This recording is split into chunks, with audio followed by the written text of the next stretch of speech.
Hello, hello, welcome back. So we have a big day today. A lot of testing. We're going to be starting with Mythic testing on the PTR. I'm going to be playing Mage for this testing. Probably going to play Frost, but I'm probably also going to try out Fire as well. I need to brush up on... I want to brush up on Frost, Fire, Frost for this testing, because that's what I want to play. Also, we're going to be covering Devastation Evoker stuff.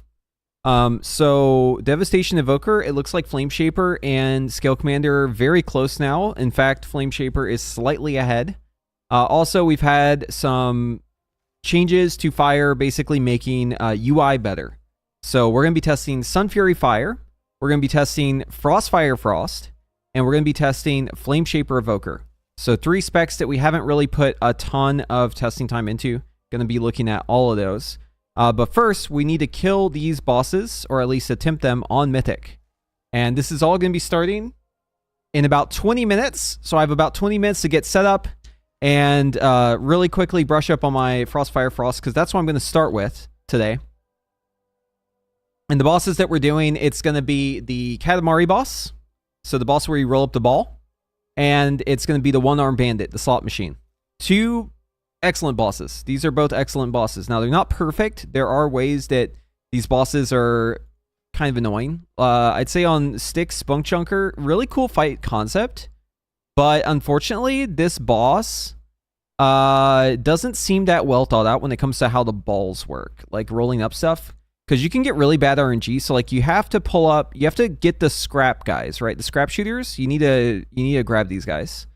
But you want the person who grabs these guys to be the person who's going to roll the ball into the boss. And that means that the other balls need to, like, not hit the scrap shooters, but you don't have a lot of time to roll them up before they kill someone. Also, you've got territorial bombshells everywhere, so, like, it's pretty RNG. Like, sometimes you can just get fucked by RNG, and you just, like, can't get the scrap shooters in time, or you get a scrap shooter and then you have to blow up a bomb, or a territorial bombshell spawns, like, 2 of them, and in between is a scrap shooter. It's just, like, really RNG, but it is an early boss, so maybe it doesn't matter. Maybe if you have bad RNG, it's completely irrelevant, because who cares? You'll be completely fine, because the boss will just be easy to kill. But anyways, that's what we're going to be doing today. I'm going to get set up on Sun Fury and Frost Fire Frost, and then we're going to be jumping into the raid testing.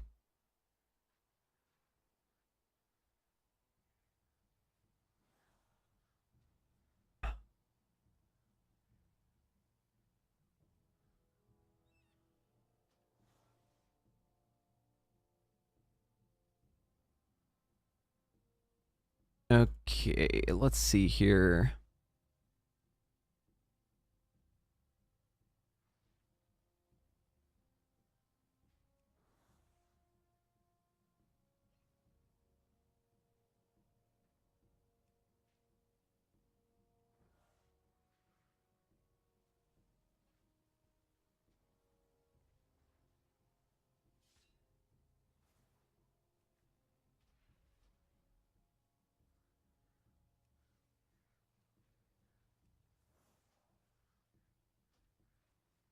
Sun Fury, Unleash Inferno, Hyperthermia. Okay. Quick practice run.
So it's really nice if you get the Glorious Incandescence up like right as you're entering combustion, which is what I'm doing here. Which is why I'm getting all these Fire Blasts back.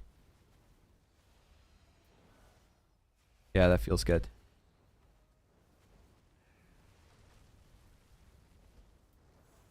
Okay. I feel confident in my ability to play this.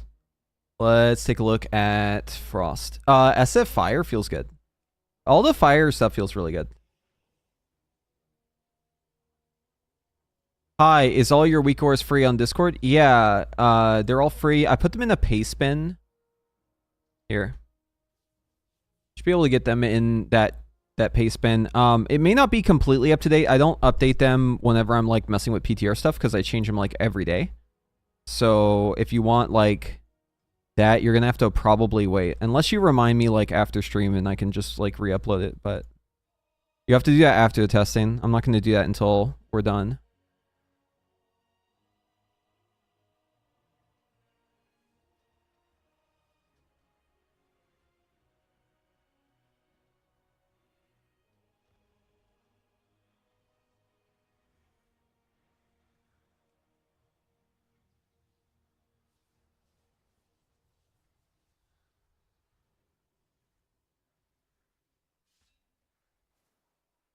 Okay, let's see. Ray of Frost, E.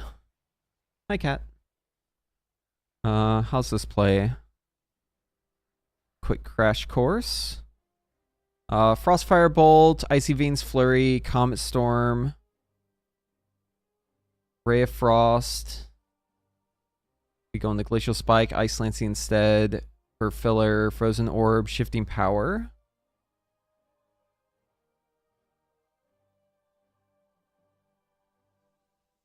Flurry if remaining winners chill 0, debuff winners chilled down, previous GCD Glacial Spike, Comet Storm, Glacial Spike if 5. Okay, so we don't even care about winners chill, we just Glacial Spike. Cool.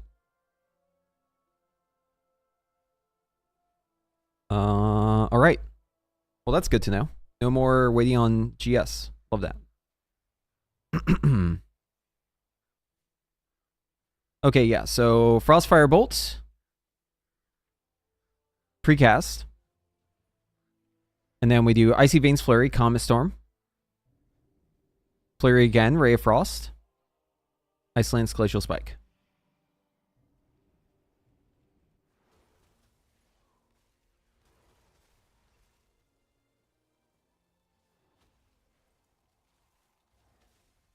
Orb and then Shifting Power.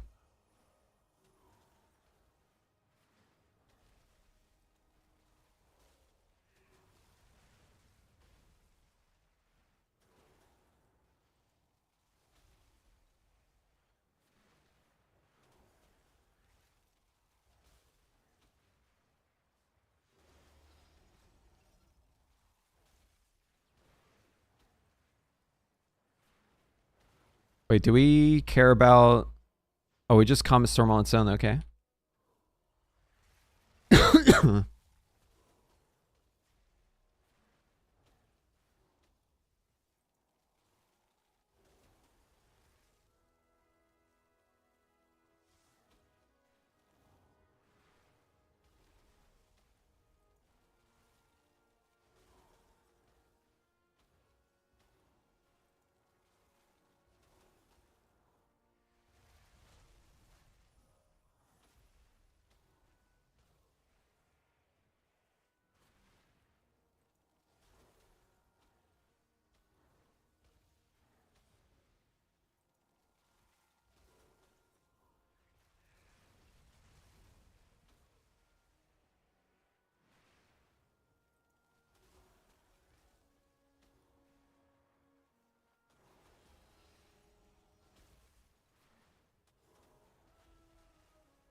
Okay, we're actually gonna start Sun Fury because I need to practice this more. Making a lot of mistakes. I should be flurrying at 4, I think. Hold on. Flurry if Winter's Chill's down, and if you just did Glacial Spike. Comet Storm just on cooldown. Glacial Spike at 5.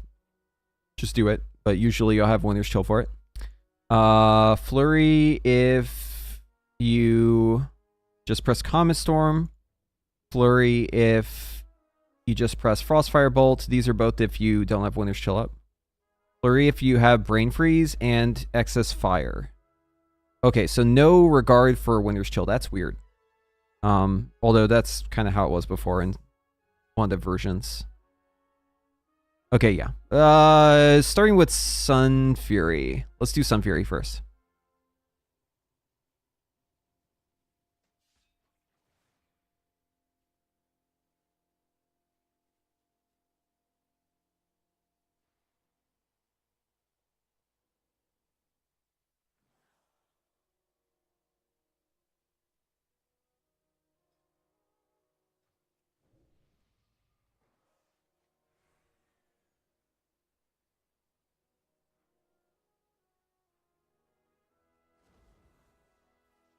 Yeah, so Frost is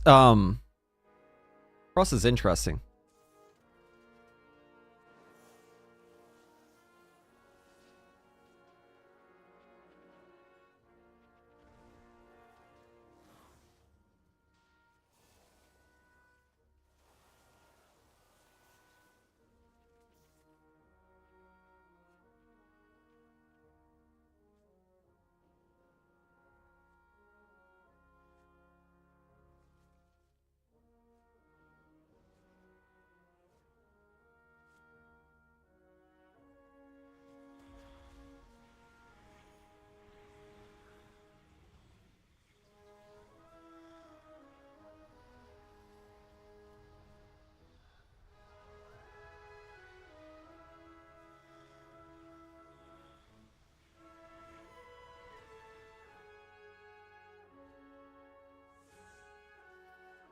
Dude, I just had a funny thought. What would you guys watch a what if there were videos, you know, with Tyler 1 doing like classic WoW, I was thinking of like other content creators doing WoW stuff. Would you guys watch like raid guides that were like narrated by XQC? Could you imagine? Like okay, dude, yeah, you have to do the thing, like watch out for the swirly dude, and then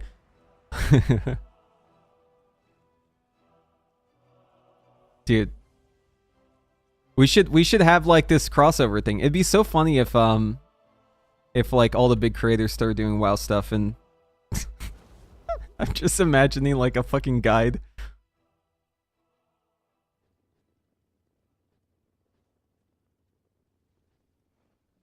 Or like a fire guide by XQC.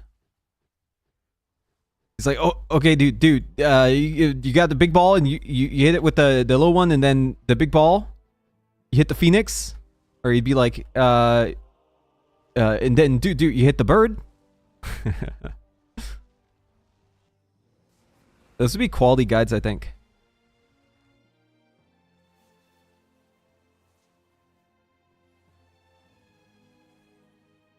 Yeah, that's part of the charm. Not understanding anything is part of the charm.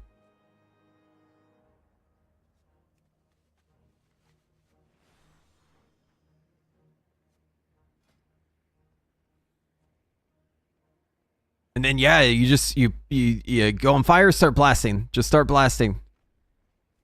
That kind of is how fire goes, though. Dude, I bet you XQC would be really good at Fire Mage if he played it. Because it's such a Fire Mage is like about the feel. Like brain off and just like go by instinct, you know? Like once you get good at fire, you're no longer thinking in terms of like a rotation. It's more just like action reaction, and you're just like feeling it. It's hard to like communicate it to people who haven't played it a lot. If you played it a whole lot, because it doesn't feel like you're describing a rotation. It feels like you're like just saying words that don't really make sense. Or like the feeling of if you ever played like racquetball, and you're like constantly hitting the fucking wall with the ball.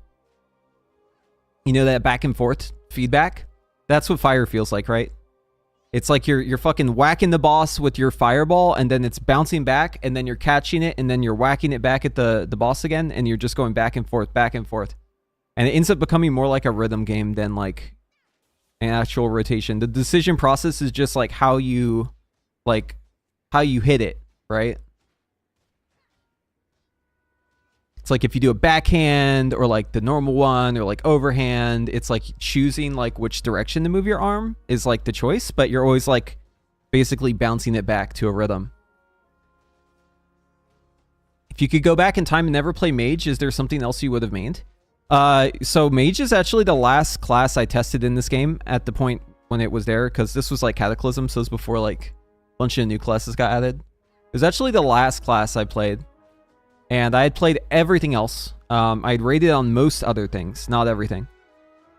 For some reason, I never wanted to try Mage. It was just like, there was like always, okay, in my friend group, there were like other people who played Mage, and like I didn't want to play the same class as them, because then we would have to compete for loot and stuff. And so I would always just play other stuff. And then whenever it was finally time, I was like, you know what? I've never tried this class out. I might as well try it. And it was like, holy shit, this is the class I've been looking for the whole time. Yeah, I don't think it would have changed. I'm pretty sure, like, the world where, like, I didn't play Mage is the world that I lived. Because that was just, like, the case. And it was just the last thing I tried. So I don't think anything would have changed. If I would have tried it sooner, I think I would have just started playing it sooner. But there's no world where I wouldn't try it eventually, and I chose it last. So, if anything, we're in that timeline. I actually healed before I played Mage. I healed, I did tanking, I played all sorts of shit. The last class I played before Mage, though, the class there were 3 classes I played a whole lot. It was Shaman. I was a Shaman at first, and I was healing, and then I started playing Enhanced in PvP. And then I was a Warrior, and I did a lot of Fury for PvP, and I eventually started tanking as Warrior. And then I was Priest, and I was playing Holy in Raid, and I was healing. And then there's all sorts of other classes I played, like, as alts or very briefly, right? Like, Hunter was a big one. You know, played pretty much all the classes, but the big ones, the ones I spent the most time on were Shaman, Warrior, Priest, Hunter, and then obviously Mage. Although Mage was the last one. Let's see, have they fixed this trinket yet?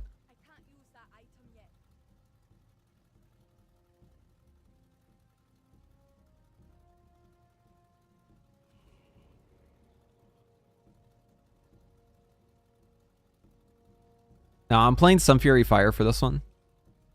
But I might swap Frostfire Frost. It's just, I was practicing the new rotation for Frostfire Frost, and it's, I think I'm going to need to practice it a bit more before I'm able to go in the raid and do it. I need like an hour or two to practice, I think.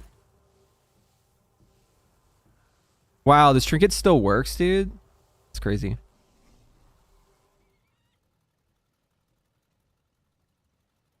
Which mage spec would you say is ahead right now? Frostfire Frost is on top, and then Spellslinger Frost, and then Fire.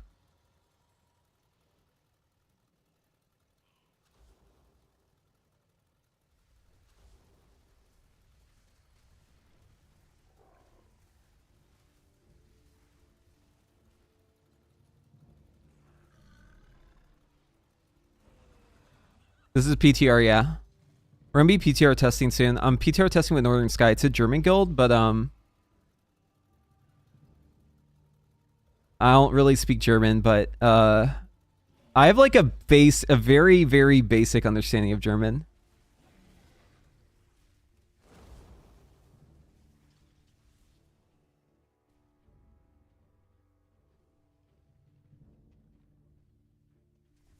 By numbers or by playstyle? By playstyle, Fire is the best.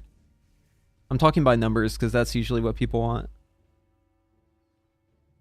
want. Just tuned in. How does Arcane rotation feel without AV in the new tier set? Worse. Did you expect anything else? Yeah, it's worse, of course. How could it be better? It's impossible for it to get better, dude. It always gets worse. There's an easy solution to this, guys. So easy. Listen, put me in charge of Arcane for 1 day, and I'll fix it. I'll fix everything. All right? And it's simple. The first order of business is we add double dipping back. All right? Just add double dipping back. And then everything else is secondary to that. And I would change it so it's not a bug, or like so they can't call it a bug anymore. I would change it so it's in the tooltip. It would say like for 0.5 seconds after you consume Nether Precision, Arcane Barrage. No, 3 charges won't fix it. 3 charges won't fix it. There needs to be a time limit on it. I would say it also affects your barrage for like 0.5 seconds after you consume it. It needs to, there's an important thing about double dipping that people often misunderstand, like why it needs to be that way. And it's about 2 things. It's about the cost benefit of dropping charges, and it's about the limited time that you have to do it. Okay, so you have to limit the time. You have to like add a, it has to be constricted. So it needs to be like right after you use your last Nether Precision. You need to be able, it needs to be like a timely thing, right? You either do it or you don't do it, and you lose it if you don't use it. That's how it has to be. Or else it won't fix it. It needs to function like double dipping functioned for it to work.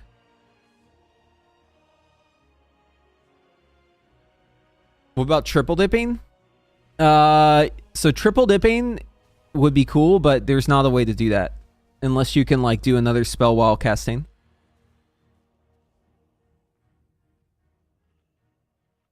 Because the only reason why double dipping works is because you're casting 2 spells at the same time. So you'd have to be able to queue a 3rd spell, so you'd have to be able to cast while casting, which wouldn't work for a lot of reasons. But I like it. I like the idea of triple dipping though. Because listen, double dipping is great, so why not triple dip? If 2 is better than 1, then 3 has got to be better than 2, right? Yeah, I mean, it has to be. It has to be. Yeah, I'm going Sun Fury. I'm trying it out. I want to try out Sun Fury because it's been a while. It's been a while. I want to get back to it. I was practicing Frostfire Frost, and I'm not used to the rotation. I need to practice it a little bit. Yeah, Frostfire is actually slightly ahead of Spellslinger now for Frost. Wait, raid test? This has got to be a fucking troll, right? Raid test canceled? No way. That's a fucking troll. It is like already supposed to be up though. Where the fuck is it? Oh, here it is. He's up.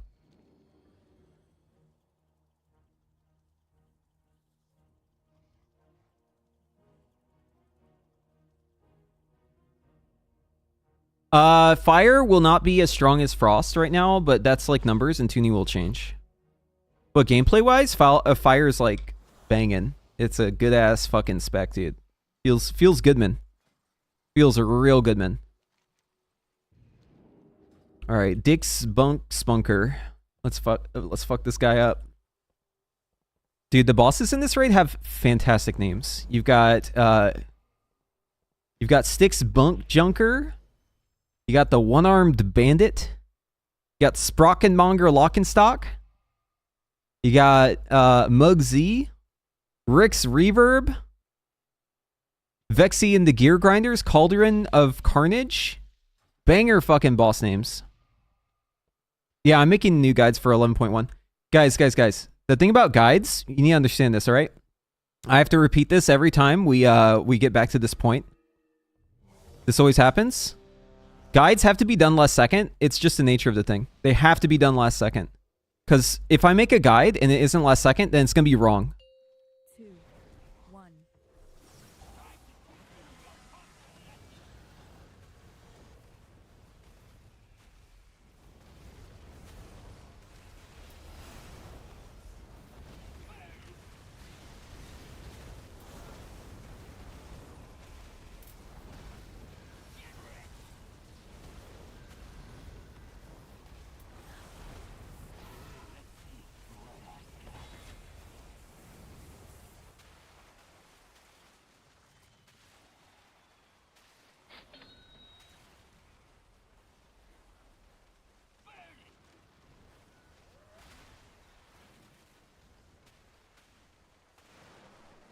Let me get it. There we go. Woo.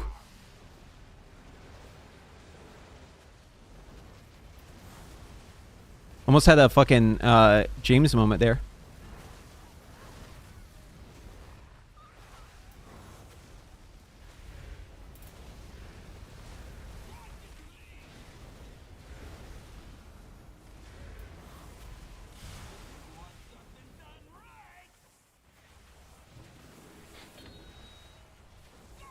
Watch this alter time. Big alter.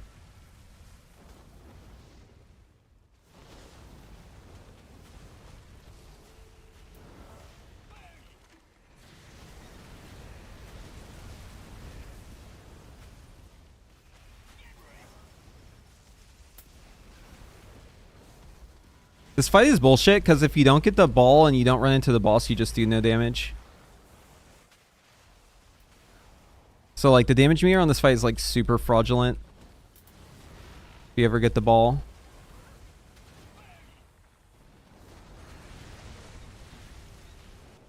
I have to just press defensives to live here.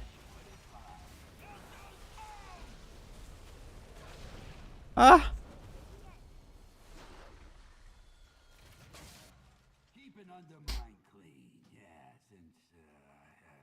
Like look at look at the monk damage here, the tank. Garbage dump. But if you're not running into the boss, then you just lose all that damage. So this is like an impossible fight to like look at damage meters for. I might just turn them off because I feel like they're just like bullshit. We'll leave them on just in case, but I want you guys to like realize that if you're looking at the meter on this fight, you're actually just trolling yourself. Hopefully everyone understands that. It can't split the real and bad damage because there's no matter what you lose, right? So like if you include the boss damage from the bomb, then that's fraudulent. If you don't include the boss damage from the bomb, then it's also fraudulent because no matter what, people are not able to attack the boss for like 30 seconds. So like if you don't include the bomb damage, then you're screwing over the people in the bomb. If you do include it, then you're screwing over people in the bomb. And if you, in either way, you're screwing over people who don't blow up the bombs. Or on the boss, because on this thing, like, because if you don't hit the boss with the bomb and you're in the bomb or the ball thing, then you're just getting fucked. Like no matter what, it's just inevitable, right? Because you don't get any damage from hitting the bombs for some reason. Only the boss. So no matter what, it's just a really flawed metric to go by. You just can't look at damage in this fight. That's just how it goes. Just pray you don't get the fucking bomb as range, because range doesn't blow up the boss. They blow up the bombs that are gonna wipe you.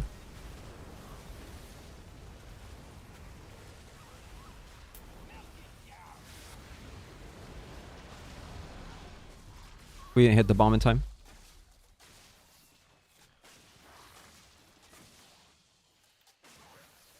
Yeah, I mean, listen, this is just a fight that's like not going to be looked at when it comes to logs, period. Like a parsoness fight doesn't mean anything. It either means that they decide to include the bomb damage and you were melee, so you always hit the bomb on the boss, or it means that you didn't get chosen ever for the ball. Those are like the only two cases where you could like actually have good damage on this fight. Because like, look at how much damage the garbage dump does. Oh, 173 million damage. Tank is topping the meters. It's just a Baldo. So yeah, anyways, it doesn't matter. I'm explaining it to y'all so that you understand why the damage meter is going to look so fucking wacky between pulls. Because I actually don't care. I just want to make sure you guys aren't getting a bad impression of the specs and stuff based on this information.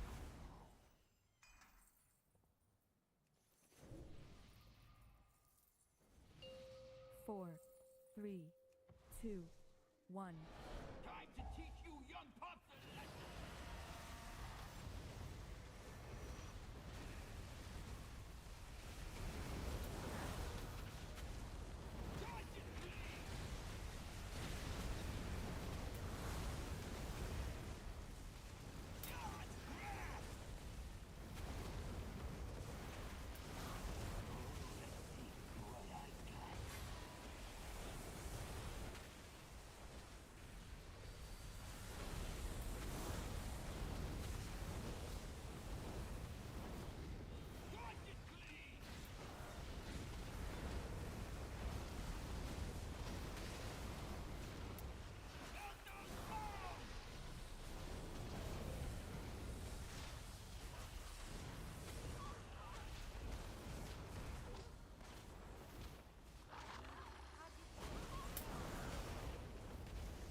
Huge alter time incoming.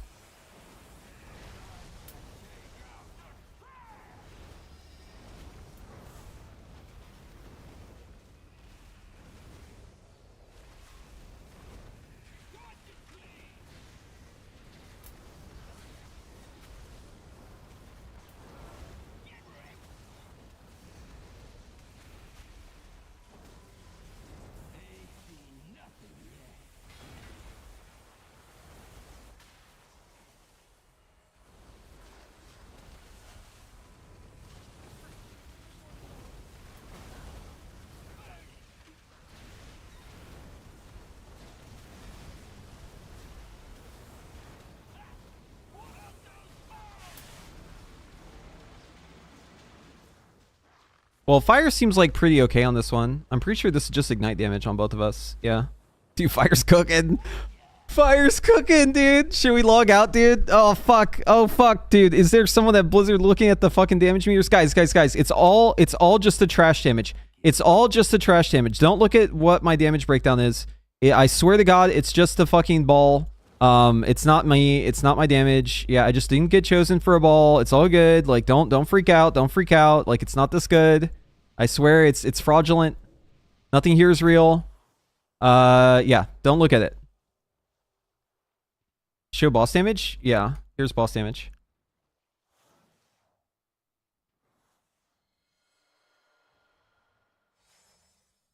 Yeah, it's all just a ball, guys. It's all just a ball. It's all just a ball. Don't look at the fucking meters. Here, let's hide them. Look, we're looking at deaths, okay? The meters don't even matter on this fight. Let's be real.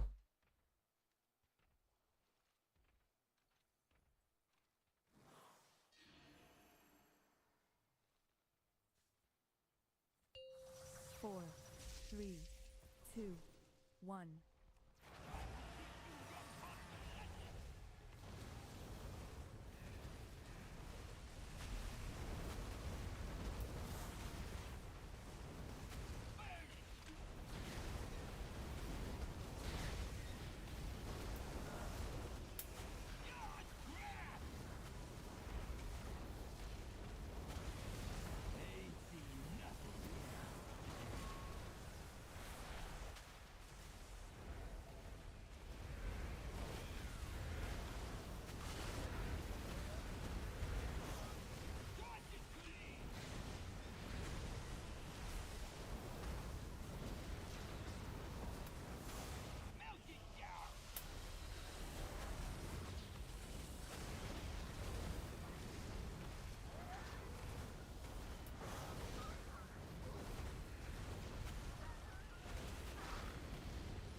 Gotta do it yourself. Alter time. Get the boss targeted. Take the altar. Combust. Boom! Here, I'll turn on the damage meter again.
How far zoomed out am I? Maximum zoom. The zoomiest of zooms.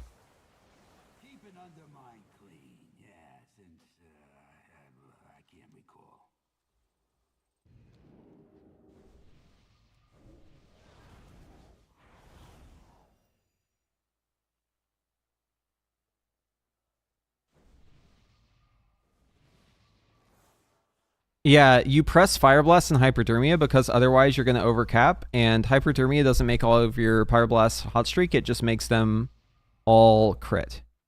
And you want to maintain Field of Burn.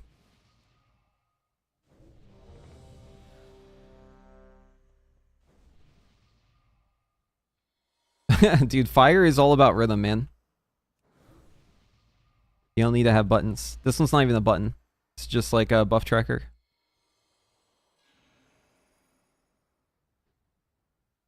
Very few buttons, but you're playing a rhythm game.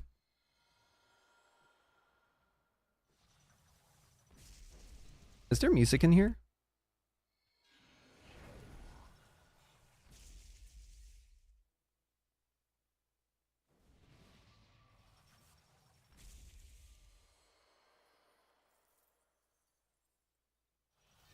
Here, let's get some music going.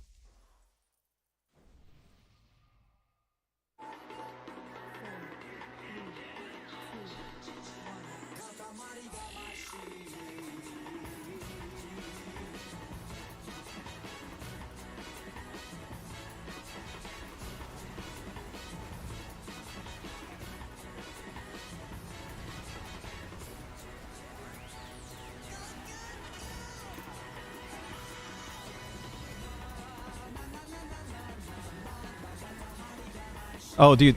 I start playing the Katamari music and I have the ball, look. Coincidence? I think not.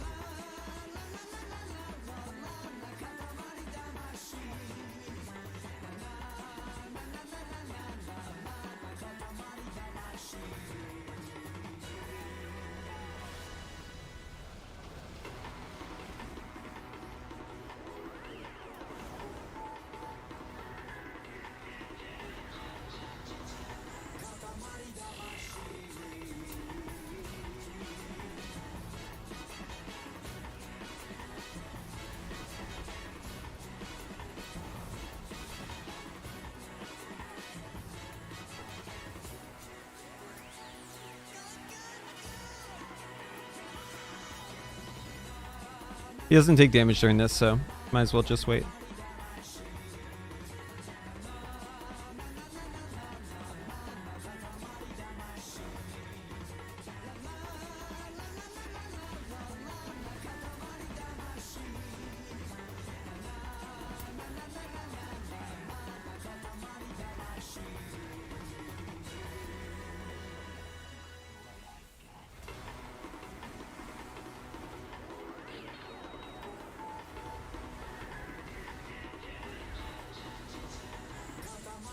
I might die to this hit. Oh, good, he got it.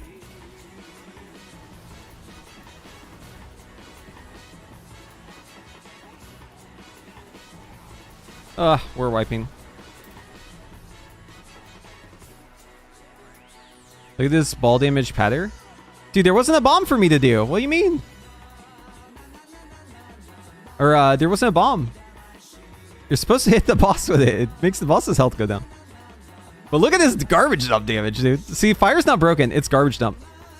I told you guys.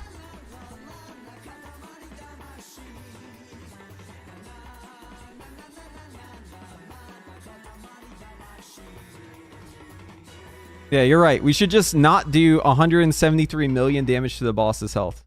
Yes. God, dude, this is why Twitch chat is like always right. Oh, dude. Here, we got another one?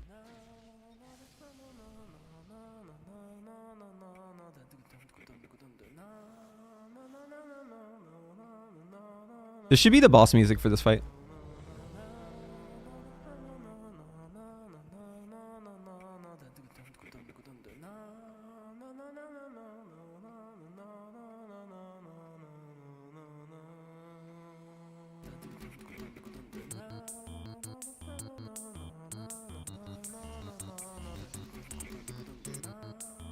Oh, dude, I love the Katamari games. I used to have it on PSP, and I played that shit all the time.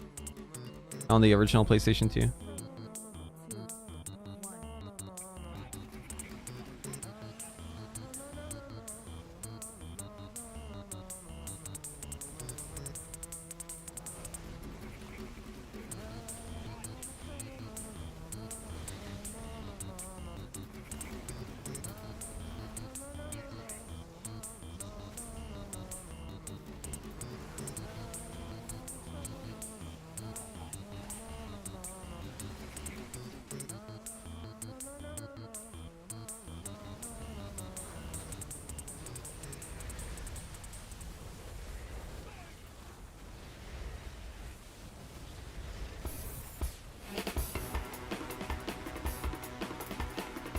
Uh oh, the music is picking up, dude. I'm gonna get chosen for a ball. I know it. Oh.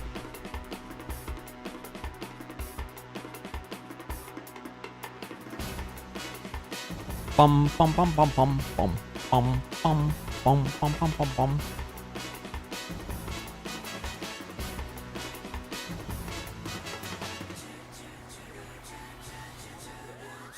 Hold on, we gotta pause it because the fight's over. I'm gonna sync it up so that we start the song right as the fight begins. There we go. Okay.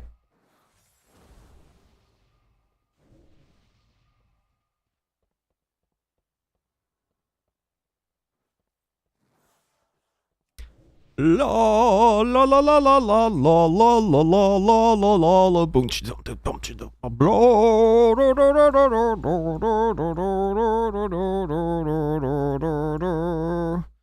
of. All right, let's go. Let's go. I want to roll the ball, dude. Give me the ball. Oh shit. We have to start it? Okay. Here we go. All right, fucking lock in, dude. I lagged on the opener. That's not good.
Dude, the timing on that's actually perfect.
We're so cooked here.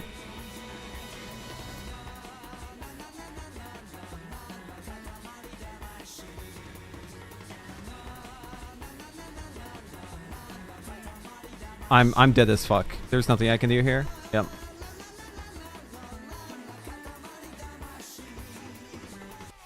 Music stops. Yeah, garbage dump. If you're seeing someone high on the meters, it's either they're good at doing AoE damage or there's garbage dump damage. Again, 5-minute reminder that the damage meters on this fight are irrelevant, but I'm still showing them because, well, I want to get an idea of where I'm at. I just need to mentally subtract the garbage dump. So just keep that in mind.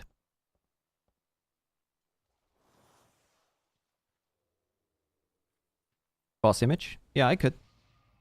Thing is, boss damage is going to be even more fraudulent because boss damage is the only one that has the garbage damage. So showing boss damage is actually really bad. Because look, the top people on the boss damage are all going to be the ball damage.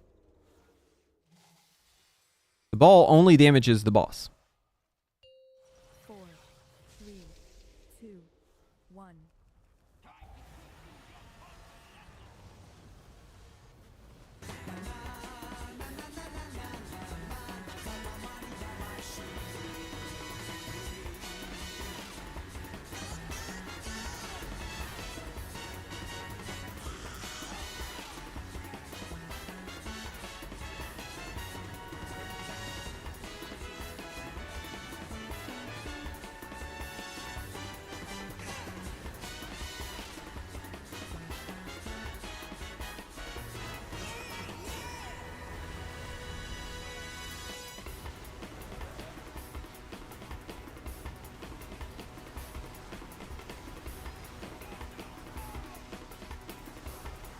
Damn, my ice cold and I still caught it. That's crazy.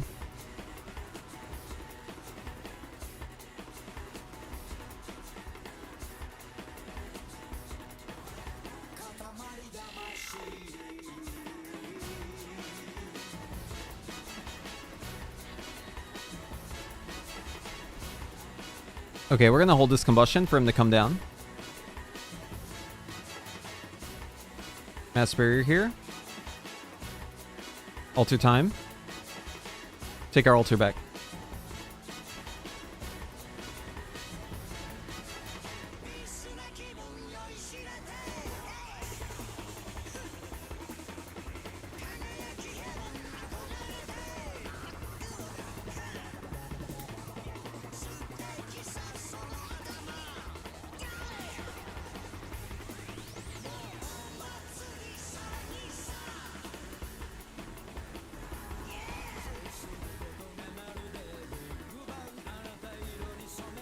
Big AoE here.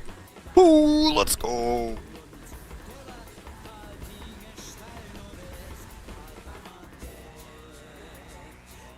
Huge AoE here. I need to drop mirrors just in case I get aggro.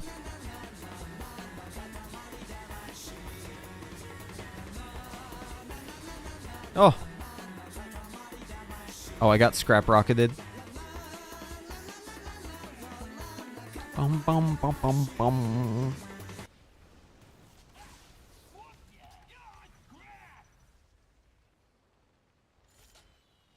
Okay, let me explain very briefly what this fight does and what we are doing in this fight. So there is trash everywhere, and you can roll it up with the ball. The ball gets bigger whenever you roll up the trash, and then the bigger ball can roll up bigger trash. And then once you get the ball to max size, level 3, then you can blow it into a bomb, explode the bomb, keep the raid from wiping. You can also hit the boss with it. Now, while you're doing this, you also have to dodge the bombshells. The bombshells will instantly explode your bomb or your ball, and then basically a wipe because you can't clear the room and you can't take care of the bombs. And then if you take the ball into the boss, it's going to deal percentage damage on the boss's health depending on what size your ball is. So if it's big, you get full damage, and if it's not big, then it's bad. And so what you want to do is you want to have the melee, who are in the balls, roll over the scrap guys, because the scrap guys one-shot people. They're these goblins with the gun. That's what I died to, I'm pretty sure. You need to make them roll over those guys. And they also have a cast time, which might have been the other thing. Not sure which one killed me, the focus or the cast time. Either way, you roll over those guys, and then you roll the bomb or the ball into the boss. And that makes the ads come out of the ball, and they take extra damage. So that's why the AoE's going fucking apeshit. Is because they take like giga damage whenever they come out. And then... what else? What else? Okay, so there's other stuff, like obviously don't burn the trash. You don't want to have a dumpster fire. And if you burn the trash, then it hurts bad. And you also have like these lightning pillar things that come out and they shock the fuck out of you, and you need to press defensive if those are hitting you. And shit, what else? Oh, he also goes into the air and then he drops, and while he's in the air, he takes less damage, and that's a perfect time to alter time. Because you're going to take like 75% of your health and damage whenever he lands. So you just alter time, and then you're close enough to him that you can attack him right away. 4, 3, That's basically the fight in a nutshell. 1.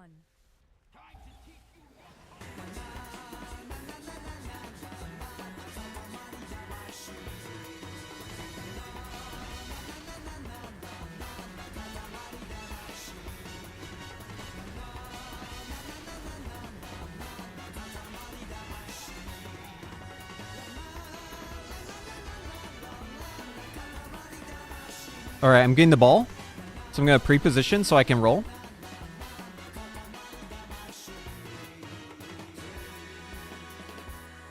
I don't want to roll over that guy. Oh, we need to grab this one. No. Ugh. Boom. Alright. I almost had it. Someone else took it though. You can't turn very fast in that ball. You have to take a wide turn. That was a James moment.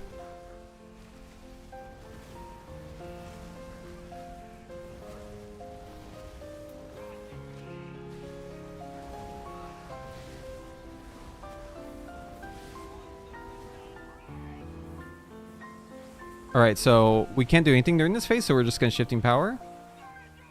And then we're going to alter time right here. Then we're back on the boss.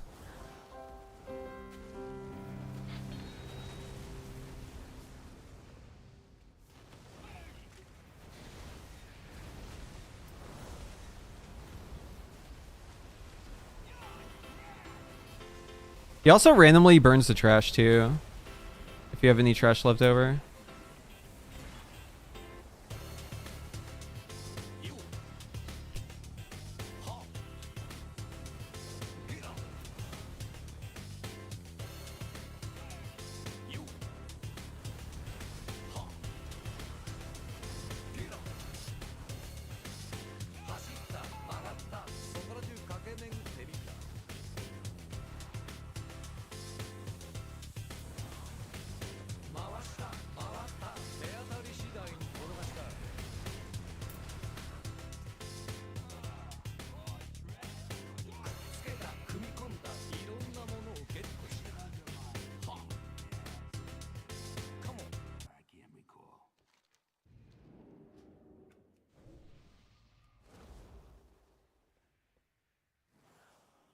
Yeah, that happened there because I thought I had the ball big enough to blow up the bomb. That's what I was trying to do. But apparently I was one off. And I had to grab one and I was just panicking trying to get it to blow up the bomb, but... it looked like it was close enough. It was not close enough. Should just took it into the fucking boss. But someone else noticed.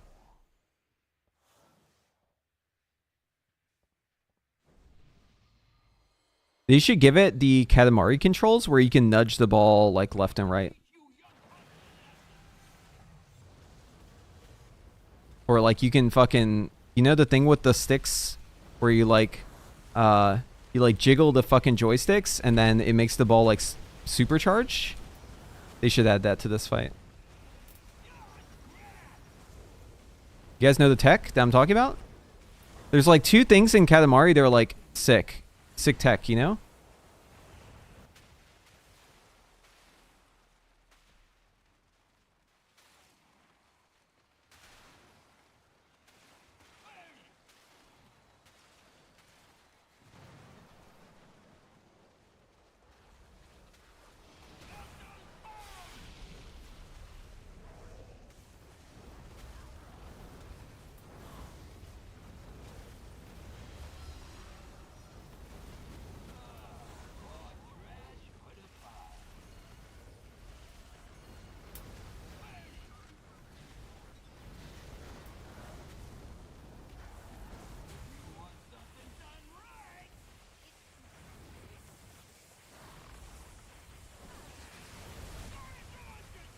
Alright, we're wiping. Just gonna accept my fate.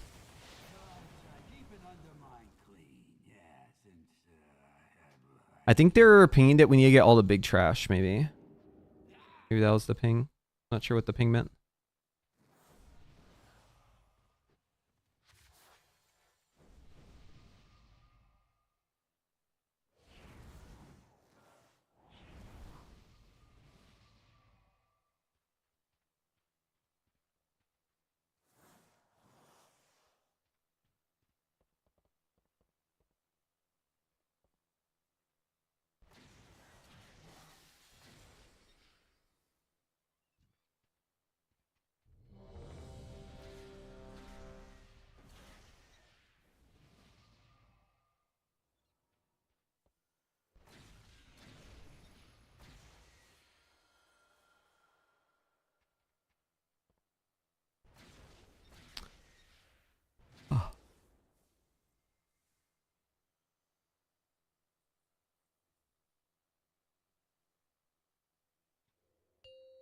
4, 3, 2, 1.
Okay, I need my Scorch focus macro for this fight.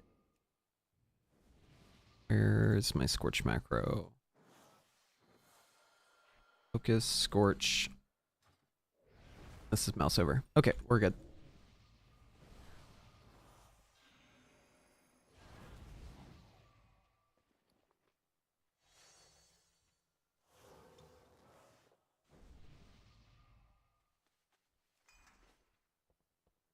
La la la la la la la la la la la la la la bunch la la la la la la la la.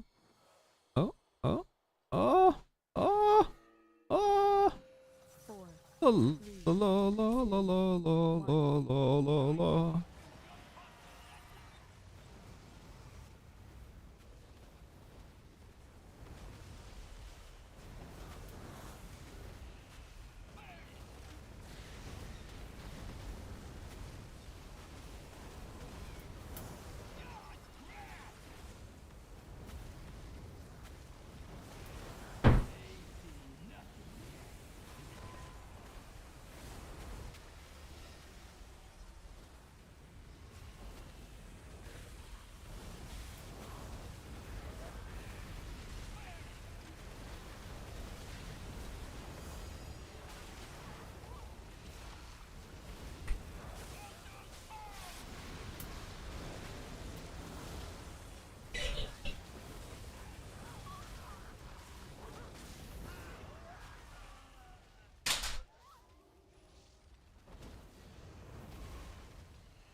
All right.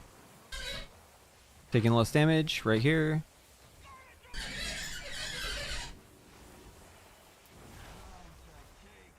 It's weird. That actually comes off of him like right before he drops the damage reduction. You can actually damage him a little bit during that.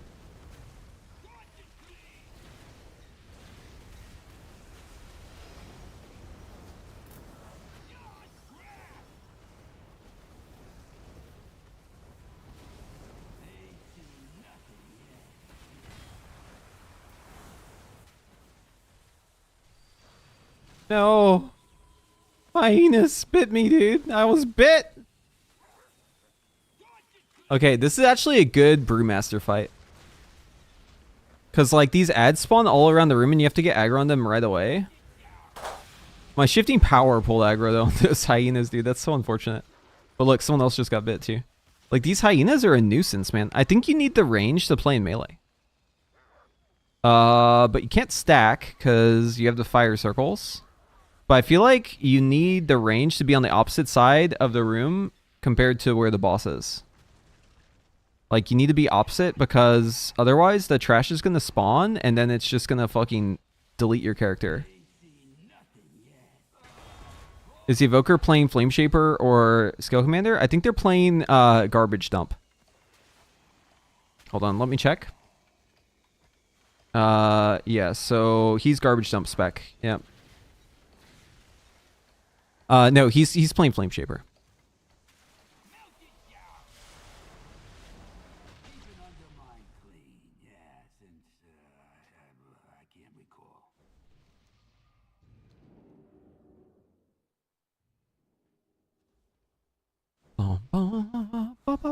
Yeah, you could run a bunch of DKs and fix the problem. Grip everything in. This fight is actually kind of like Brew Twister if you think about it. Because one of the more important things, it's like really pass fail. You gotta like blow up certain things in the room with the mechanic, and then also you need to like instantly rip the ads in. Somewhat similar in all these ways.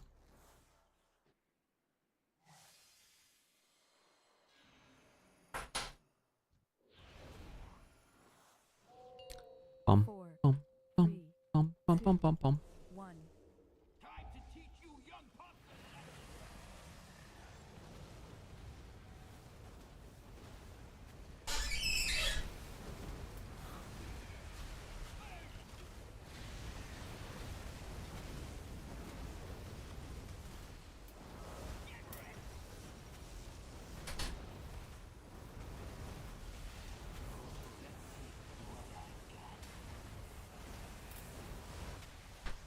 Fuck.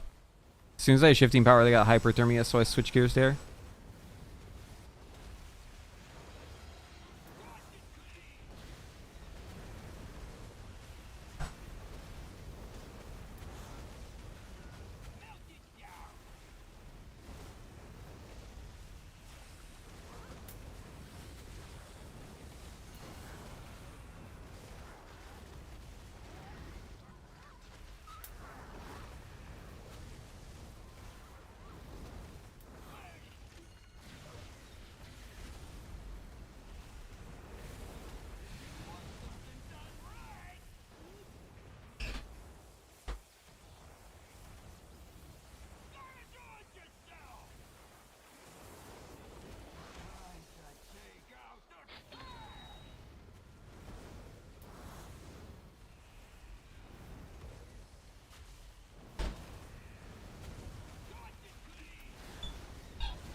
Damn, dude.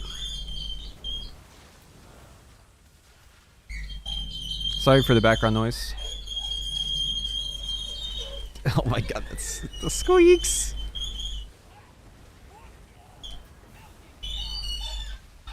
We're getting a different refrigerator right now. That's why you're hearing a bunch of screeching. Hopefully it's not coming through the mic too bad.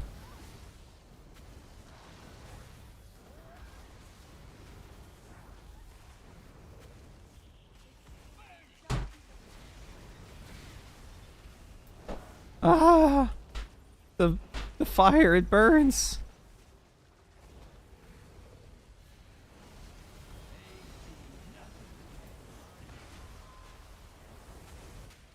My ears. Oh no, you could hear it. Oh no. I'm sorry. Dude, the hyenas are coming for me, man. Look at them. They're all coming for me. Get away. Bro. Hyena versus Fire Mage. Wait. Hold on. What's the bigger enemy? What's the bigger arch nemesis of a fire mage? Sorry again for the screeching. What's the bigger arch nemesis to a fire mage? Is it a seagull or is it a hyena? Important question. That screech. Which one is our enemy? Our natural born enemy? I have to just mute myself.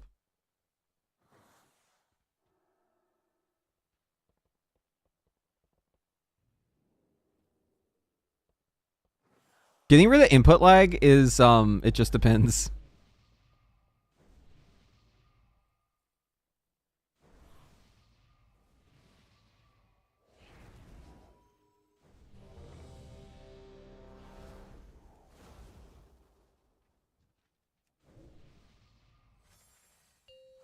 Four, three, two, one.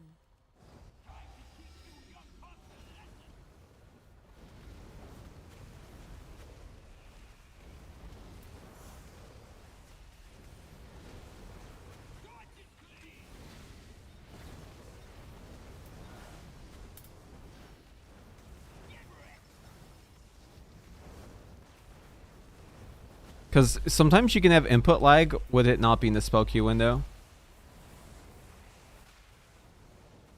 If that's your goal, is to like fix the spell queue window, you may not always fix it with just the, or like it may not have the intended effect you think.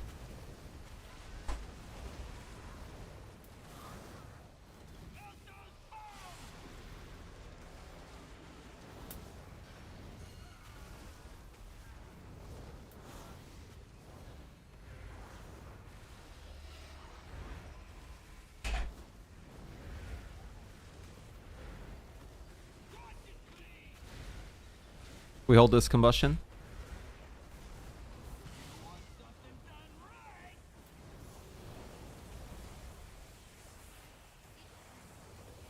We're trying to bait this, I guess? Yeah.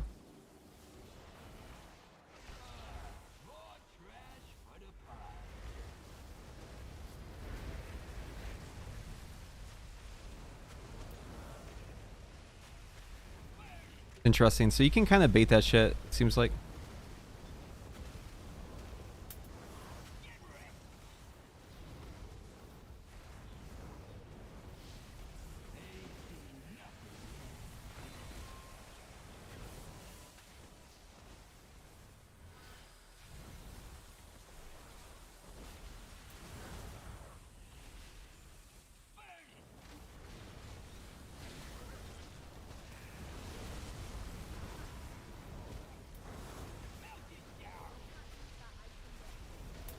Oh, made the bomb go off.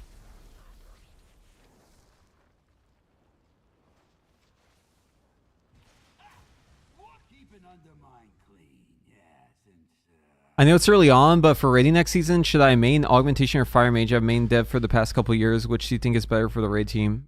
Augmentation is probably the safer choice overall. Oh, sorry.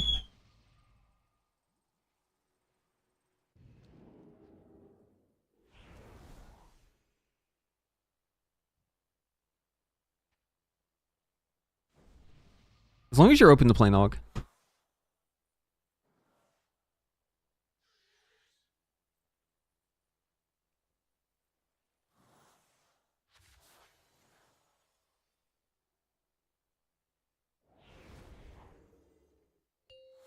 Four, three, two, one.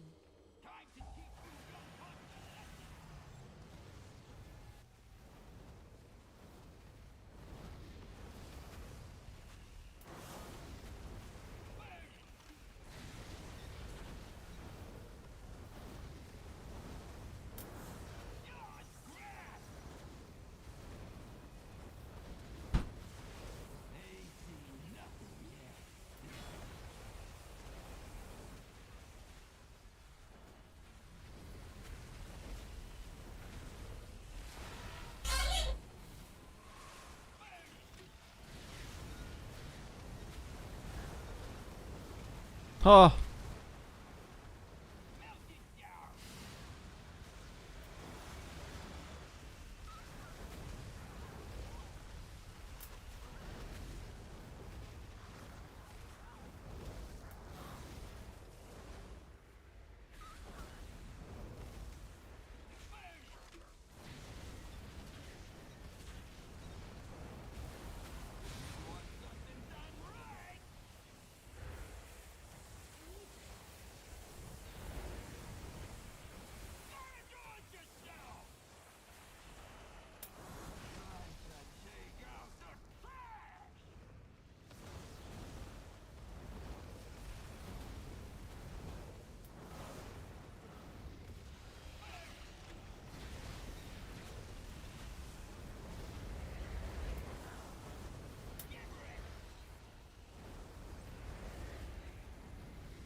I mirror imaged and G-invis there, and I got a fucking monk circle.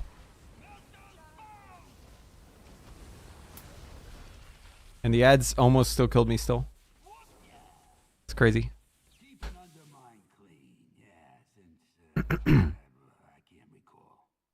Hyperthermia is good for Sun Fury, which is what I'm playing.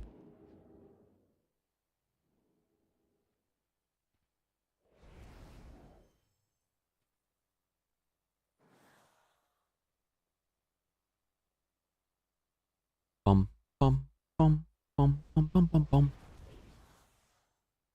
What was that?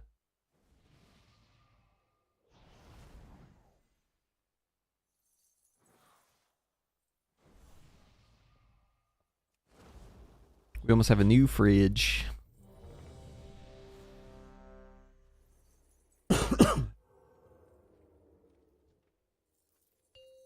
Four, three, two, one.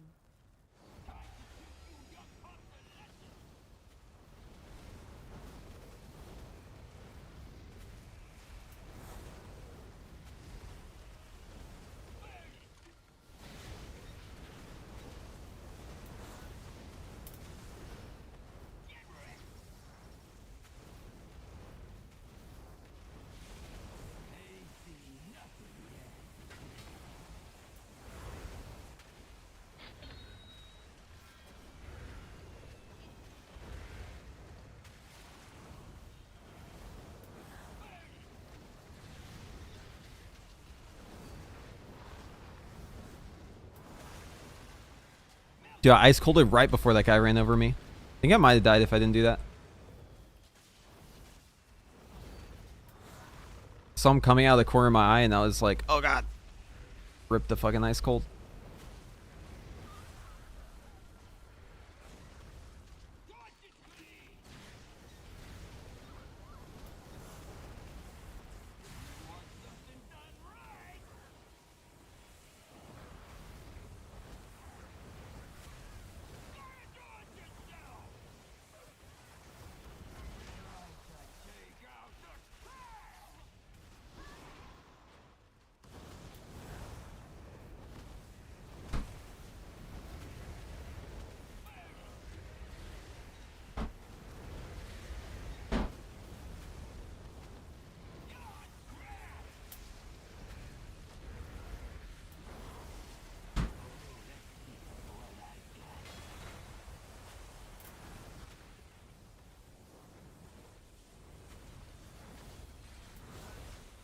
Gonna pop mirrors here just in case.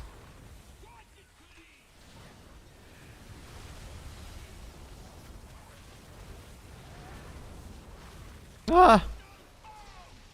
No, too much. Dude, Ignite is so dangerous in this fight. What did I... Oh, I had the power cell on me though, and then during the damage amp, you have to press the defensive, and I did, and I still died through the defensive there. I didn't have my ice cold though, because I popped it like right before someone ran me over because I saw them coming and I was like half health. I was afraid I was gonna die. But yeah, we're taking a lot of damage. Wait, what is our I'm level? We're 644. 644. This guy drops 668 gear. Yeah, it's a lot of ignite damage. Fire's really good on this fight. Do a lot AoE. But it could be a DPS check. You could want like more boss damage. But I think the way you get more boss damage on this fight is you optimize the Katamari phase more. 4, 3, 2, 1.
We're saving this combustion.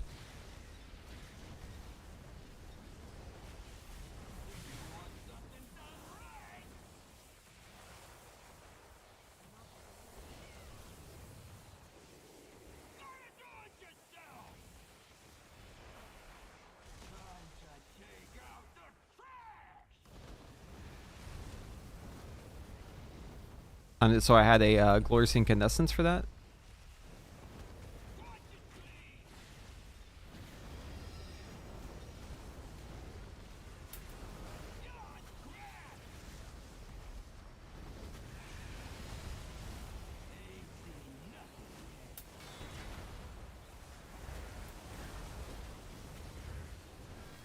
We're ice colding this.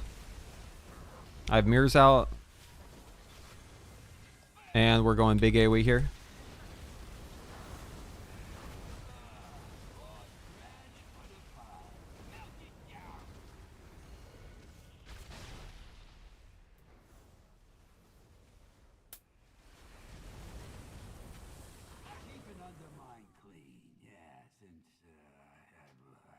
Bum bum bum bum bum bum bum bum. What is it just the phases they're wiping us? Yeah, it was a bomb that went off there. I G-invis right before it went off. DH talents? He's garbage dump spec. Just spec in the garbage dump.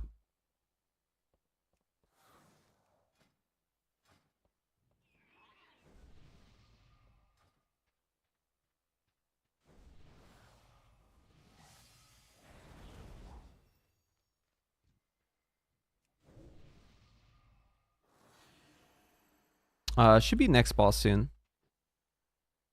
The one-armed bandit.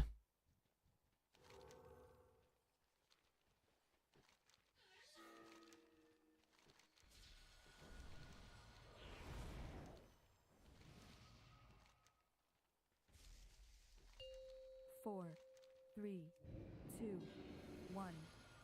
Time to teach you young pups a lesson.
Oh, why that combust there?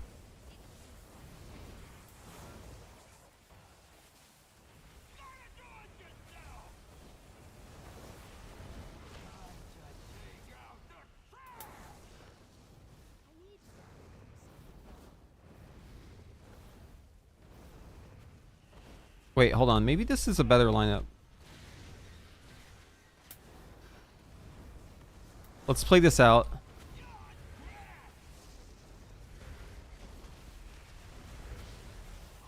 You should be doing the AoE now. Oh, I'm chosen for a fucking ball, dude. God damn it. That's so unfortunate. Trying to get this trash shit.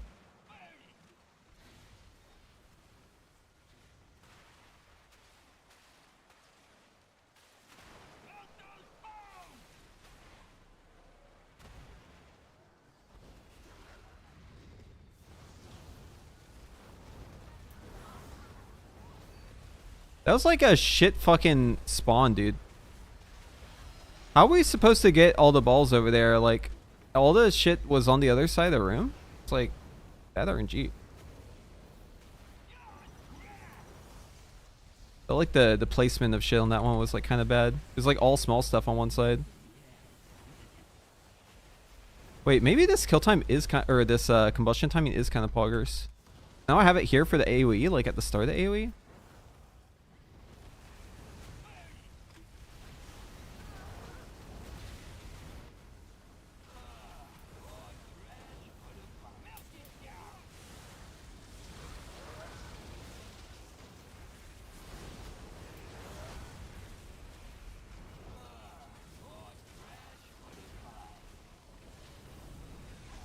With the bombshells there. No, I don't think I want to pop combustion where I did there. It's so weird because your combustion time is so variable. Oh, one-armed bandit. Let's go. All right, delete all the Katamari from your brain. It's time for a normal boss.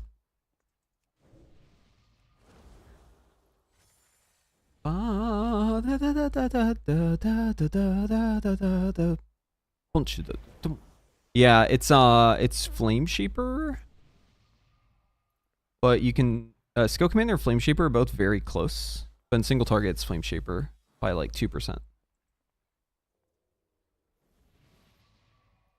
Yeah, it's kind of fucked. The way the balls work like incentivize you to not do the mechanic. Which in my opinion is bad design. There should be, whenever there's a mechanic that makes it so you don't get to press buttons on your character anymore, there should be an incentive to do it well. And unfortunately, they've incentivized the opposite.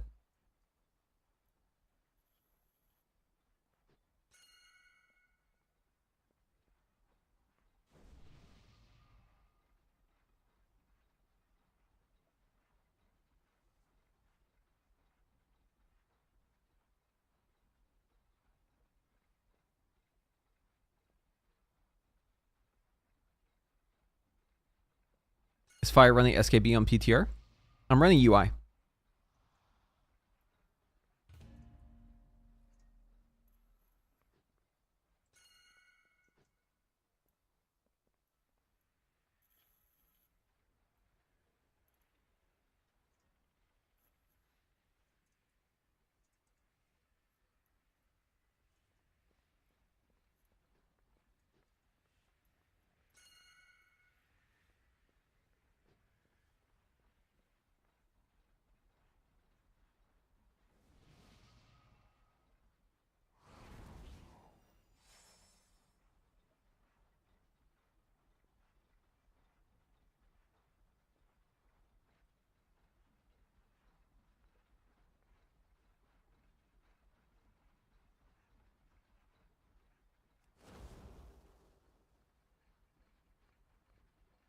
The casino boss. I feel like I should play Frost for this.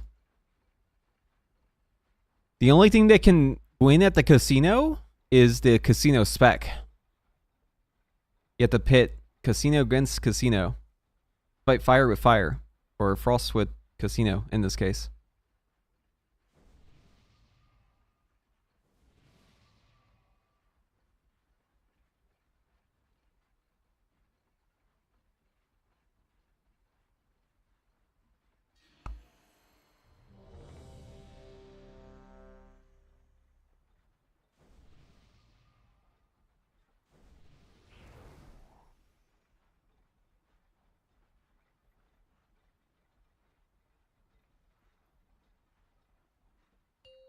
Four, three, two, one.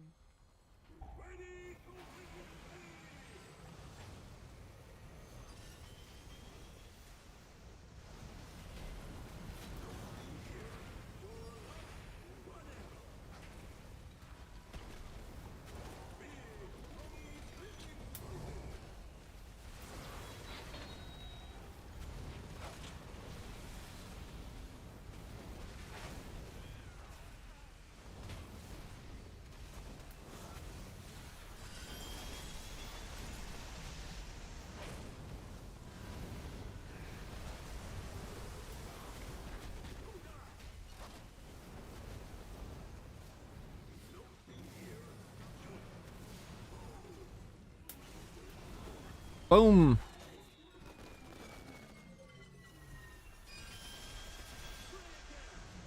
It's a wipe there, so I just threw a coin directly at the boss. We had like a coin baited weird there. It was like in the middle of the room somehow.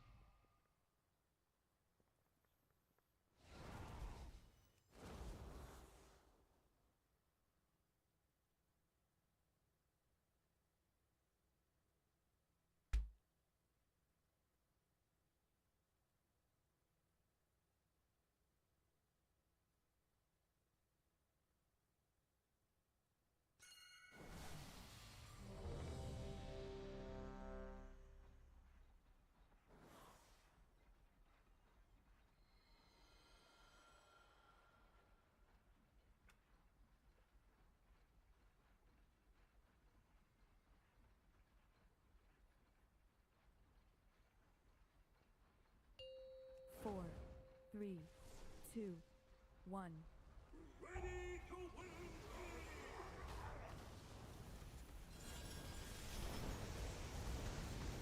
There we go. Good baits. You want to be right next to the coin so you get the buff.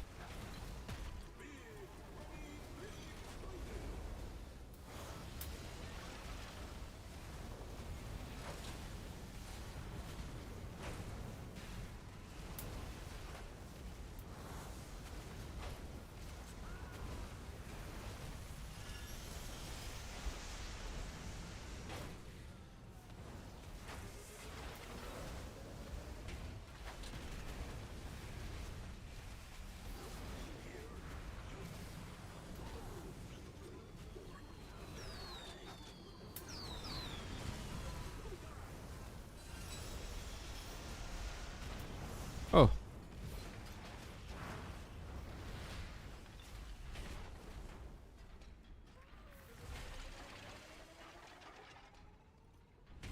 Bonk. Love that attack.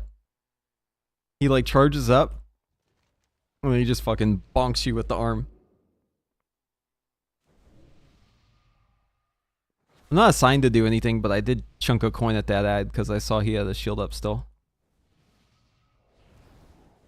Hopefully they don't yell at me for that. I don't know if I'm supposed to do that.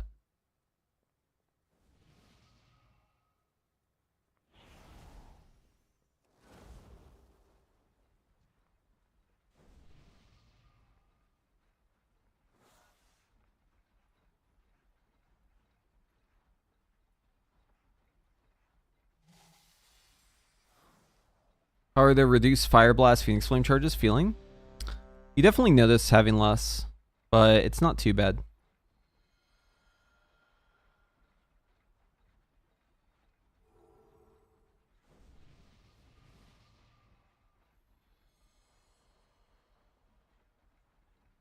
Having fewer? Yes.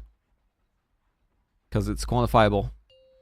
4, 3, 2, 1. English major detected, dude.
Look at me, dude. I'm the fucking mechanics god!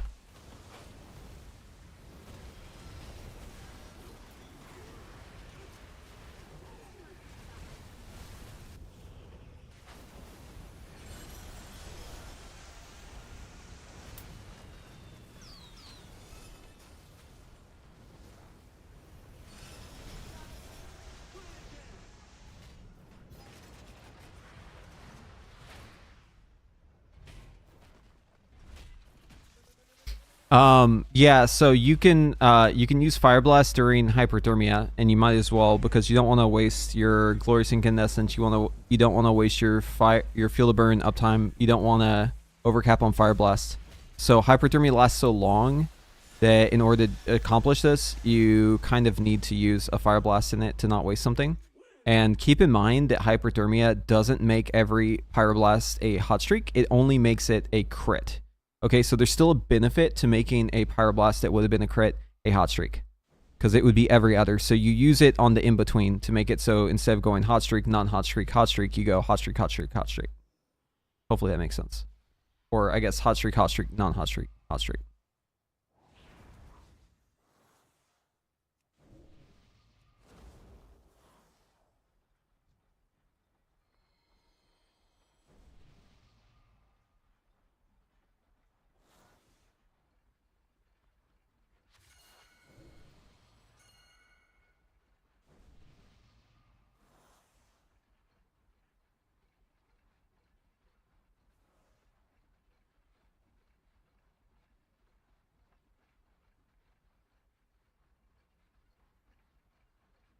Guys, player housing.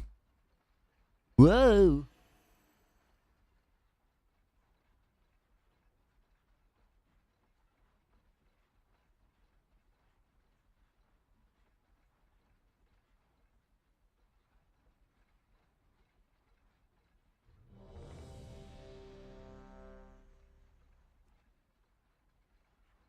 We'll cover the housing stuff soon.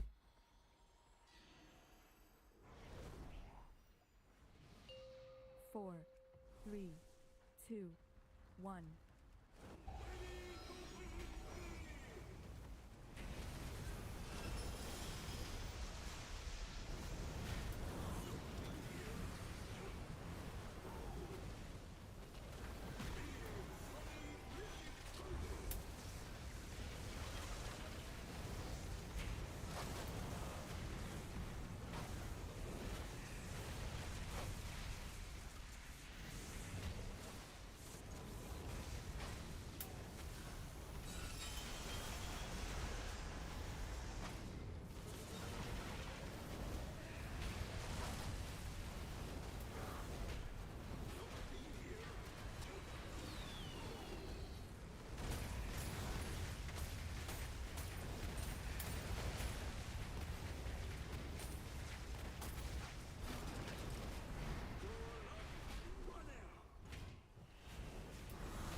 I need a weak core that shows me when that's going to explode.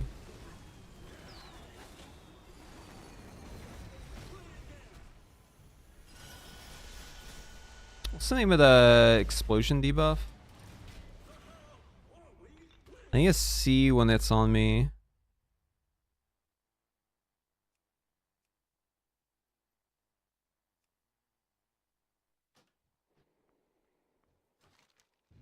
Damage taken by spell.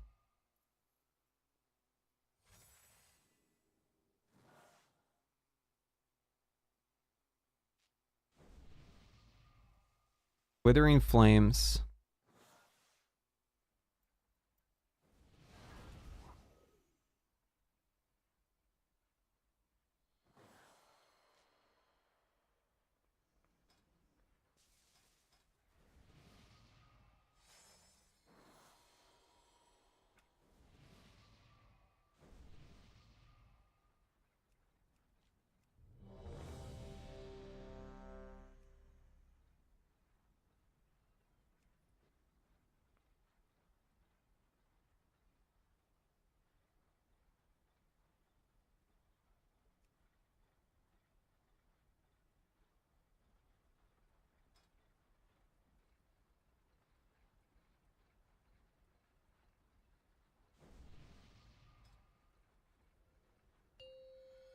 Okay, that should work.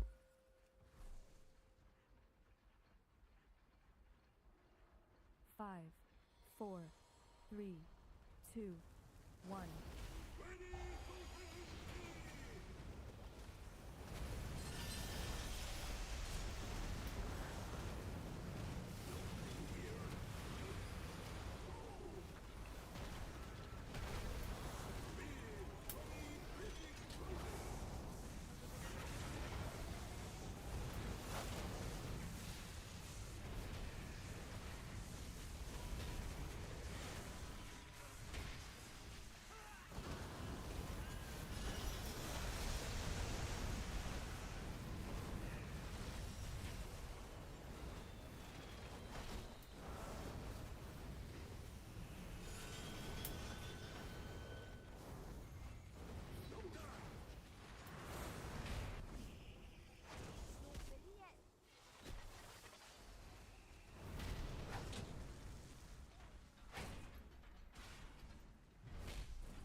Not sure if my macro is right. I'm trying to press it to get dispelled. Doesn't seem to like it though. What up, Joshua?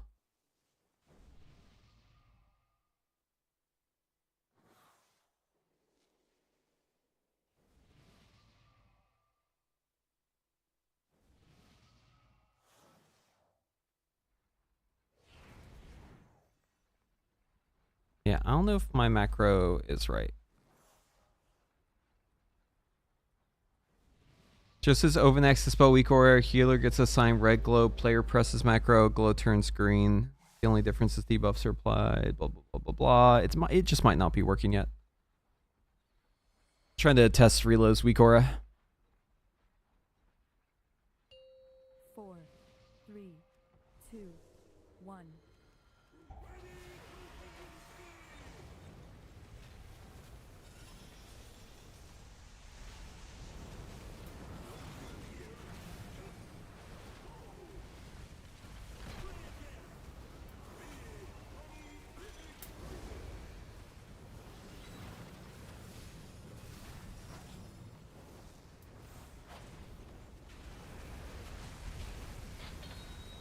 God damn it, dude. I always get a combustion proc right as I go to shifting power. I have to play differently with shifting power, I think. I keep wasting it because I'll enter a combustion like right away.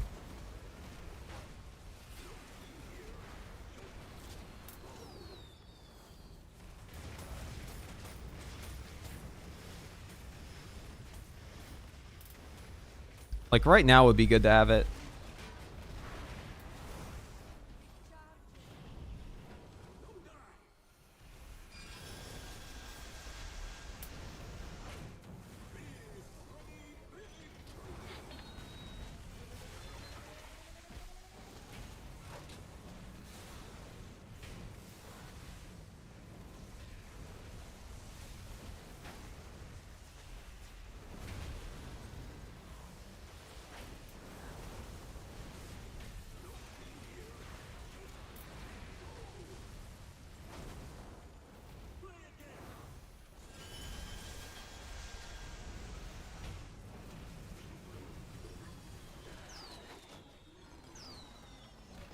Oh.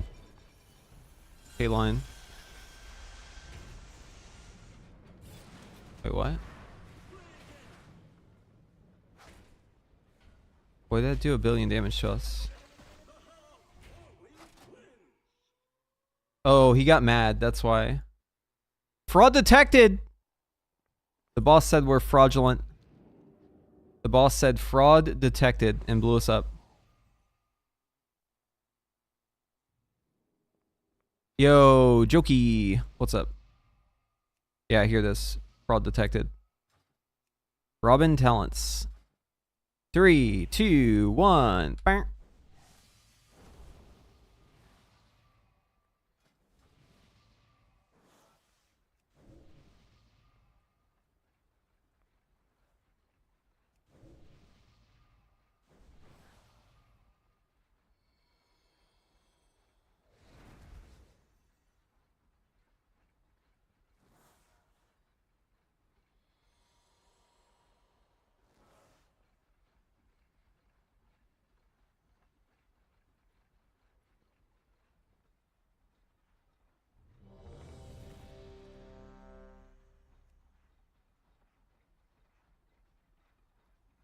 Oh, that's why I'm missing this week, Aura.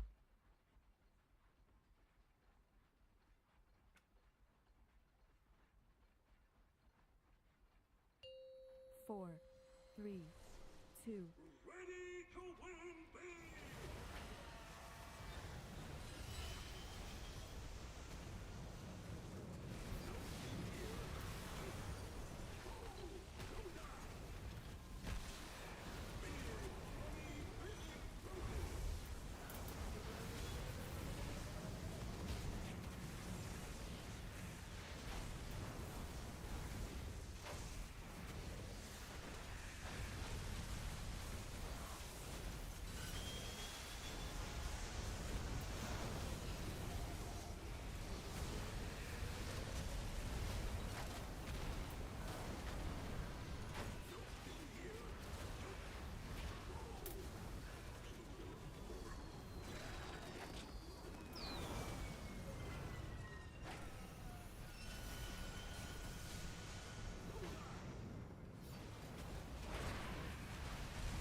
Fraud detected.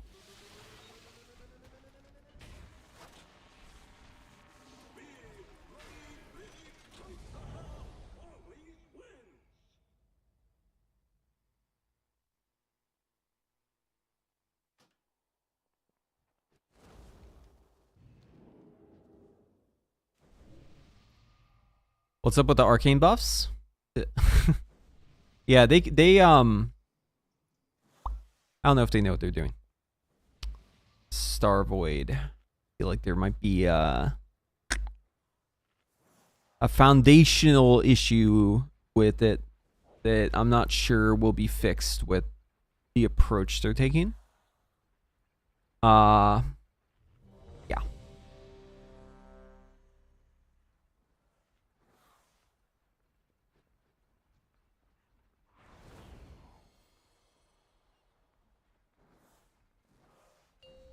4, 3, 2, 1.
Oh, it does work. Okay, so you can make the boss bait onto the guy too. It's good to know.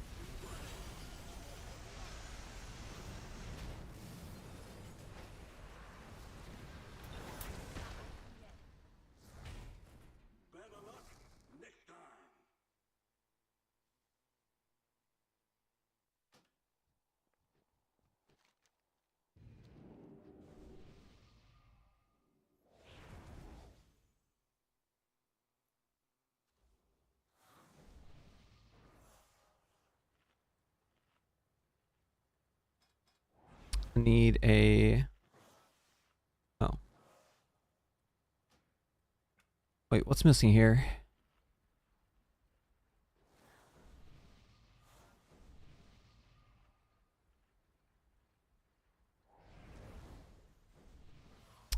What is the name of the debuff that drops a zone? I need to put an air horn on that.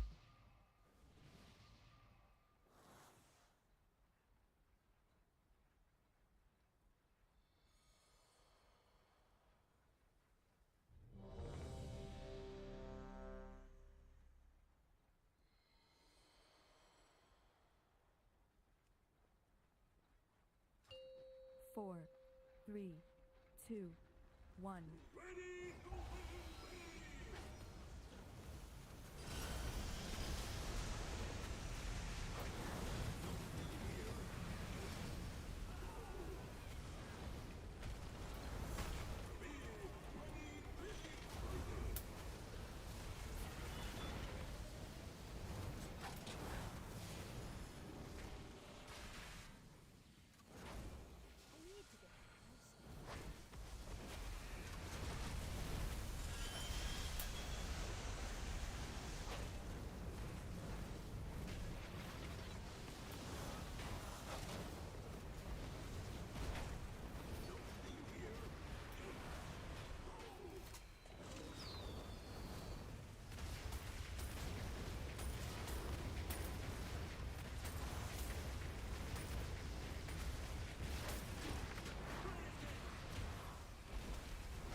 Is it called the big hit?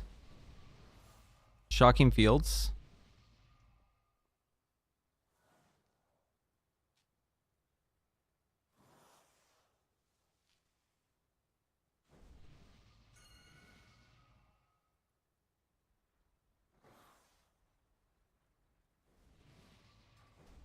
Hold on. I have an idea. Just gonna make this fucking massive. So I can't miss if there's a fucking debuff on me. Since I don't have good weak ores for this. Or at least timers or anything really.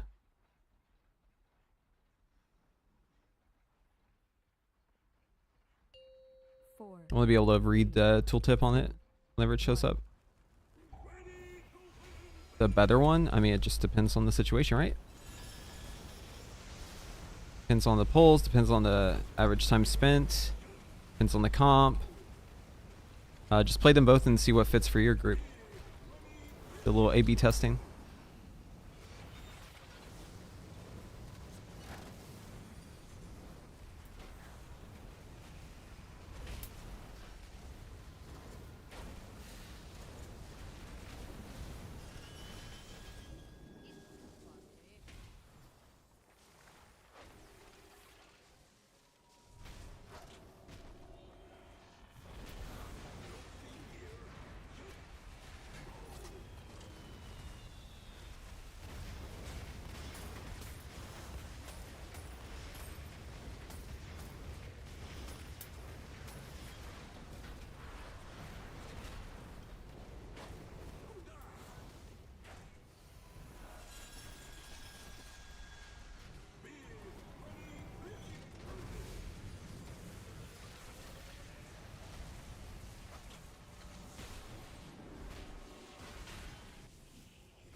There's a lot of mechanics in this fight where you have to like instantly cross the room if they happen to you. A lot happening on this one. Play pugs mostly. I would try dibs out. See how you like it. But only do it in the dungeons where there's like cleave bosses. So do it in try it out in mists. See how you like it.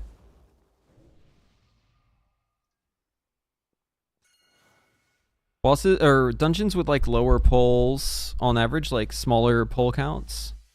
And bosses where there's like 2 target cleave.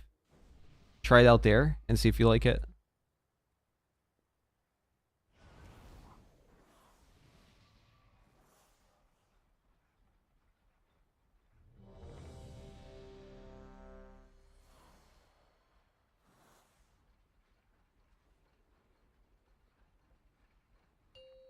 Four, three, two, one.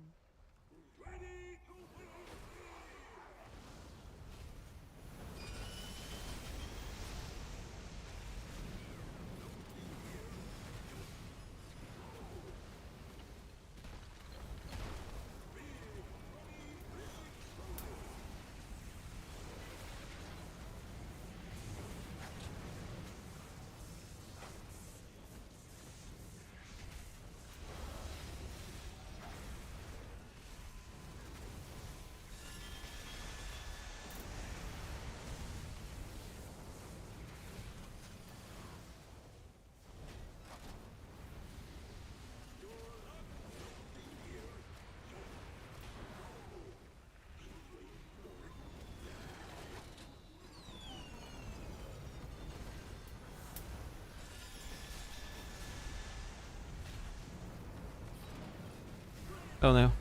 That was a terrible situation. The fire was on the left side where I was. I should have seen that earlier.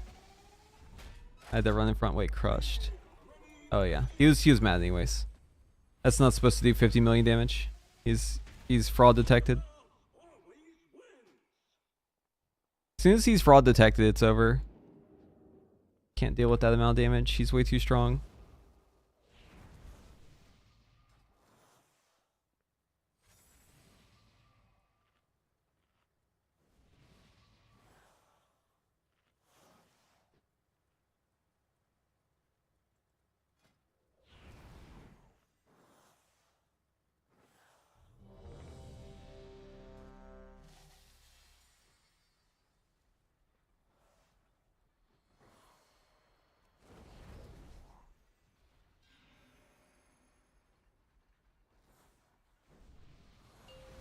Four, three, two, one.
Does suck.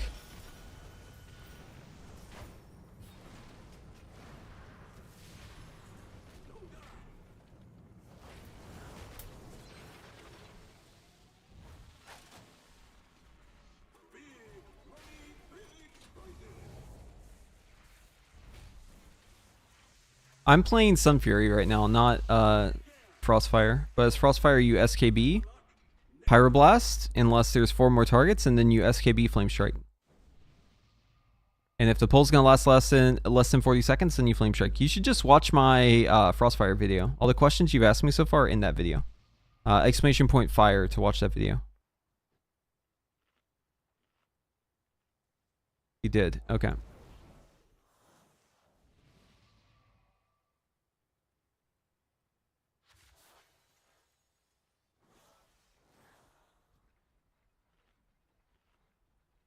Yeah, we still cover Devastation Evoker. You should grow and wax your mustache. It's badass. All right. I don't talk the Ignite build. Now, I don't recommend the Ignite build. I recommend Flame Strike. You're giving up so little to gain so much by just putting that one talent into Flame Strike. So you should just do that. Yeah, I still do Evoker content. 3, 2. It's looking like a Flame Shaper angle. We're actually going to test that in a little bit, but we're raid testing right now, so.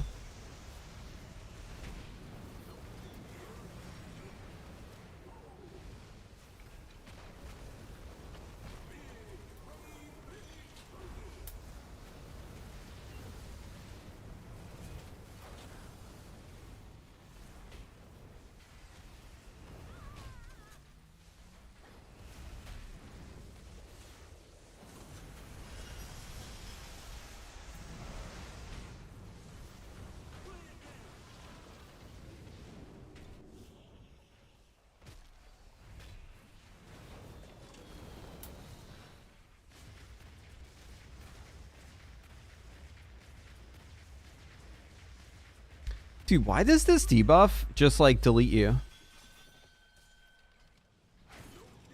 The debuff applies to your character. You're already taking millions of damage per second. And then the debuff instantly ticks you for 100 or 1.75 million damage. Like, you press a giant ass defensive, the debuff still wrecks your ass. Like, you actually have to, like, react within, like, half a second of it going on you. Like, it does so much fucking damage.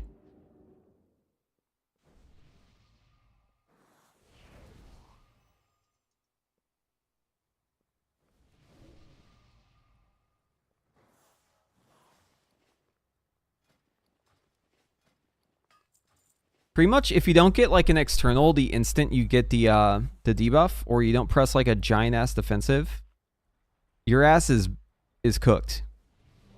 This fight actually reminds me of Kaveza a little bit. Like, it's so easy to just fucking die instantly on this fight. 4, 3, 2.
Oh. Yeah, the boss is just Mage. That's why we're getting fucking owned.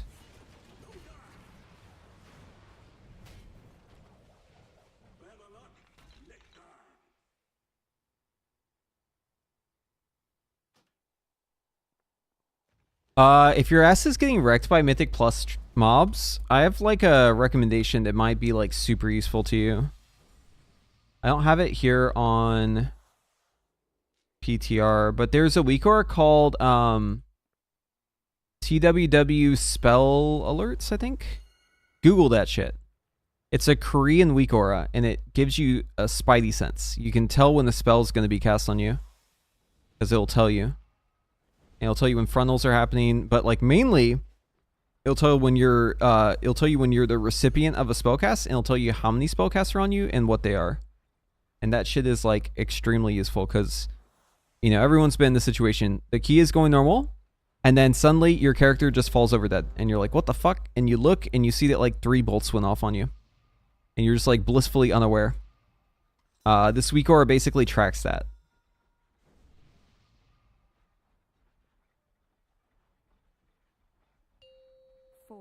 Yeah, I didn't read the second half of your message, only the first part.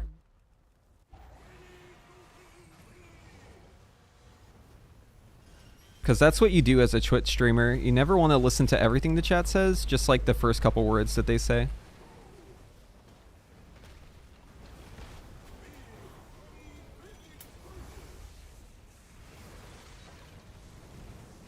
Oh shit. I got stunned by the coin.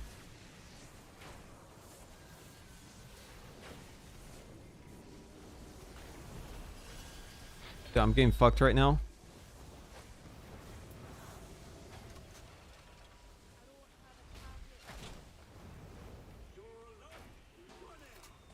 That was hilarious fucking lineup. Getting stunned by the coin and then getting the fucking dispel where you gotta run away.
I think this is an ice flows angle actually. Because that way I can survive and I can blink out of the coin if I get it.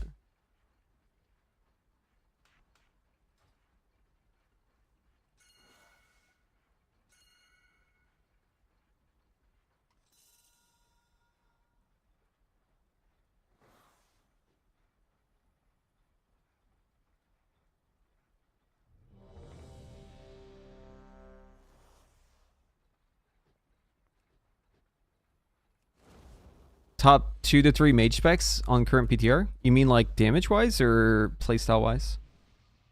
I'm assuming you mean damage, right? It's Frost, Frostfire Frost, Spellslinger Frost, and then Fire, and then Arcane. You can play some Fury Fire. It's good. Or you can play Frostfire Fire. Although I think it lost some value. Patch yesterday.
I don't know if it's worth it to flame strike those guys, honestly.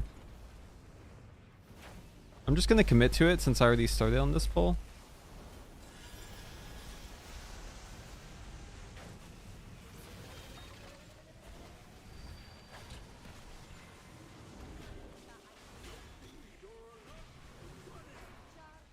Was he mad? Oh no, that's just a lot of damage, I guess.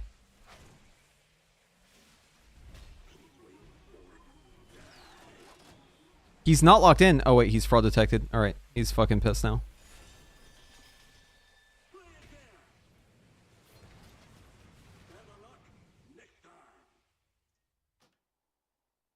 I think this will actually be a good fight. Like, seems like it might be a fun one.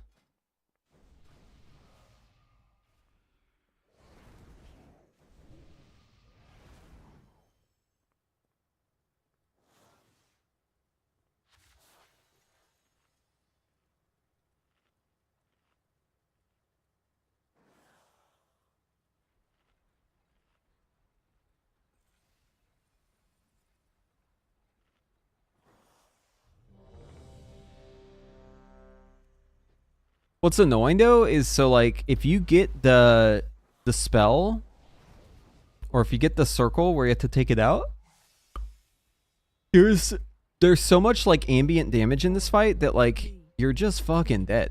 1. Unless you have like something huge to press for it. It could be just the I'm level that they have us at. It could be that maybe the damage on certain things is just a little overtuned right now. But it feels a bit unfair with like... Okay, so some pulls you get just like fucked over. You just literally are just bad luck, right?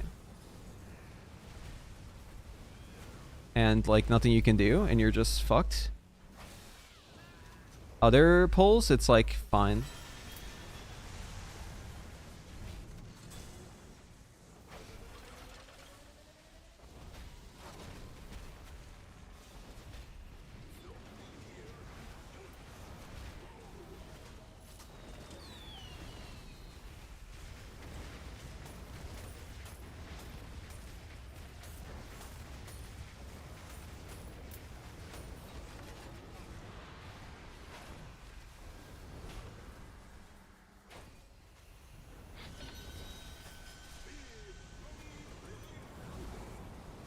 But that's why I feel like it's like very similar to Kavez in that sense.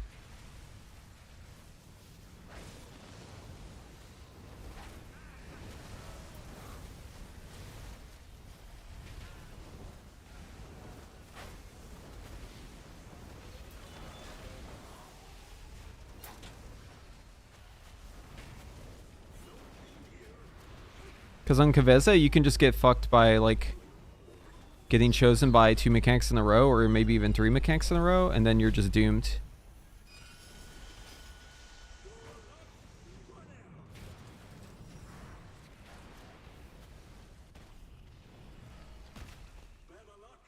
You know what I mean?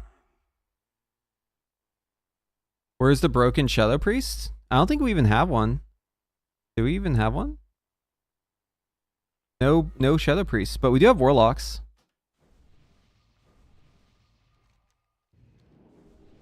Our priests are holy.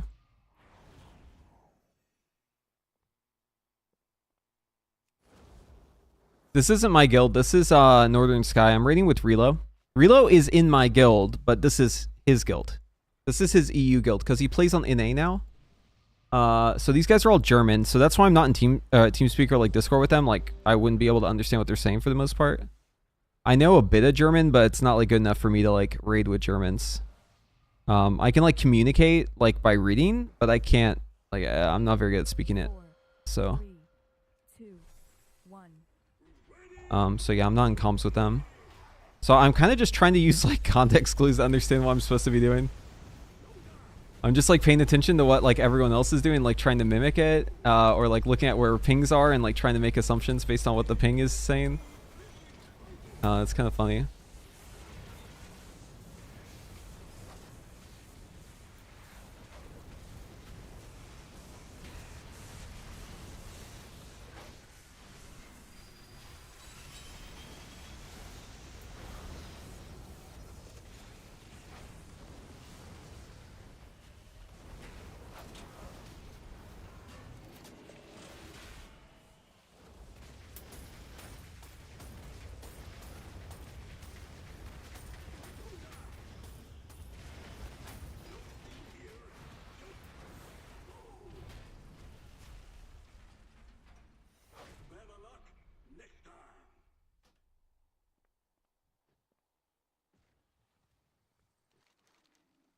It's so broken. It's gapping so hard. Yeah. Yeah, you have to have one though. You know, what'd be sick though is if it gaps so hard it was on top even if you didn't have one in the raid, like augmentation. You guys know that there was a bug where augmentation was showing in people's logs even though they didn't have an aug in the raid. It was like a phantom evoker. Yeah, this was a bug like a couple patches ago. People would have phantom aug evoker buffs in their raid even though there's no aug evoker in the raid. Would you know the word rind? Holy fuck, that's a crazy word. 4, That looks like a German word to me though. 2, I believe that. 1. The like German bit where they'll like take a word and like add a bunch of words to the end of it and like make it a fucking giga word is kind of sick actually.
We're fucked. Boss is buffed up. It's so over.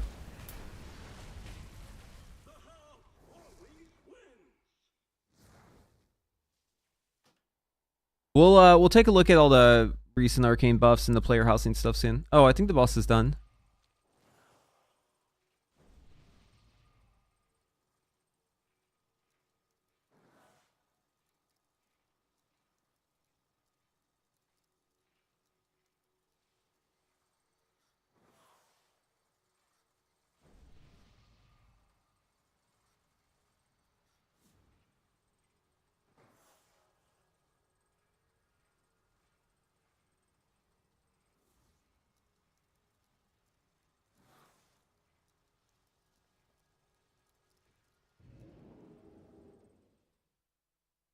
Are you in your fantasy house right now? Yeah, this is the new Blizzard player housing. I got an early IRL first look.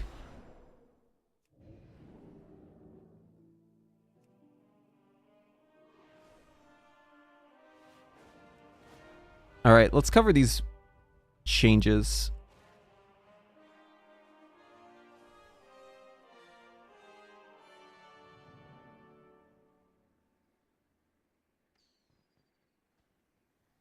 Wow head. Wow head. First look at player housing. Private neighborhoods. Yo, anyone else gonna have a gated community? Sorry guys.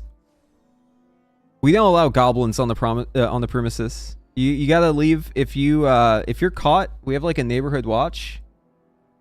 If you're a fucking goblin, you're out. Yeah, no goblins allowed, sorry. Who else would be banned from my property? Volpera. Volpera is like, dude, if I see a Volpera on my property, I'm shooting first and asking questions later. You're gonna get the fucking what's it called? The castle something? Was it? Where you can like defend your property? What was it called? The law where it's like you can like shoot someone on your property if they're trespassing? That's the law I'm gonna invoke if I see a fucking Vulpare on my property. You're fucking dead. I will shoot you. 50 plot instance neighborhoods, public and private, no requirements, no high purchase costs, no lotteries, no upkeep, no repossession if your sub lapses. Hundreds of decoration customizations via in-game rewards, but some items are from the cash shop. 2 housing zones available at launch, 1 for Alliance, 1 for Horde. Oh fuck, dude. So you gotta be Alliance or Horde if you want to live next to your buddies.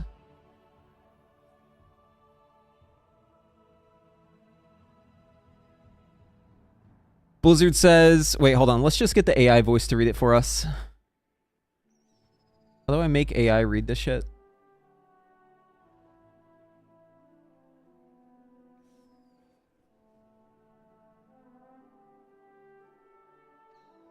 There's like a Windows command, right?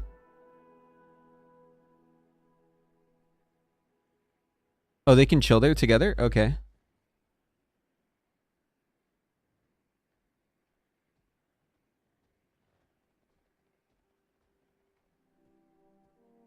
Control Alt. Okay.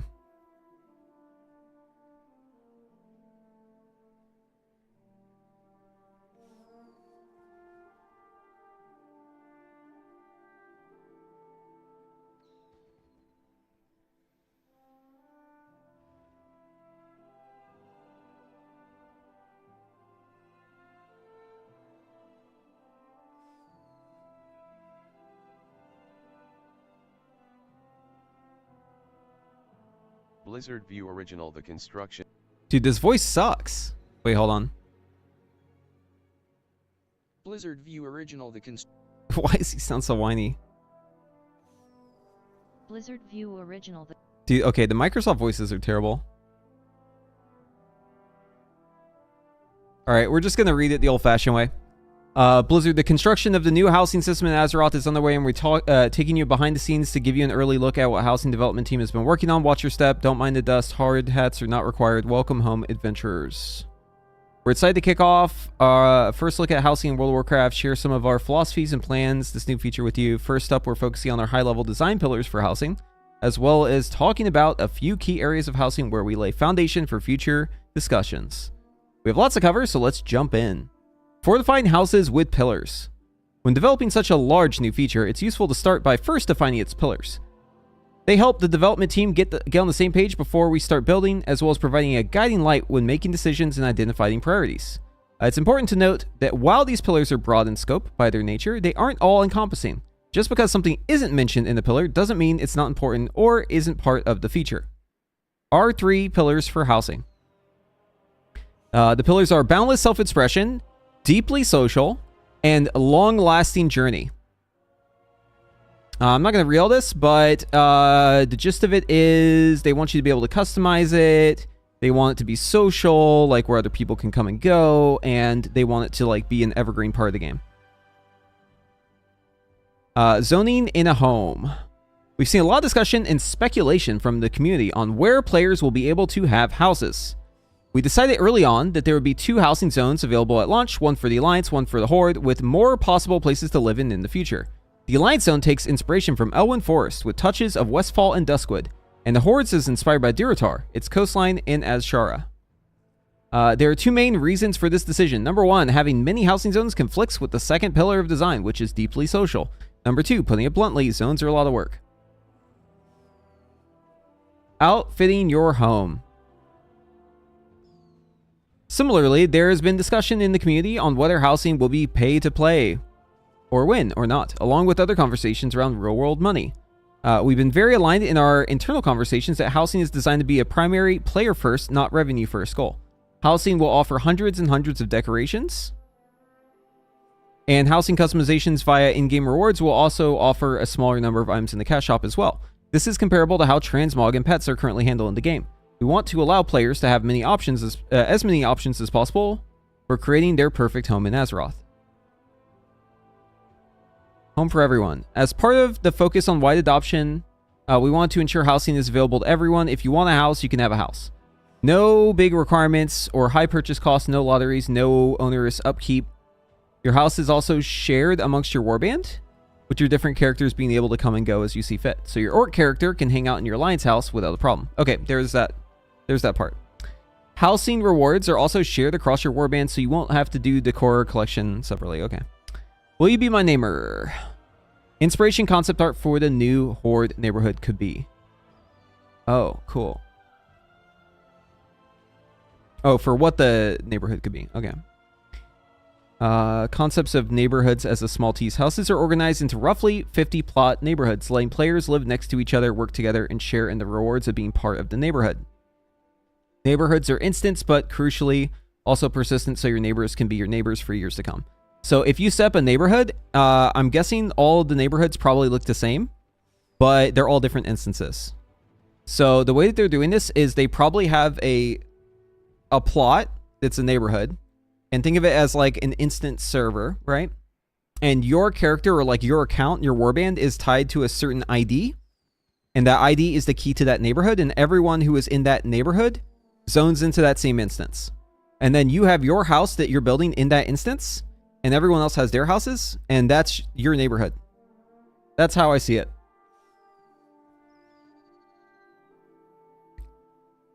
It makes sense because they need to instance it somehow. You can either take two approaches with a housing thing, right? You can either do it so every plot, every individual player plot is instanced, like how WildStar did it. Or you can do it so that you have a combined instance that multiple players go in together, which makes more sense for MMO, right? Let's be real. This is really cool. I want to know more about it, but I'm definitely building. I'm going to join a neighborhood on, with my alliance character, probably. Oh, WildStar eventually had neighborhoods? Oh, cool. I didn't know that. Whenever I played WildStar, I was doing like, I quit after we got World First System Daemons in the 40-man raid, and then I was like, I'm out. Fuck this game. Dude, it was a month of prog just to get the first boss down. That was so annoying. I ended up dying on the kill because our stupid fucking tank, that piece of shit, didn't taunt the ad that we had to like focus in the down phase. That stupid fuck. Dumb fuck tank got me killed. Yeah, fuck that idiot.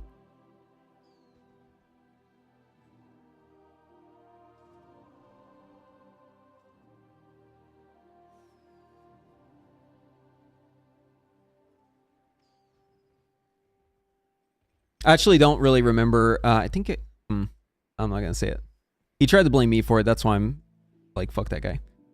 Okay, anyways. Blizzard investigating missing Plunderstorm cache. Is there anything else?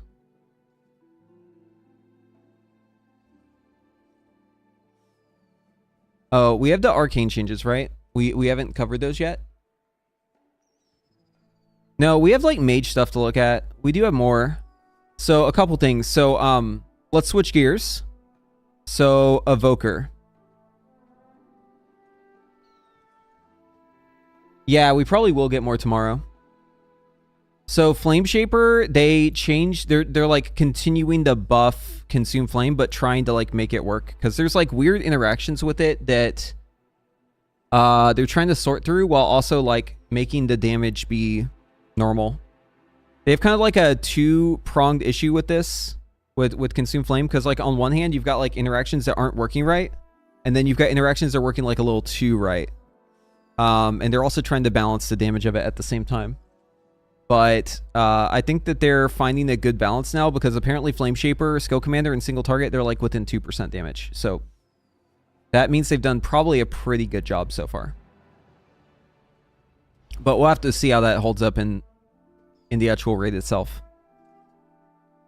Oh shit, dude. Augmentation. Upheavals from Liberation of Undermines 2 set bonus no longer increase the duration of Ebonite. Holy.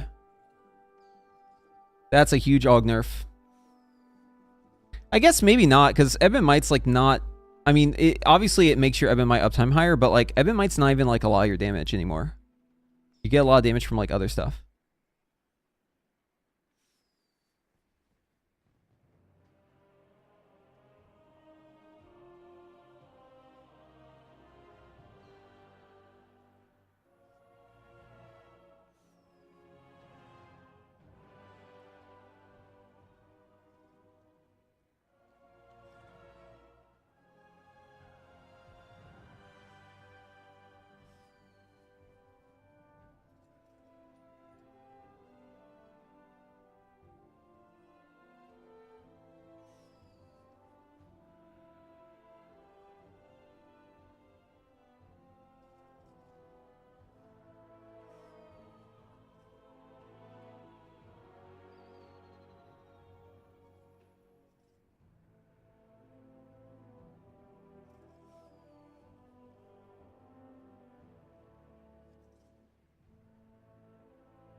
Did you see that the priest changed the PI and Shadow tier set is bugged and randomly giving it to 3 people? I heard about this, yeah.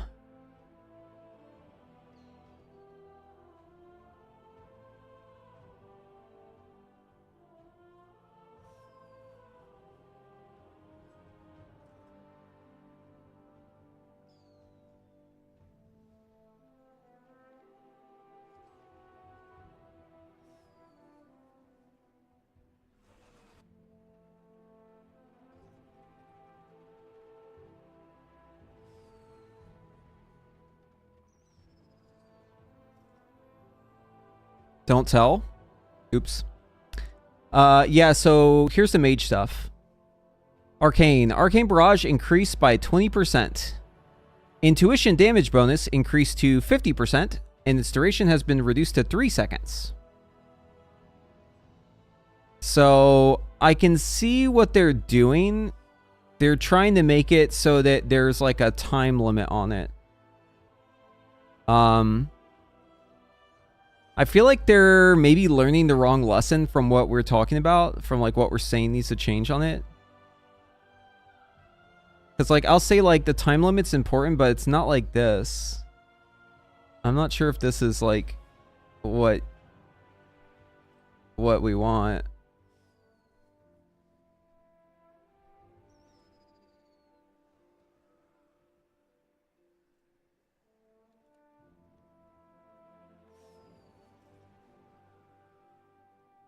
Like,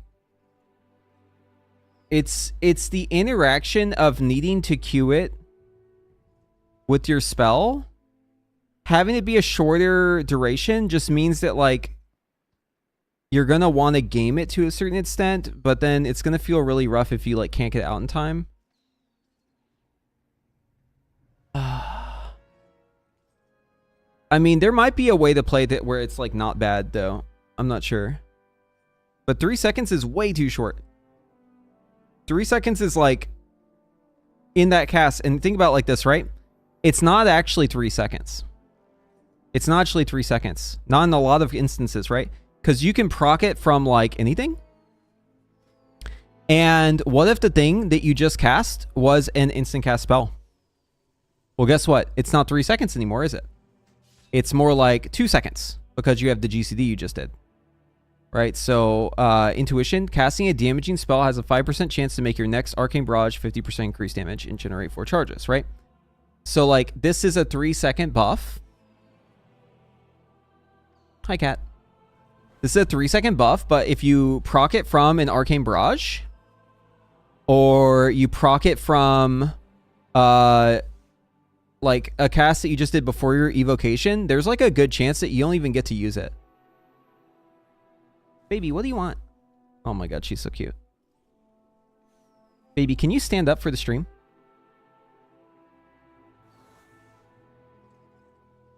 She's just out of reach, dude. She's hiding. Hold on, let me grab her.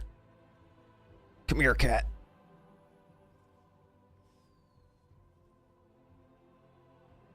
She was like, no. Don't grab me. She ran off. Come back. Baby, come back. Baby, come back. You can blame it all on me, baby. She's gone. Lost my baby. Okay. Yeah, so... I feel like we are once again learning the wrong lesson, but, we'll see. Okay, Fire. Unleash Inferno damage increase. Yeah, we like that. We like that a lot. Hyperthermia chance to trigger increased. Yeah, we also like that. That's great. Sun King's blessing damage reduced. You know what? Fuck it. We also like that. Wintertide has been updated. Now grants 2 to 4 increased Icicle Glacial Spike damage, stacking 2 times. Glacial Spike no longer consumes Wintertide. Wait, what? Oh. Okay, so wait.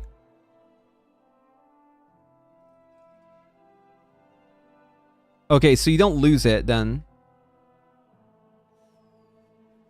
Wait, what the fuck? It doesn't consume Glacial or Winter's Tide? It's just, but it increases Glacial Spike damage and Ice Cold damage. So do you just like have it up the whole time? How long does it last? Hold on, let me check something. But this means we can just like Glacial Spike more, which is good, right?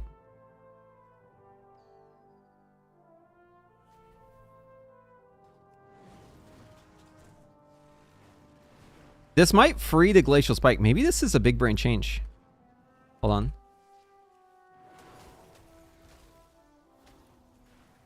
Okay, so I have Winter's Tide, right? And I keep it. Wait, this is kind of poggers. Because now I can just Glacial Spike and it's fine. Because I don't lose it. Wait, hold up. This might be a... maybe they're cooking, dude. It's just a passive buff. Yeah, I mean, true, but... you can lose it if you don't cast Flurries or Frostbolts. So what this does, I think, more so than anything else, is it means that you can cast more Glacial Spikes. You don't have to be as careful with casting Glacial Spike. And listen, anything that makes me cast Glacial Spike more and not have to, like, sit on it and wait for, like, the fucking... you know, the moon to be in its perfect position, and it has to be, like, you know, the third Friday of the month and, like, all this other shit. As long as there's something... where I can just cast my Glacial Spike and I don't give a fuck about setting it up properly, I'm happy. Because it feels so bad whenever you have a Glacial Spike ready and you're just sitting on it because you can't use it. That just feels like such a waste. So maybe they cooked with that. Maybe that's good.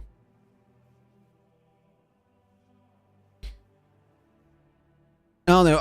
Honestly, I haven't played much Frost on the PTR, so I couldn't tell you like how this talent feels, but my intuition tells me that more Glacial Spikes is good. Spellslinger, Splintery Orbs, Frost Splinger generation reduced to 4 was 5. Dude, keep fucking nerfing this. Gusto said not sending Glacial Spike on CD is a very small loss now. Yeah, that makes sense, because you should send it now. Yeah, that checks out. Spellfrost Teachings, chance to trigger, reduced to 2%. Okay, I'm okay with them nerfing this, but like just delete this talent, actually. Just make it do something else. Don't make it like give you Frozen Orbs. Or like maybe just change what the value is. Make it... I don't know. My issue with this isn't like how effective it is, it's how RNG it is, and I feel like making it happen less is just making it more RNG, but maybe I'm crazy.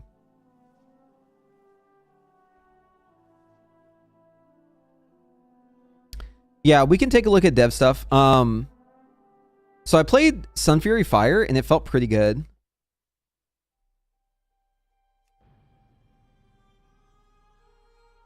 Is it worth casting naked Glacial Spikes if you got nothing till the next spike? So you want a Brain Freeze if you have one, but apparently it's better to just send it right away. Hold on, let me verify this. Is this what this sim is doing? I think this is the one he cooked up. Hold on. This is the new one, yeah.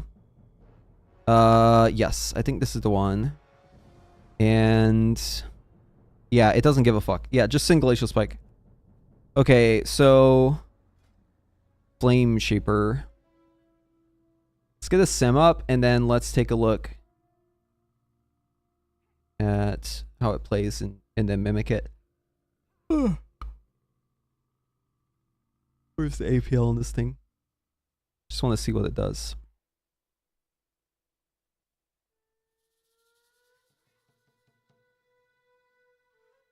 Okay.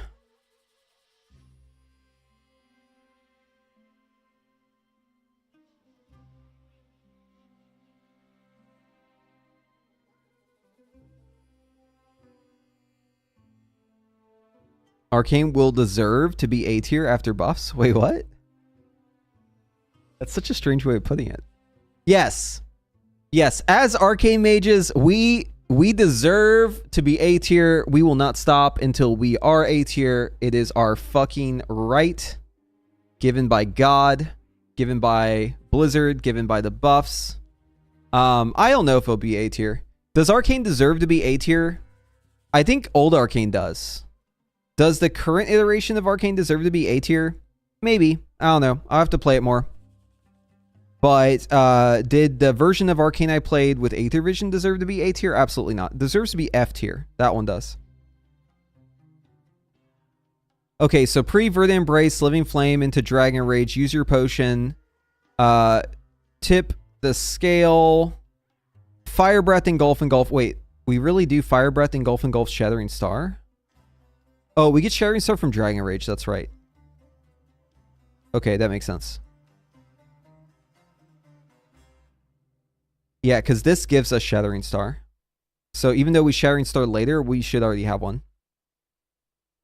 So boom, Dragon Rage, tip the scales, Fire Breath would tip the scales, Engulf, Shattering Star, Disintegrate, Living Flame, Disintegrate, Fire Breath again, Eternity Surge, Disintegrate, Living Flame, Disintegrate, Living Flame, Disintegrate, Shattering Star again, Engulf. Boom, boom. Need to have Shattering Star up for this, I think, if we're gonna Engulf. Check the talents.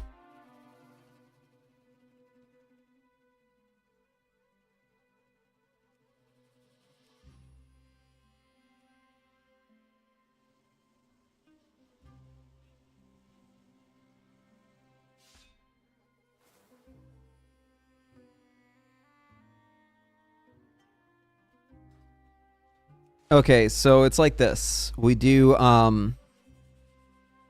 gonna pre-tip.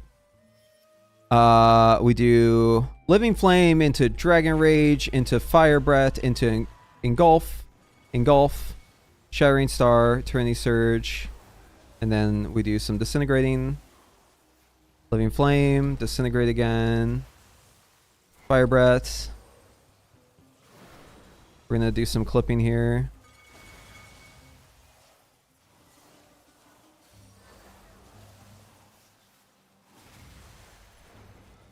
That was another Engulf.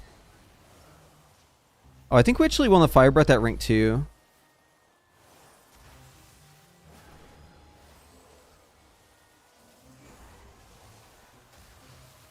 Yeah, we want to do rank 2 Fire Breath. It's kind of Pumperton though. I mean that's pretty good, right? Guys. Is a 10 million Engulf? Is that pretty good? Is that like kind of poggers? Because I don't think I think it's gonna overcap if you have rank 1. I'm pretty sure we want to do rank 2. Hi, baby. Oh, she's back, dude. Guess who's back? Get here.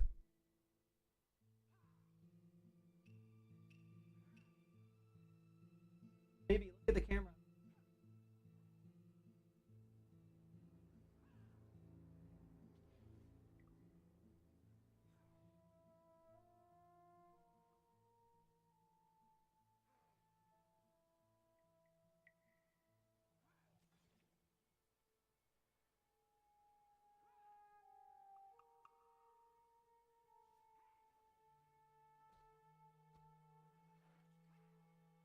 She doesn't understand that the camera's in this direction and it's bright, so she doesn't look at it. That's why her head was down.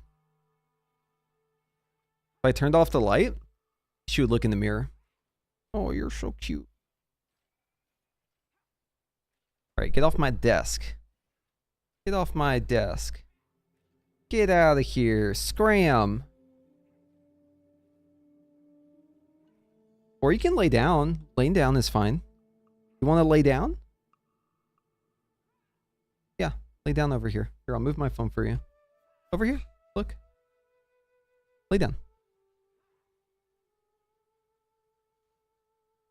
Yeah, 10 million's pretty good, I think, right? Like that's kind of Poggerton. Nice cheeky 10 mil Engulf. Okay, hold on. Let me verify if I'm reading this correctly. 1 second. I'm gonna actually do some fooling around with this. Let me cook. Okay, so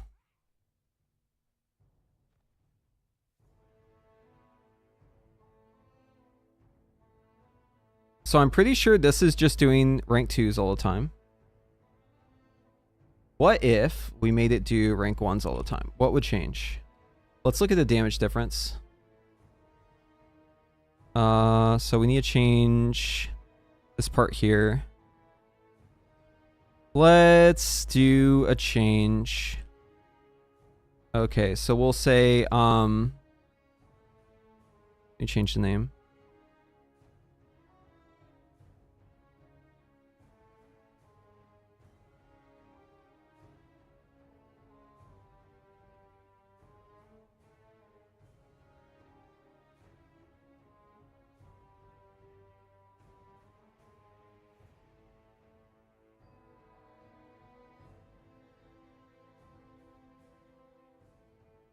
Okay, 4 different versions.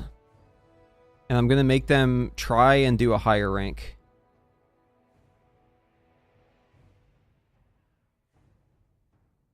Okay, so we're still going to say Fire Breath empowered at 2 if the target max health %. Or if Dragon Rage isn't... If we can't get the Dragon Rage off in time.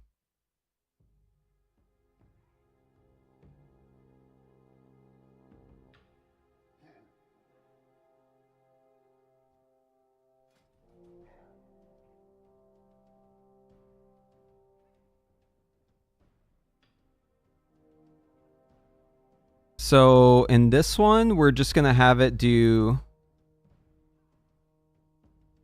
rank 1 always.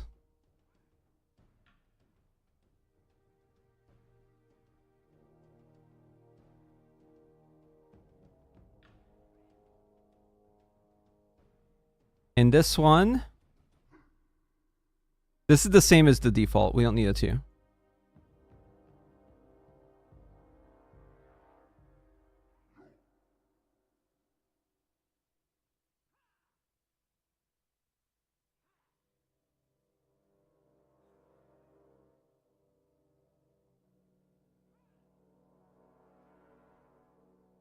So I'll have default to 3.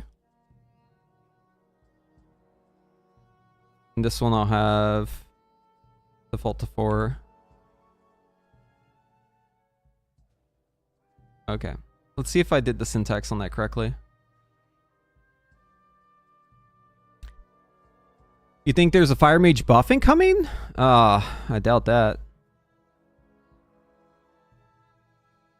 Let's just hope Blizzard doesn't look at it anymore. You know, just look at something else. Yeah, so it is best to just send it at rank 2 then.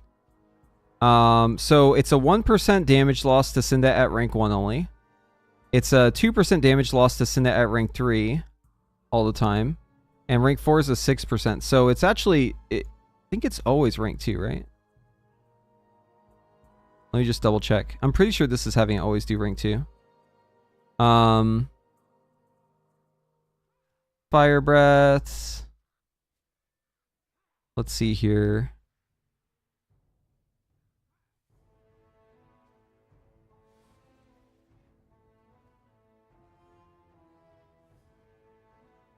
Where's...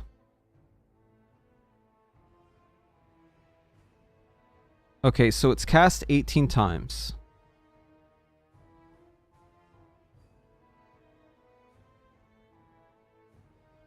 Let me go back to the other one. So this one has the details on it, I'm pretty sure. So it does it 18 times. Let's check here. Is it also 18 times? This one's 19.1. Okay. And it does it at rank 1 on average 0.7 or 0.17.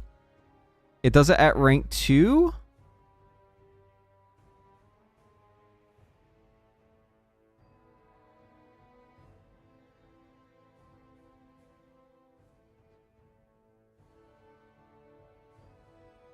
Wait, is this the right expression for rank 2?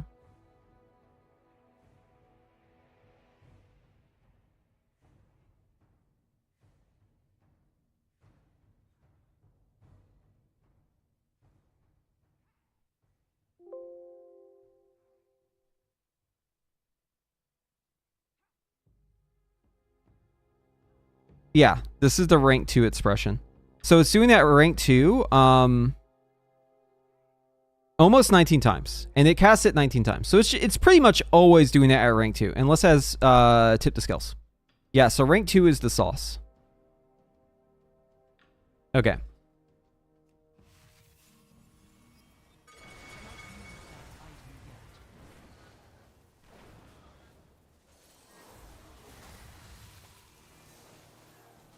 Oh, I need to check and see if it's clipping. I bet you it is.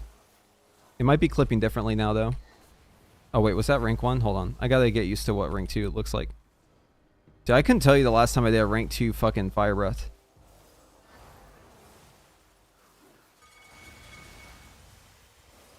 More cowbell. That's just whenever I get my proc.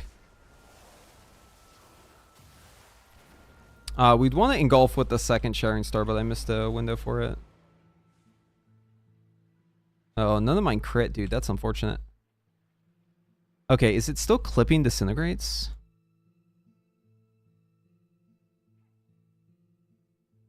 Hold on. Be easier to check in here.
Okay.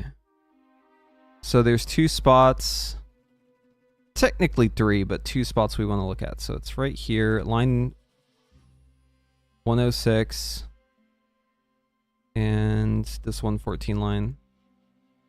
Okay. So disintegrate. Early chain if ticks remain less than or equal to 1. And mass disintegrate up if raid movement in greater than 2, buff hover up. So like to get more out of the hover. Buff mass disintegrate up, target mass disintegrate, area pull. Okay. So this one, since this is an and statement with mass disintegrate, this is not relevant to us at all. This is the one we care about. Okay, so there's only one line.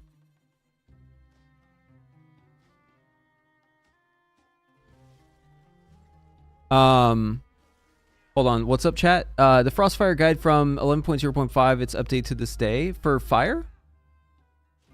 It's good for live. It's not on PTR though. Don't know how Dev or Aug is at this point. Aug is pretty good damage. Dev isn't bad though. It does good. It's pretty good. Okay, Living Flame. Oh wait, no, that's not what we want. Where's the fucking disintegrate line? I think this is it.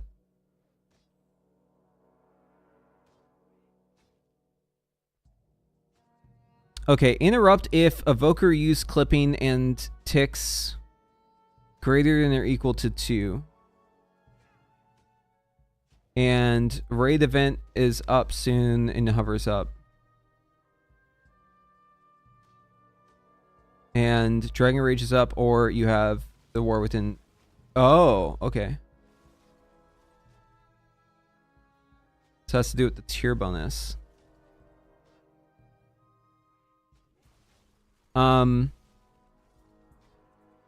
I don't know if it's going to use early chaining or clipping. Hold on, let me see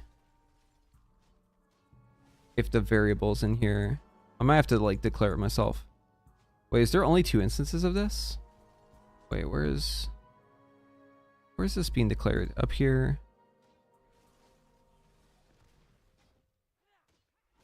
These are all trinket variables.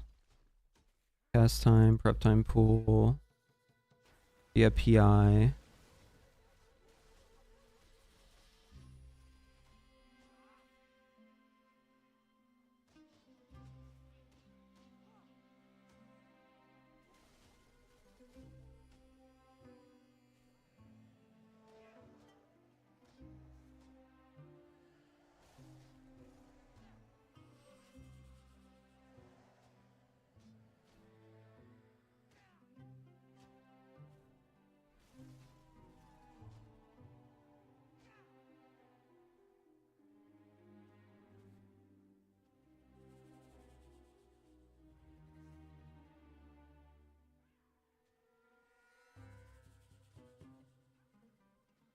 So I haven't looked since Og got the nerf to Ebon Might, but it was. I'm not sure if it still is.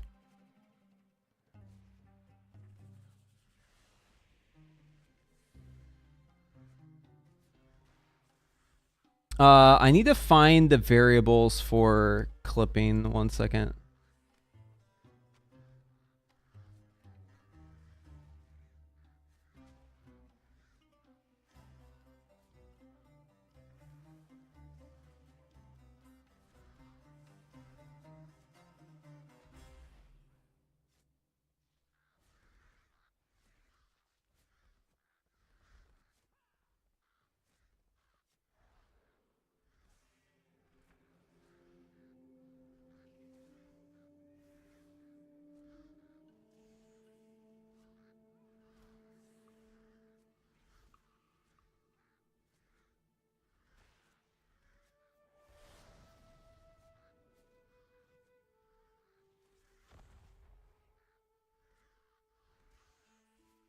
Okay, I found them.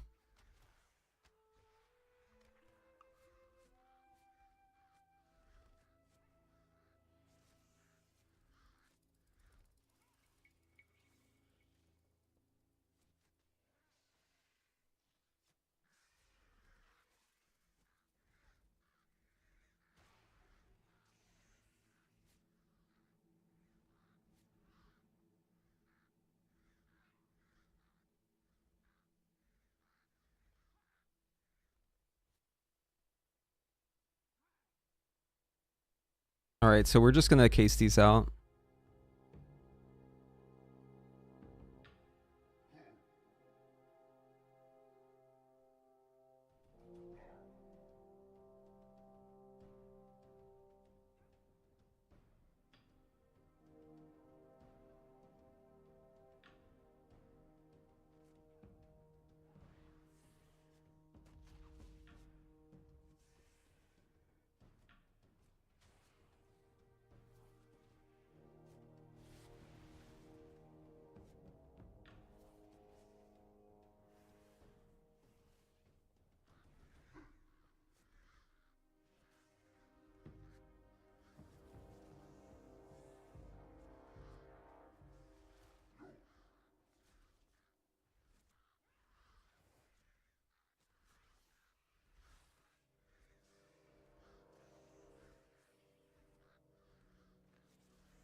One one zero one 1000.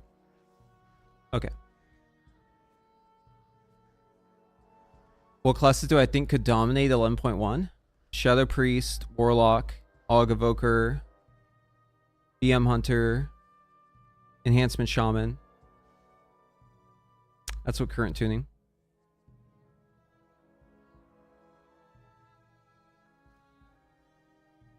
Okay, so it looks like early chaining and clipping. Only clipping, no early chaining, are basically the same. Only early chaining and no clipping is very similar. It actually doesn't matter. It's only 0.4. These are within error. Like if we look at no clipping, no early chaining, it's within 0.4%.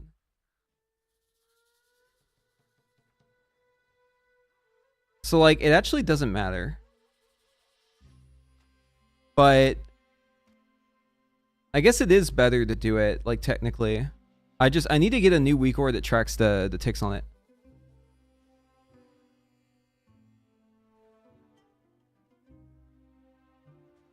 But yeah, this is close enough where I'd say, like, it probably just doesn't matter. It's very, very minimal difference.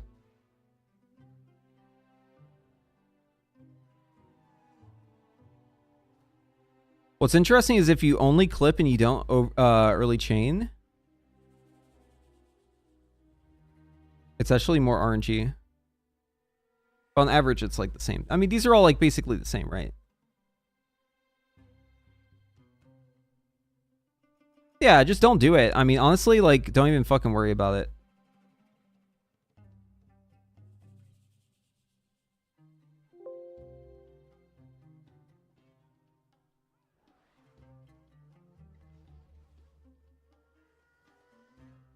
Be right back, 1 sec.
Which classes do you think could dominate 11.1? Oh, I already answered that. I'd most likely go Shadow Priest if Arcane doesn't see any love. Yeah. I think Mage is fine. It's just, I mean, it's not like overpowered, but it's fine. So a new player could just no chain, no clip, who wouldn't really notice the difference. So here's the thing. I read this question before and I thought about it just a second ago, so I wanted to readdress it. It can be easier in some cases to early chaining to clip. I think it can actually make it easier to play. So I guess I would revise what I said earlier to whatever feels right to you. Just do whatever feels right to you. Don't worry about trying to do it if you don't like it. So like try both and see what you prefer and then just go that route. That's what I would say to do. And it doesn't matter which one you choose. It's just up to you. But try both. If all the mage specs did the same DPS, what do you think is the most fun, best design? Fire. It's not even close. It's 100% fire, and it's not even fucking close.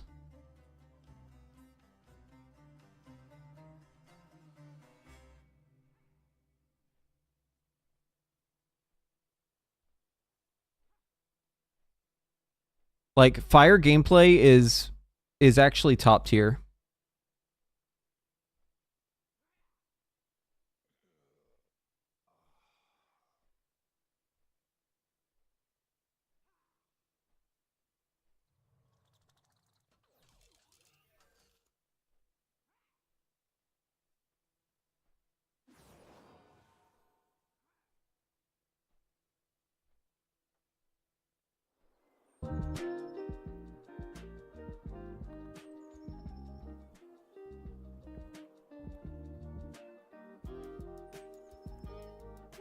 How's the gameplay changed from now to 11.1? Just little things.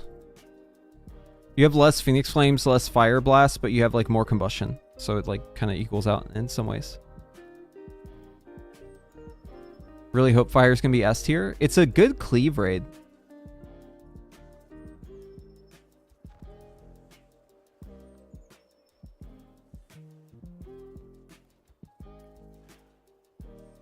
So it's doing it if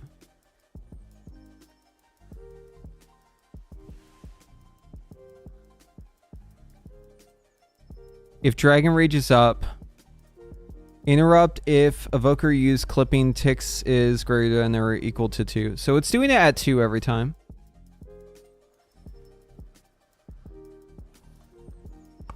Two or more. It's just clipping at a tick.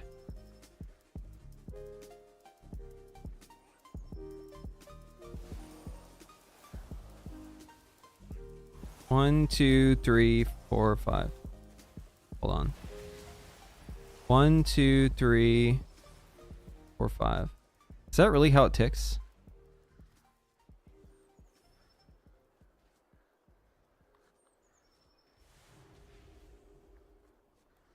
If fire is S tier, I'll shave my beard and keep the stash like you. Cool. You should just do that anyways, dude. Join the mustache gang.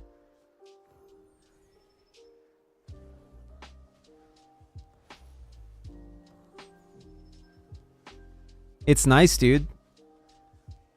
It's nice. It feels good. I shaved it off because I was just getting tired of having a beard. It just feels good to not have a beard, you know? But you still get to like ponder things. You know what I mean? Still have that nice ponder tech, but without a beard. Let's see. We want to do we're looking for an Evoker Weakora.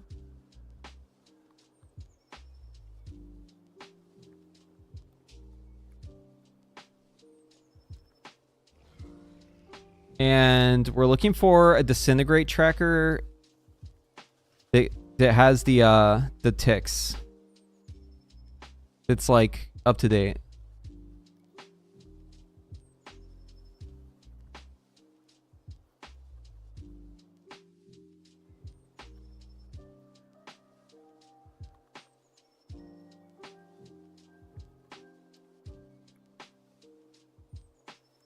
Yeah, exactly.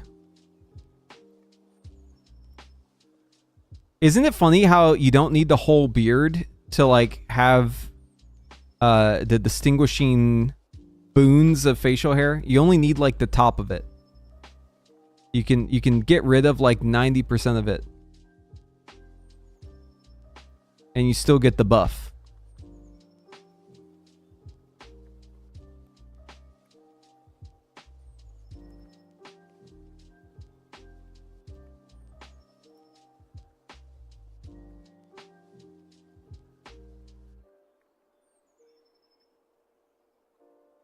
What's this thing? This is essence, right? No, we don't want that.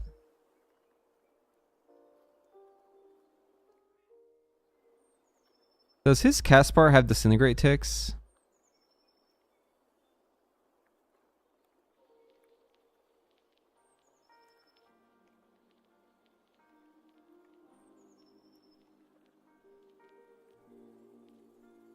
Stroking the chin while pondering just hits different though? Yeah.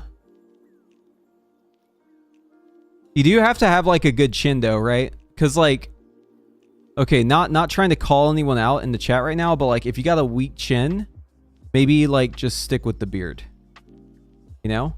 Or maybe like do some mewing, right? Fucking level up your chin.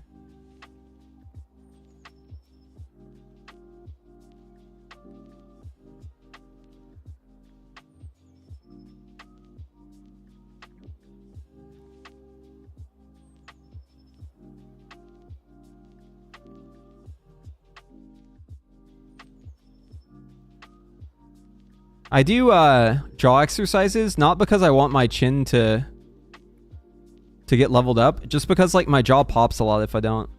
So I'll do like the side to side like this. You'll sometimes see me doing that on stream. Side to side jaw thing. And then back and forth. And it loosens it up. Or else what will happen is my jaw will like pop really loud.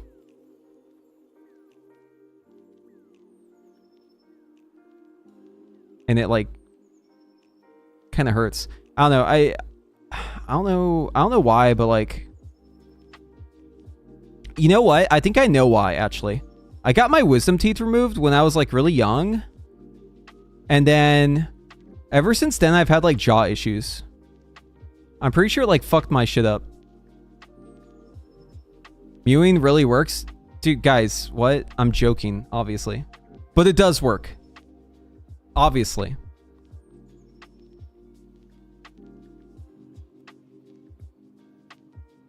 I mean, listen, if there's so many memes about it, like, there's got to be some truth to it, right? There's got to be something there. There's no way it's just like everyone is just collective in this delusion about mewing being a thing. There's got to be some truth to it somewhere. You know what I mean? It's a scam like the cope you smoke for Arcane. Wait, I'm coping about Arcane? I'm telling you not to play it. Or is the cope that it's that you should be playing it and you're... I'm trying to say not to. I don't understand. Can you clarify? Here, we're gonna try this one. I want to see if this tracks the disintegrate ticks.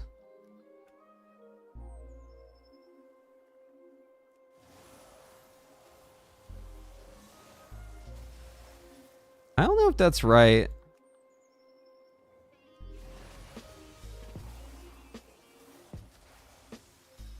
One, two, three, four, five. It feels like they're actually equally. Feels like they're equally spaced out.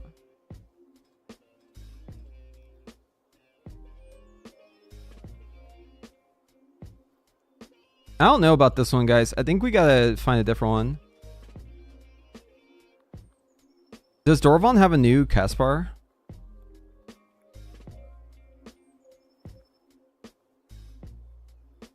Oh, it's been a while since he like updated his cast bar. I don't know if I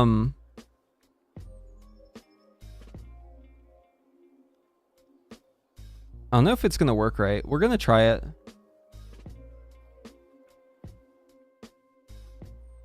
Is 60 ping too much for Fire Mage? Dude, I played Fire Mage on EU with like 200 ping. It's fine.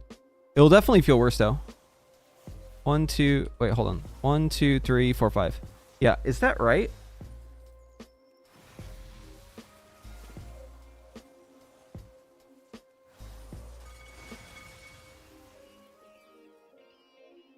Hold on, I need to hit up Dorvan and ask him directly.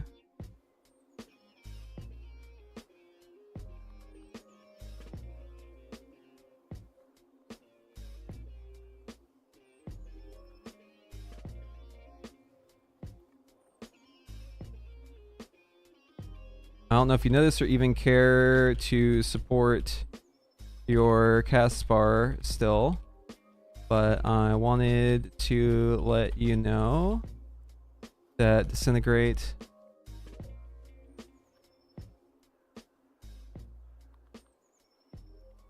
now has 5 ticks.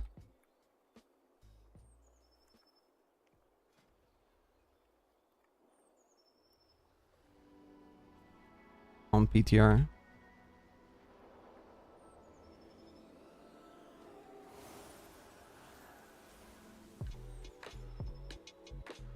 They seem to be evenly distributed, but it's hard to know for sure. But the cast bar shows it like this.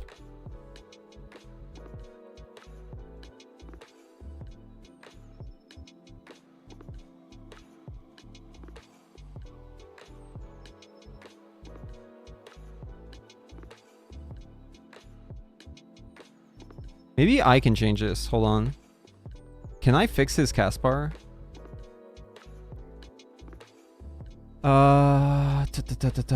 Let's see. How is this programmed? Can I make sense of this?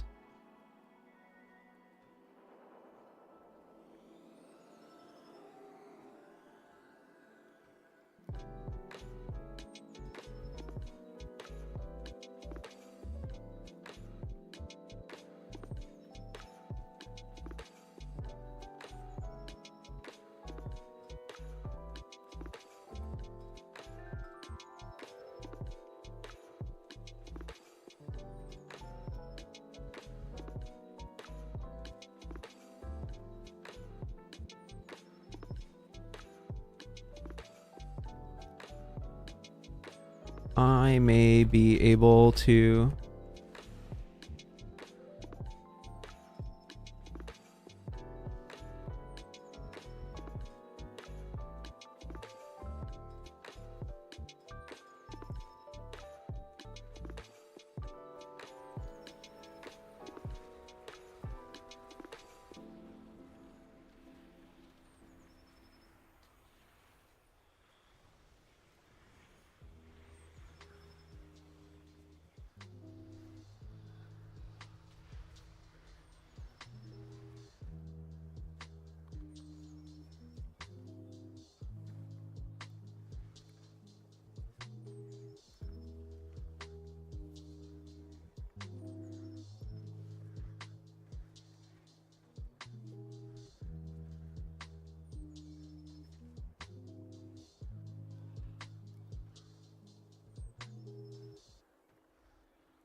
This is mage stuff.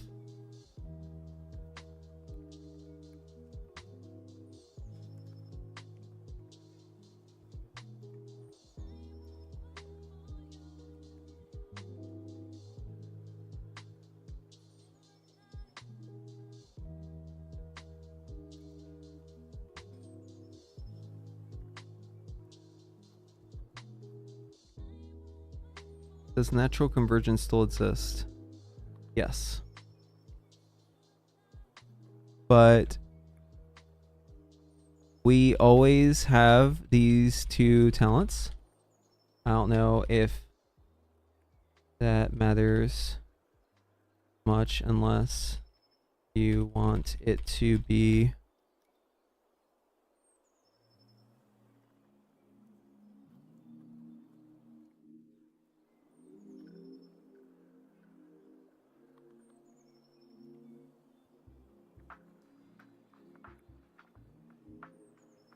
having a default to both these talents picked is probably 99.999% of people using it. Okay.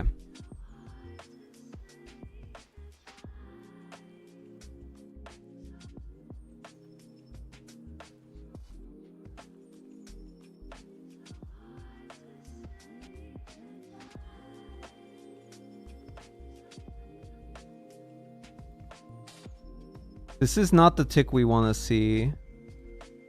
How do I...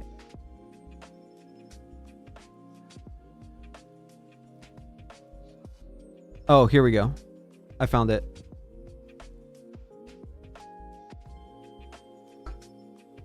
Okay, this is what we need to change.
So 100 would divide it by 4.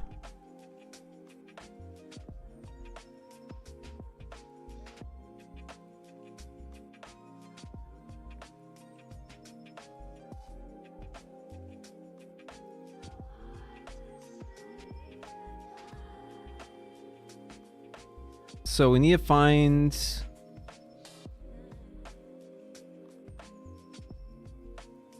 Okay, so it's got 1, 2, 3, 4. So it normally has 2 ticks on it.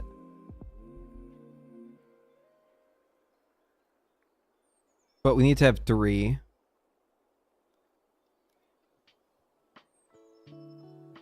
Acid tick time. Tick.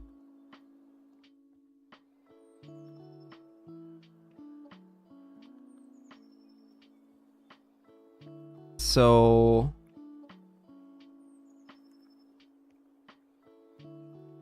we just need to add what, 30% to this? Oh, let me make sure I'm not looking in the wrong place.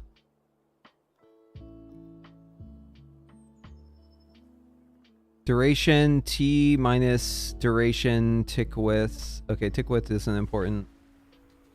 It's passing it name, icon, duration, in time channel, ticks. Ticks is what we care about. We need to change the amount of ticks. TI ticks. Okay, so the amount of ticks equals I here. This is for empower stages though. I think this.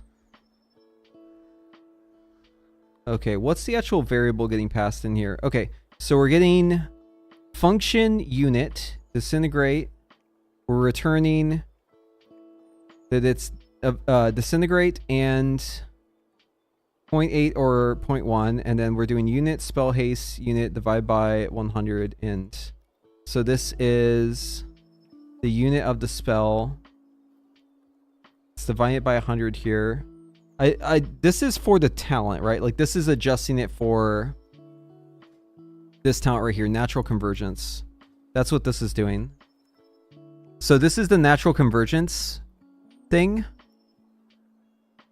And then this is 1 plus unit spell haste. What if I just change this to 2? Oh, that doubled it. That's not right. Now we need to change the other part.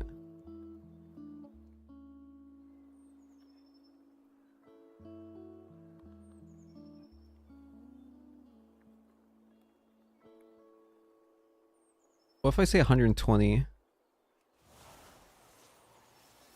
I didn't change anything.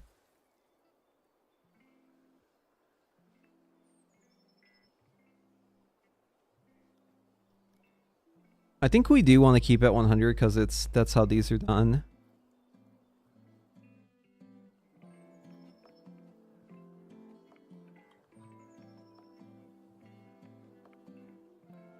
Unit spell haste unit. Where is this coming from? Hold on. I'm gonna mess with this in Notepad++ because it's hard to read in here.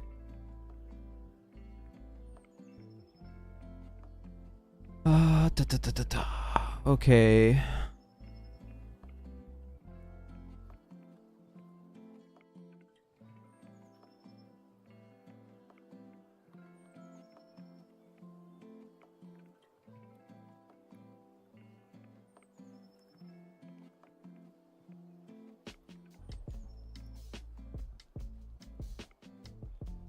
Is this declared anywhere, or is this like just part of it? It might be somewhere else.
What if I did 0.2?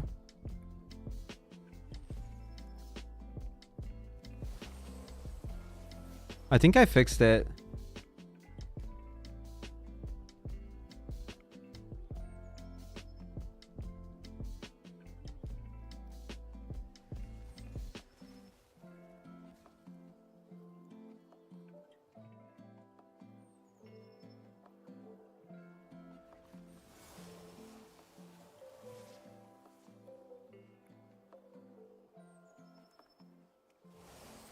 What if I chain from this though? Hold on. Will it work if I chain? 1, 2, 3, 4, 5. Yeah, I think that actually works.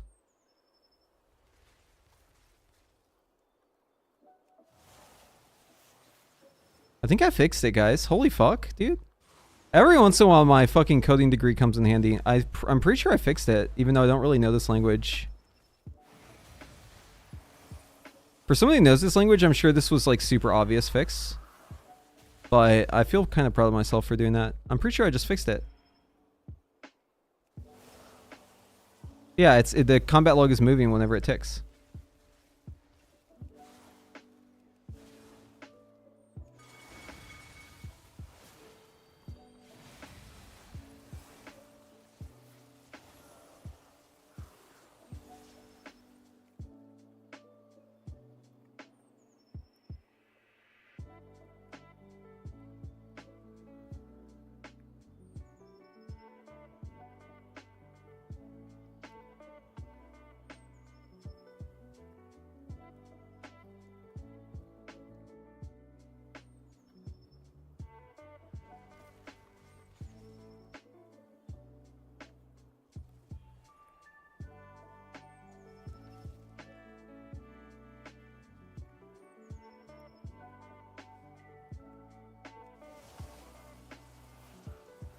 Hold on, here's the test. We chained super late.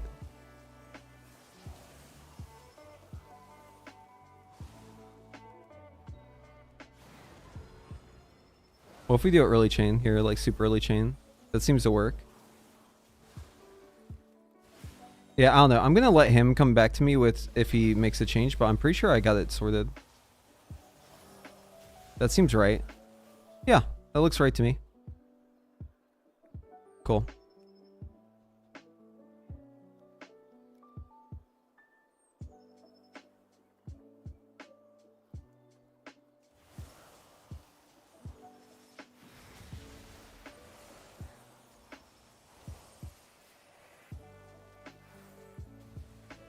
I have to test this more, but I think I got it fixed. Okay. In this stream, will you play Hello Kitty Island Adventure? Dude, I heard that game came out and it owns. Maybe this time, dude. Not in this stream though, but maybe sometime. Okay, let's do open air.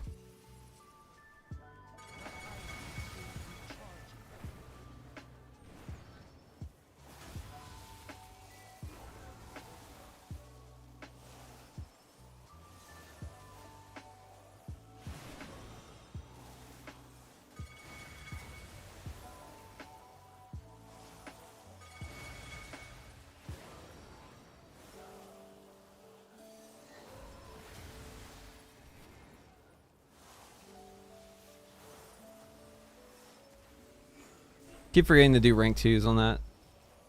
It's just weird.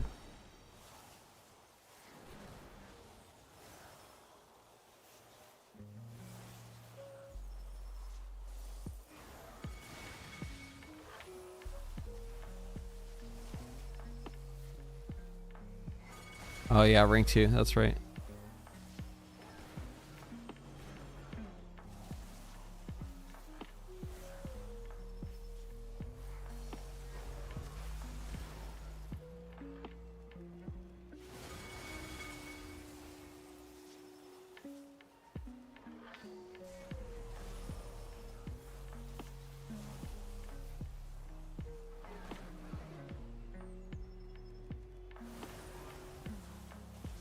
Okay, that's good.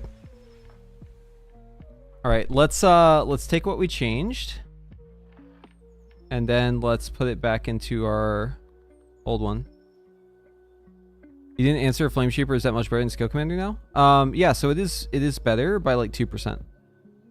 So not a huge amount, but enough where it maybe matters to you. But that's in single target and not in cleave, just to be clear.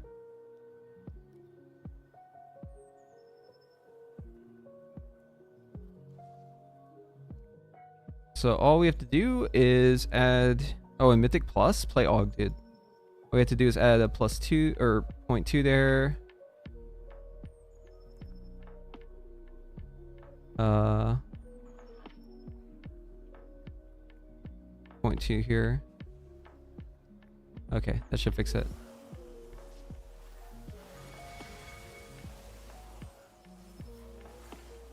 Yeah, that works. Fuck yes, dude. God damn. Yeah, if you hate Og and love Dev, I think you play Skill Commander in Mythic Plus. Okay, I think I fixed my weak aura.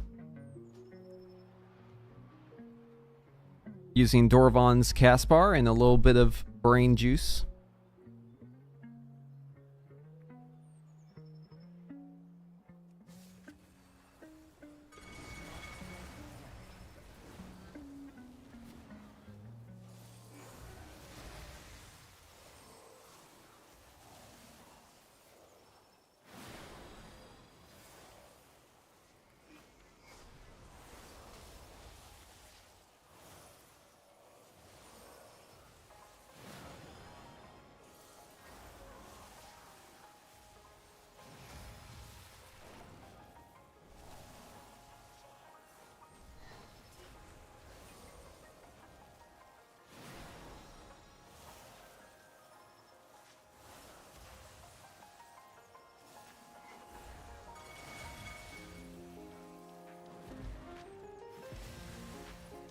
Oh, I need to fix my engulf though. My engulf is like not working properly.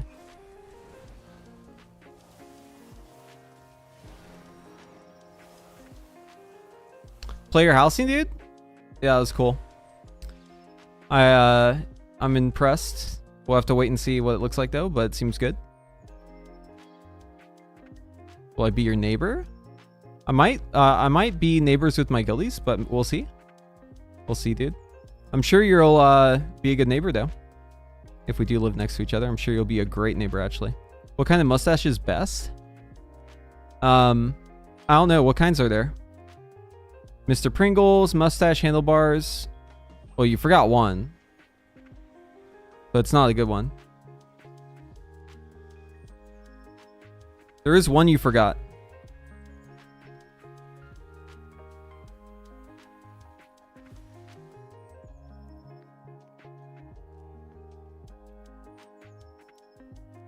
It's the forbidden mustache.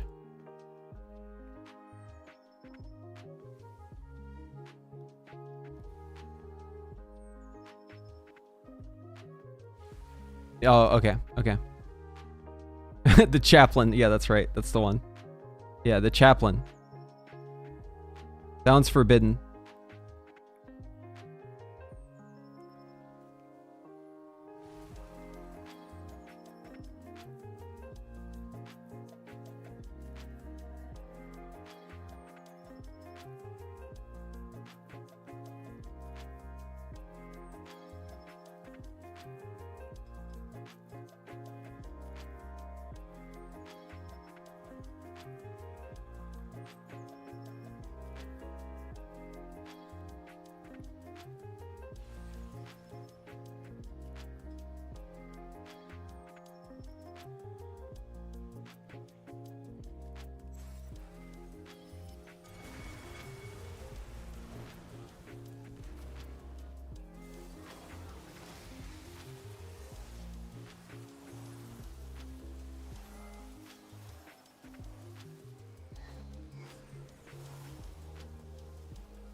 I'm gonna be the kind of WoW neighbor who brings pie.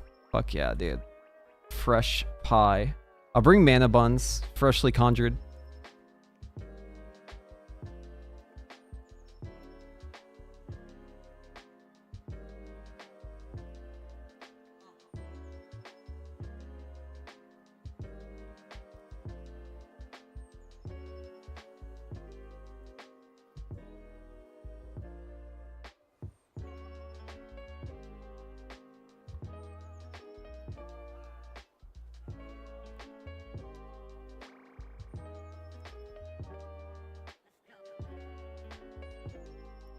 Okay.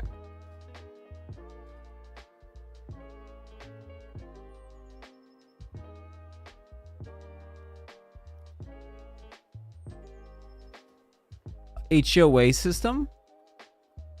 Yeah, I already talked about how I'm gonna treat my property. A Volpera are shoot on site. They're not allowed on the property.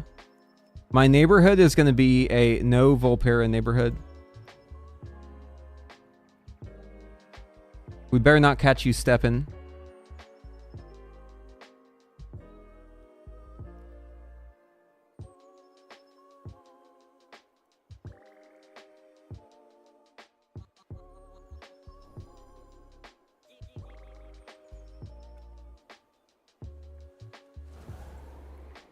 I mean, dwarves are allowed, right? It's just no Volpera.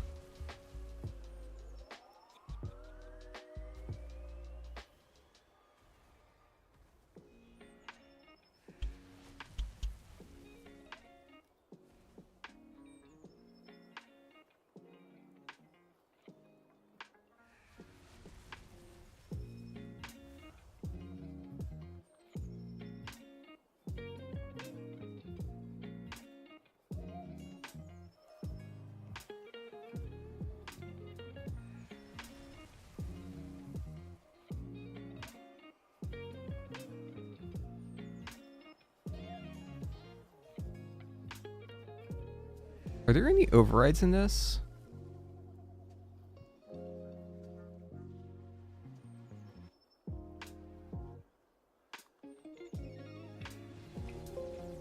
There aren't. Dude, that's good.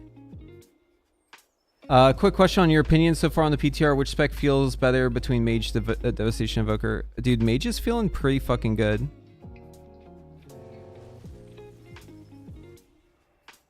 Dev is like not bad though. Flameshaper is actually like feeling pretty good.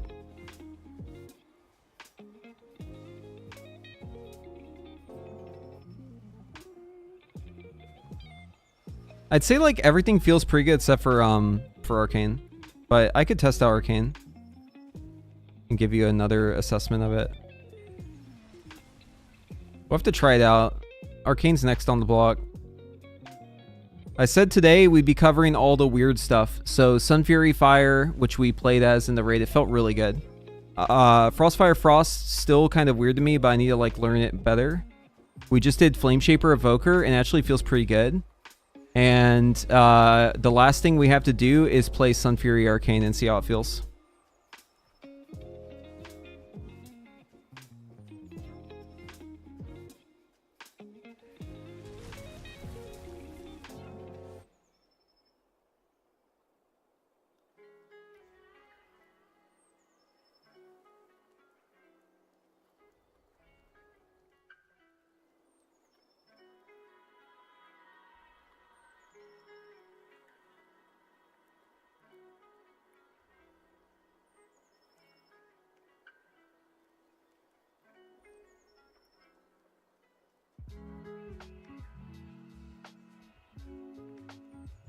Is the gameplay okay, or is it just a damage problem for Arcane? Well, I'll tell you. Hold on, let's swap over to Arcane.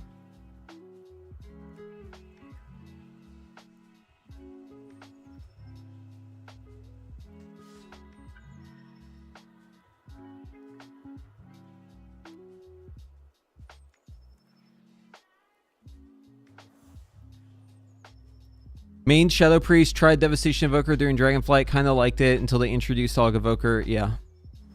I know that. I know that feel. After buffs, what do you think about Frost Mage? Better than Fire? I think numerically it's better, but they're actually pretty close. Really? They're all pretty close, except for... And I don't know, maybe this APL is like bad. I'll have to take a look. Hold on. Can I...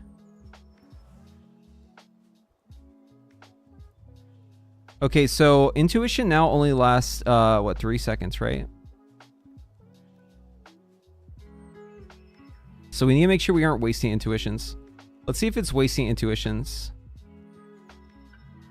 This one, so I don't claim that the APL is good because I did not put much time into making this thing updated for 11.1. I put very minimal effort into it, but I want to know if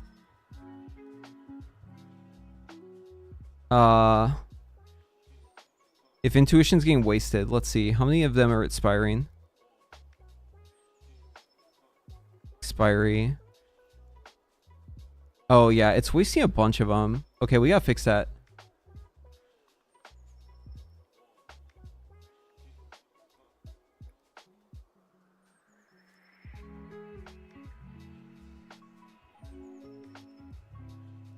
Which horde racial is best for mage? Probably Tauren. Or like maybe troll. I don't know. I haven't really done race sims in a while. Might want to run those yourself. It's too early to worry about race.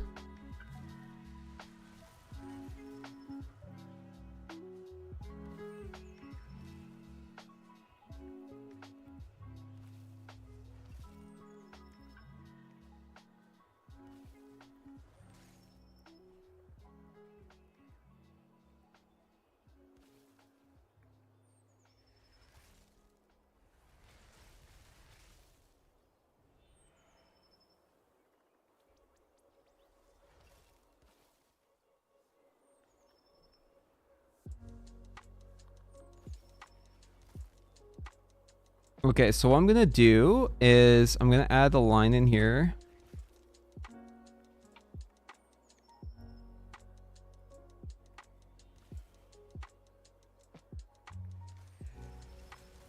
Don't waste tuition procs.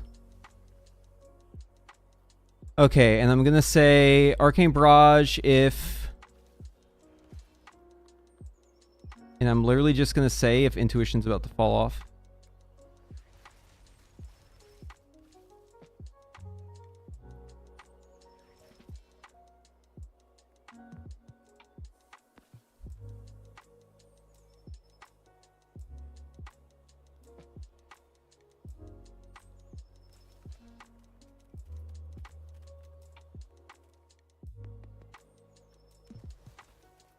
So, Arcane Barrage if intuition remains less than global cooldown.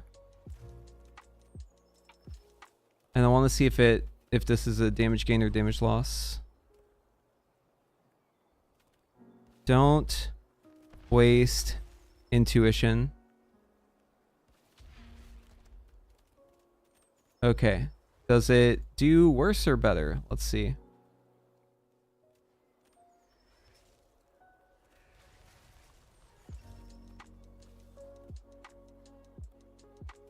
So regardless of the situation, if intuition's about to fall off, I'm going to have it slam Arcane Barrage and see if this is better, because I don't want to waste the intuition. I need to make sure it's also actually not wasting it, because I could have programmed it wrong.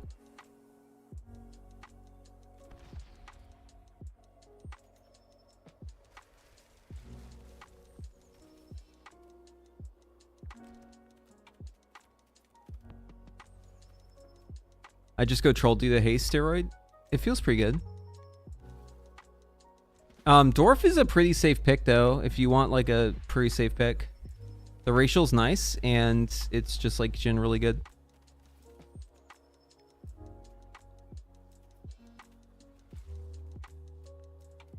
See, I used to use the Barrage Helper. I used it for like 1 or 2 days and then I realized I wasn't playing my character. I was just staring at that weak aura and I got rid of it.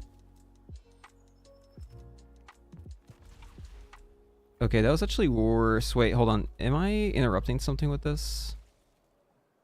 This has to be... Hold on. I gotta check at how I made this mistake so I can avoid making it in the future.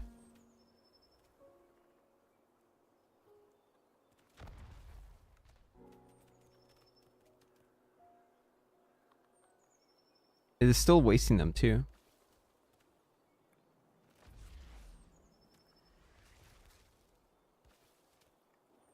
How are things shaping up, dude? Fire was cooking in that raid. It was fucking owning.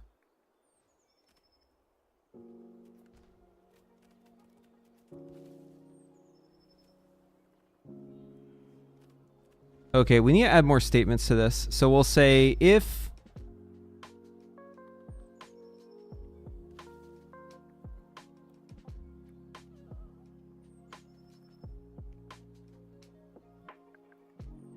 hold on, what of this do I want to take?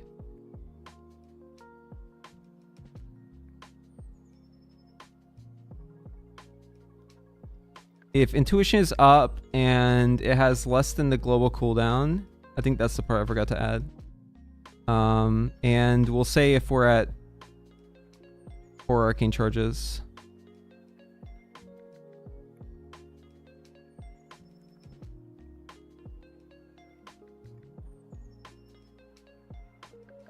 Okay, let's try this. I think it was just spamming barrage. I think that was the issue. Wait, hold on. Not parse expression, buff intuition, buff remains. Hold on. Syntax error.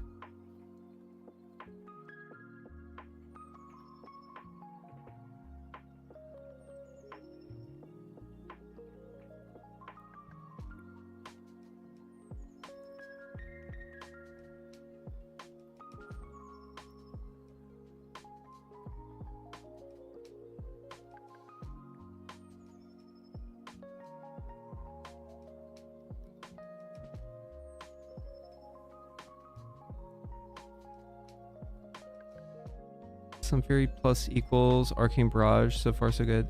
Comma if equals. Let's break this down.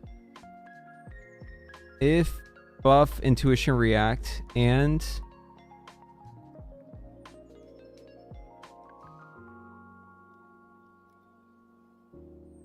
just gonna segment this whole thing out so I don't fuck up the syntax.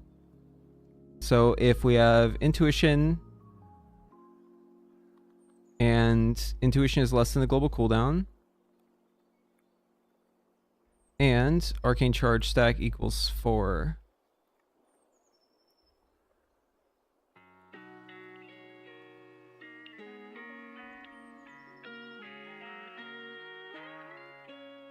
Should be right. No, it doesn't like that expression still. What am I fucking up on this expression? Is it... Can I not do... Cannot... Hold on. I'm just gonna copy what's already in here and just reword it.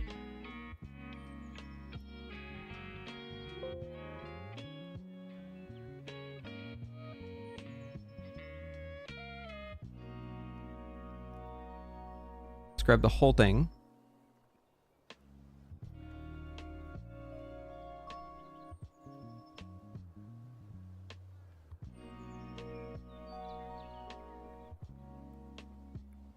And then we'll break it down. Okay. So if arcane... Oh, I see the issue. I forgot to include the word buff. Oh my god. It's so simple. Okay, there we go.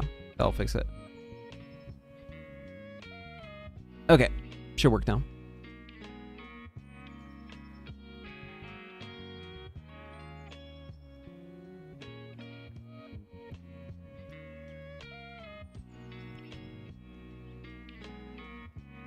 I didn't say that it was a buff, so that it was like, what the fuck is an arcane charge?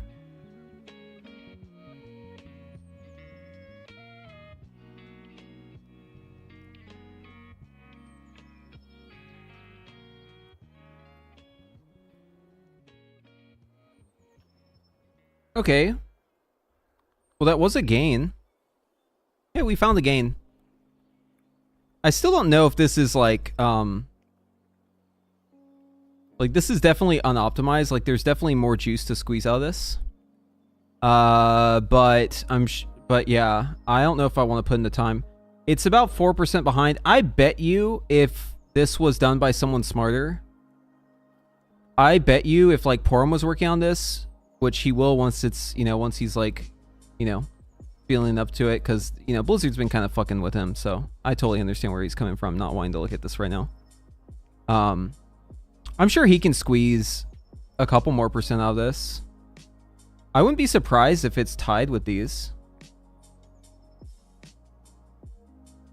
I don't know. I haven't asked him about it. All I know is that if I was him, I'd be on strike. That's all I know. But it's not terrible. Like, I'm sure you can optimize it. I bet you there's at least 5% to optimize on Arcane still. I bet you Frostfire Fire and has like some juice to squeeze out of it too.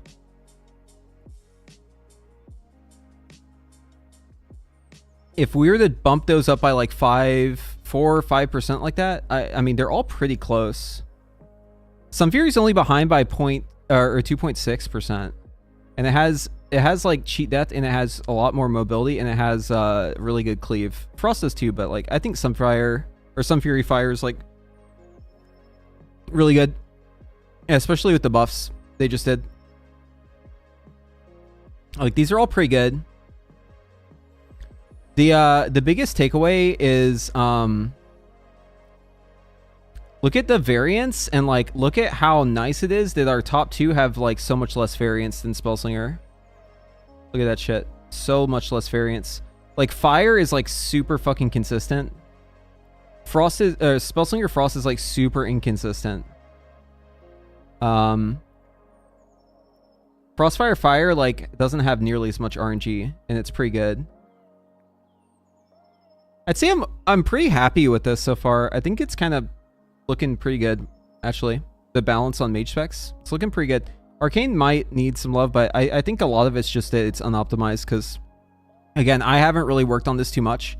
I've probably put in a total of like 1 hour on updating Arcane for 11.1. I have not bothered with it because I'm in the same boat as Torum. I think it's probably going to change again, and I'm not looking to like waste a whole bunch of time and then have them rug pull me again. So like, I'm probably not going to put too much more time into looking at Arcane unless you guys want to watch it. Yeah, I'm going to have to remake the Sun Fury guide. I'm going to make a whole new set of guides, guys. Every patch, I come out with new guides. I'm going to try to get a good head start, though, so I have to decide which one seems the least likely to change. It's probably Flame Shaper Evoker, if I'm being honest with you. I think the changes they made are actually pretty solid. And that might be the first guide I come out with is like a Flame Shaper Devastation guide. Because I feel like it may have the least chance of changing. The mage stuff is all pretty dangerous. Like, if I make a mage guide, there's a pretty high chance that they're going to change it the next day. So I don't know if I want to like put in the time. Because the thing is, making those YouTube guides like takes a lot of fucking time, right? A lot of time. And like, if by the time I get done with the guide, they change it again, I'm just going to fucking scream. So I've learned my lesson so many times. I'm okay with doing like beta guides, because in beta, like, things are, people just want to know how to play in the beta. So like, I will do that. But like on PTR, I'm less inclined to make like an early guide that's going to get outdated really quick. You know what I mean? So I think what I'll probably do is start with a Flame Shaper Evoker guide, and then probably do a mage guide. Let's put it to a poll. Hey chat, wake the fuck up. It's poll time.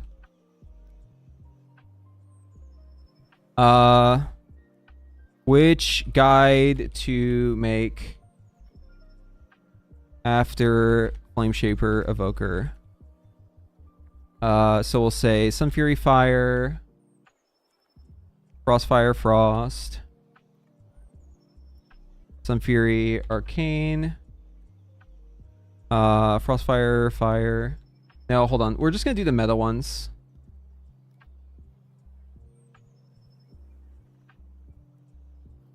I will include Frostfire Fire, though. It's changed enough to need a new guide.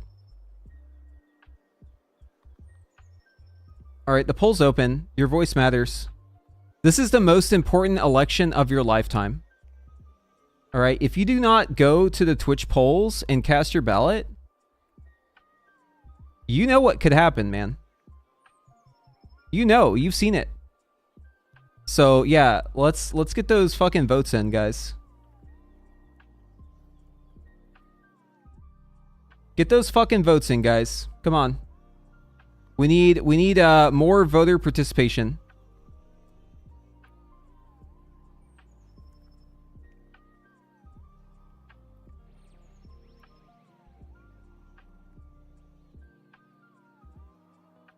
Feel like Sunfury Arcane will play very like it did before. Kind of. I think you just like control. You just like swap out a talent. Hold on, let me make sure that my talents are right.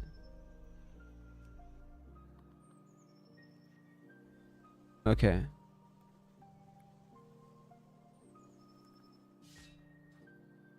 This poll will be binding. I will adhere to the poll. Whatever you guys decide, it will be so.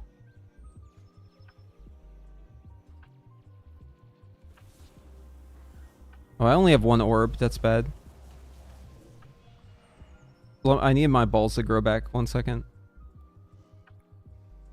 I feel like you can make a mini update to your previous Arcane SF video. Yeah, I don't really do that.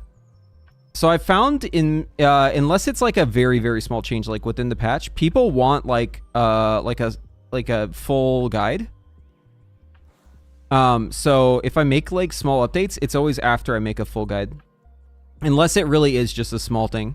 Where's the YouTube poll? I'm not sure how to do that. Sorry, I'm too stupid, so I just do Twitch. I don't know how to do a YouTube poll.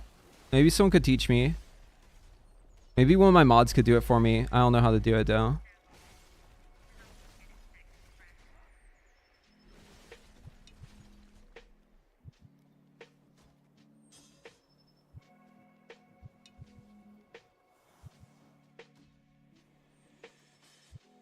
SS Fire is like the same spec as before. No, kind of. It's very similar, yeah. But like people are gonna want an updated one though. Even if it's like 99% the same. Even if it was 99% the same, people would still want an updated one. I need to make an updated one. It's kind of old. My Sunfury Fire guide is like kind of fucking old. I need to get it updated.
Oh, that was Burden. Oops. I just misread my buffs.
That was a really late shifting power. Yeah, dude, you have to react to intuition really fast. We have to change some stuff on my UI too.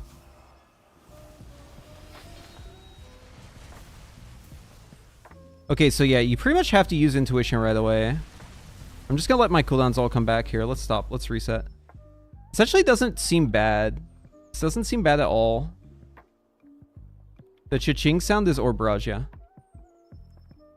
Alright guys, last chance to get your votes in. It looks like right now Sun Fury Fire has a huge lead, followed by Frostfire Fire. Get your votes in if you want to see one of these coming out soon. I'll try to time the Mage one so it's closer to when the patch actually hits though. We may have to do another poll. If something big happens, I'm not going to go by these results. I'll redo the poll, but unless something big happens, I'll abide by the results.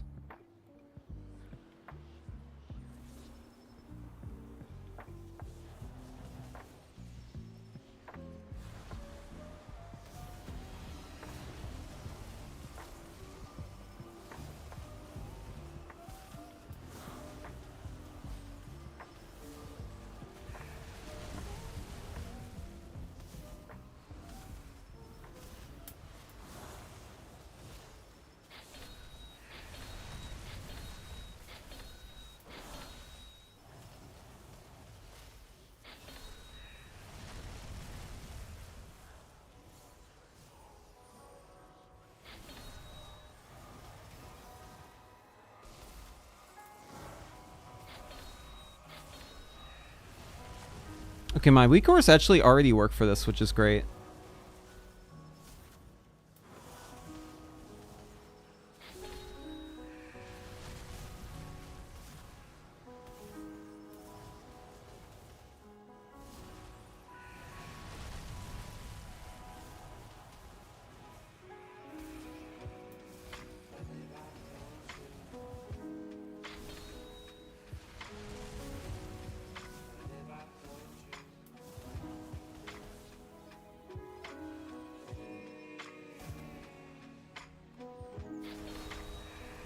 That sucks. I just launched the Aether Vision.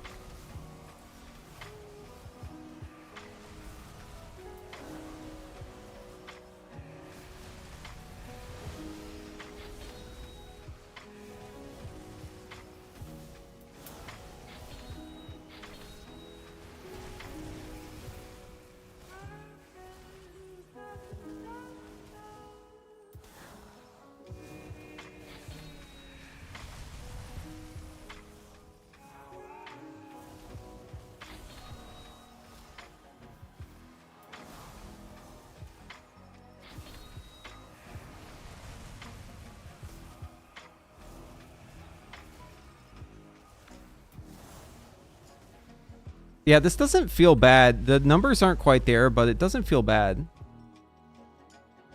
Okay, hear me out. It's actually fine.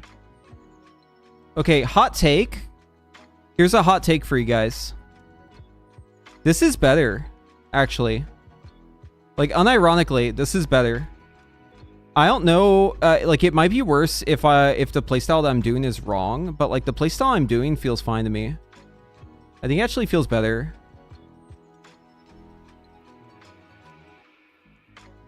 Yeah, well, I didn't have Lust on that try. That's why it's lower. Can I elaborate? Yeah, so... Intuition is forcing me to have to basically queue the barrage, kind of like how double dipping did. So it feels more like a proc and less like something I'm trying to line up a million ducks for. Actually feels fine. I don't know if that's right, but that's what my sim said. I had it, this one, don't waste intuition. Basically, in this sim, if I can get the nether precision up for the barrage, I do. But if I can't, I just send it like as soon as possible. And it was a gain over what I was doing before. Like it's better. See, here's with the don't waste intuition. This is with just like sending intuition, just like make sure you don't waste it. Actually feels good. I think it's good. Yeah, I think they cooked. They might have actually cooked.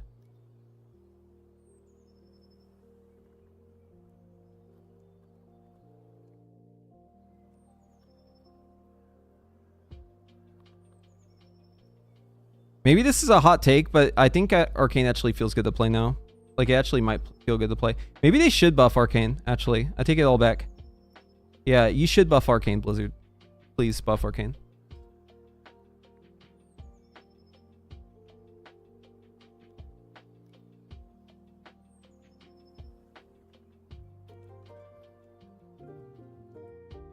I need to update this aura because it's using Aether Vision still.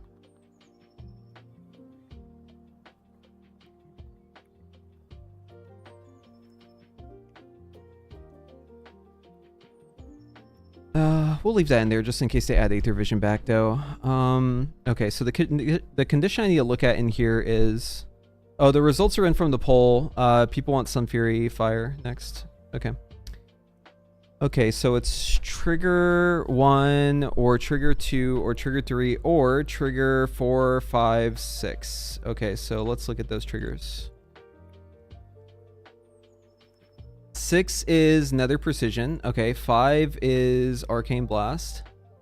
4 is Aether Vision 1. Okay, so what we do is we change this to Burden of Power, and then it'll be working. Okay, we need to make sure we have ID tip on. We do. Okay, let's get Burden of Power real quick, and then we'll fix this.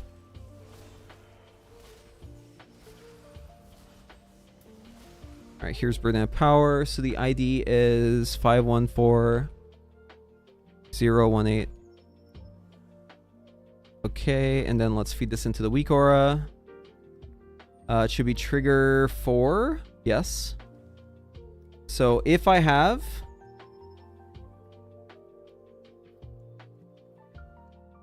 Wait, how's that unknown spell? Is that not the right spell ID?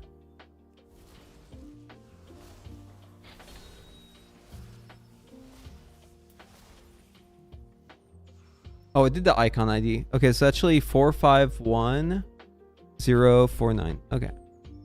Easy fix.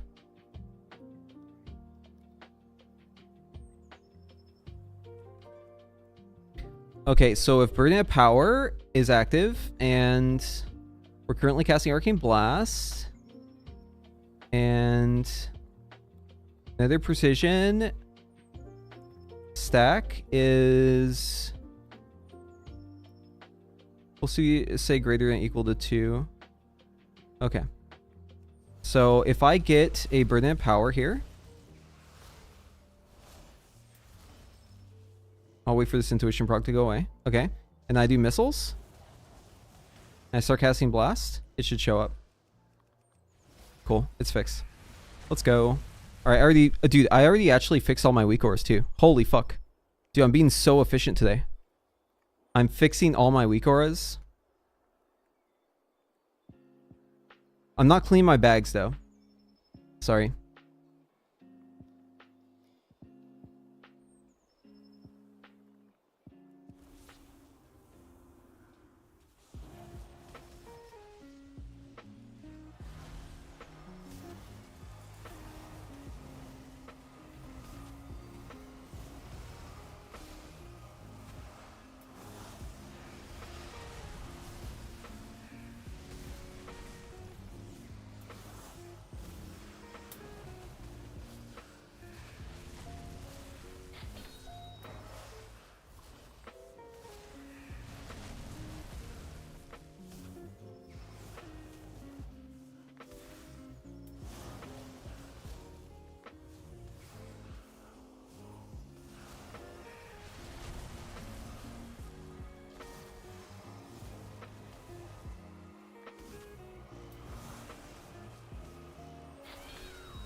I got to join you in your Mythic Raid Vault answer rack yesterday. May I ask what alter time weak aura you use? That shit was lit. Wait, is it the one that tells you how much health I have or the bar? Which one are you talking about? FF Fire, preferably. Arcane is the sacrifice so that we may finally get a fire tier. True. You only have 3 seconds to do that with another precision, hence why it might be easier to just send the barrage straight away. Yeah. HP. Oh, I think I got it from Wago.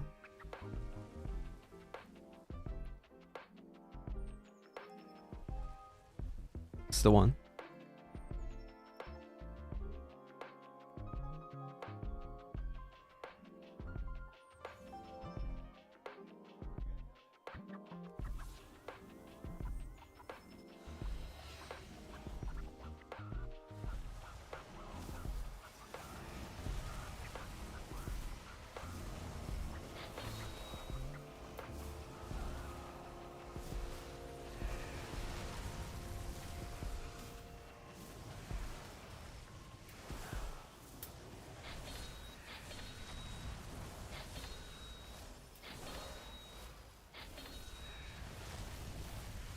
I just wasted intuition. Fuck.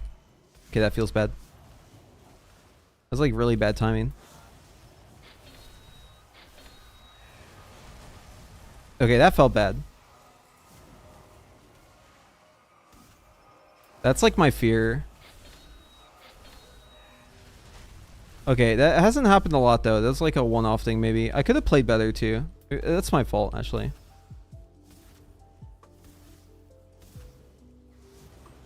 Dude, you really don't have a lot of time to mess with that though.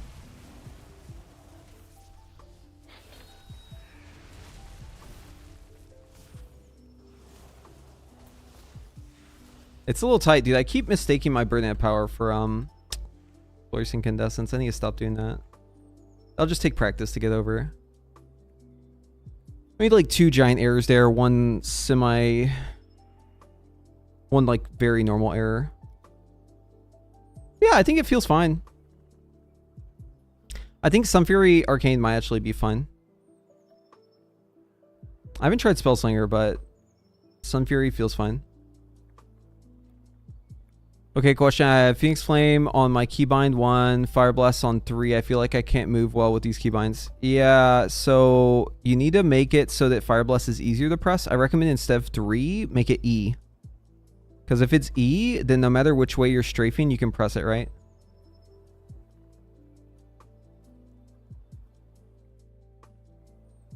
So like, here's your keyboard, right?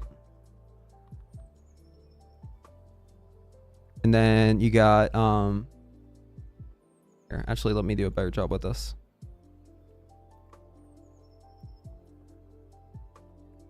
So like, here's 1, 2, 3, right?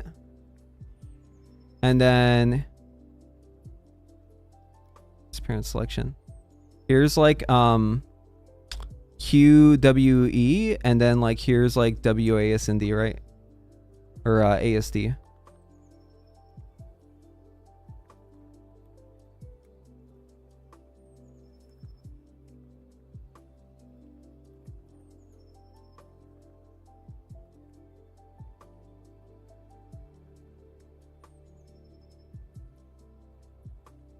Okay. So like your fingers, like if you're holding them normally, it's like your middle finger is like this, right? And then you got your other fingers like this, right? So you can strafe this way and you can strafe this way. And then this middle finger is going to need to press 1 sometimes. And it's going to need to press 3 sometimes. So here's what I recommend instead. If you have an MMO mouse, the easy solution is just put 4 on the mouse, right? If you got 4 on the mouse, then like on the side here, then you can just keep your thumb on it, right? Your thumb is ready to press 4 at any moment while you're fucking gamer gripping that shit. Alternatively, you could just use other keybind. But so like if I'm strafing, let's say I'm strafing right, yeah?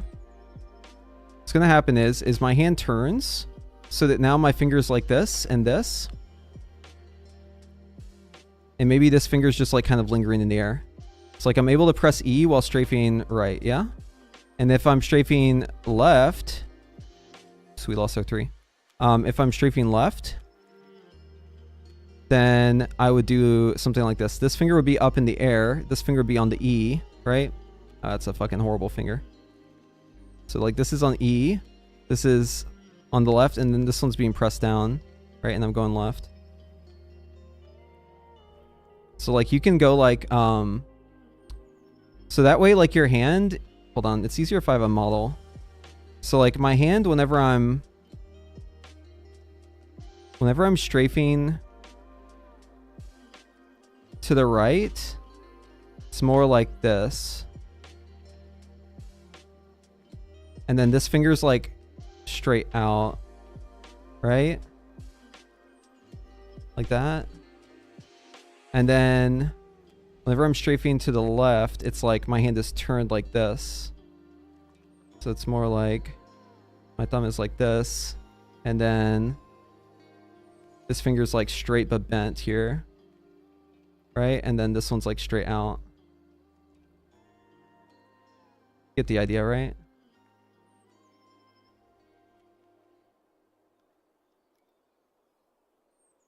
This part's all fucked up. But like, it's like I'm turning my whole hand, right? Like wax on, wax off, dude. I think it would help if you did E. But for me, what I do is on my fucking mouse hand, dude. So I got like one of those MMO mouse, right? It's got like the middle mouse thing here, and like here's the side panel with like all the buttons and shit. And I keep that fucking thing on me, dude. I got my thumb right there ready to go. Bang.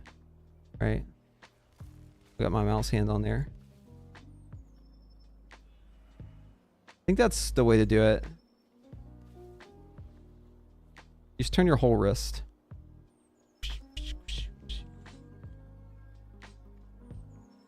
Fireball and E? No. So you need to rank your spells by like how much you cast them.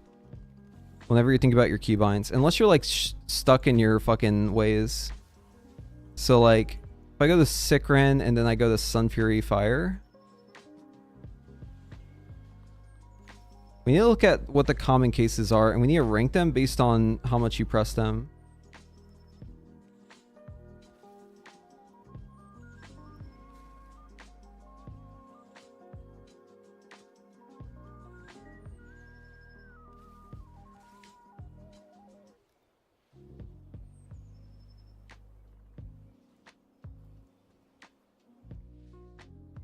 So like you're going to be pressing Pyroblast the most. So like Pyroblast needs to be either 2 or 3 since you're pressing a lot, right? And then Fireblast is being pressed a lot too. You want that to also be close. So I think E is a great spot for that. And then Phoenix Flame. And then Fireball, I guess you aren't really pressing too many Fireballs these days, but I like to have Fireball in 2 because then it's really close to the other ones. Usually I try to like put my keys kind of in order of like how many casts I do. But yeah, so I have like Phoenix Flame on the mouse. I have Scorch on the mouse. Combustion is Shift 2. Fireball is 2. Phoenix Flame is 4. Fireblast is E. Pyroblast is 3. I like don't even press 1. 1 is like my I need assistance macro. It's like my special macro that like tells the raid whenever I need to like get the spell or something. This thing. I think that's what you want to do. You want to put them all, like the most common buttons need to be easy to press while you're strafing left and right. That's like the best way to go about it, I think.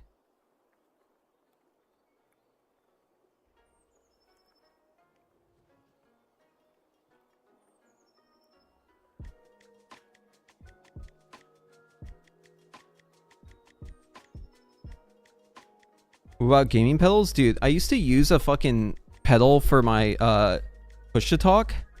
Guys, you don't want to do that. You don't want to do that. It's very bad. So here's the problem, right? What you're doing is you're subconsciously linking in your brain that action to pressing your foot down. Why could this be a problem?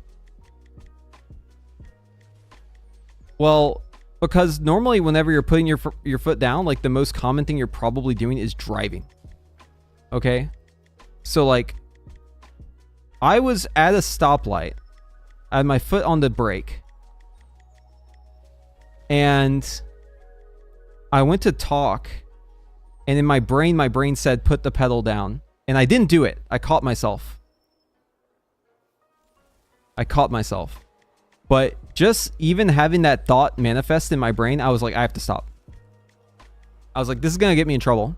And how the fuck am I going to explain to the police officer? I play World of Warcraft and I use push to talk on my foot pedal. And I've just been doing that for like 3 years. And somehow I've routed in my brain that talking to people means put the pedal down. So even though it was a fucking red light, I just like put my foot down because I was talking. Because that's what I do in World of Warcraft. Police officer's like, oh, yes. This makes sense. Yeah. Ah, I see. No, they're like, you're a fucking crazy person. You deserve to be in an asylum. Like, we're just skipping jail. You're going straight to the asylum. Yeah, so don't do that.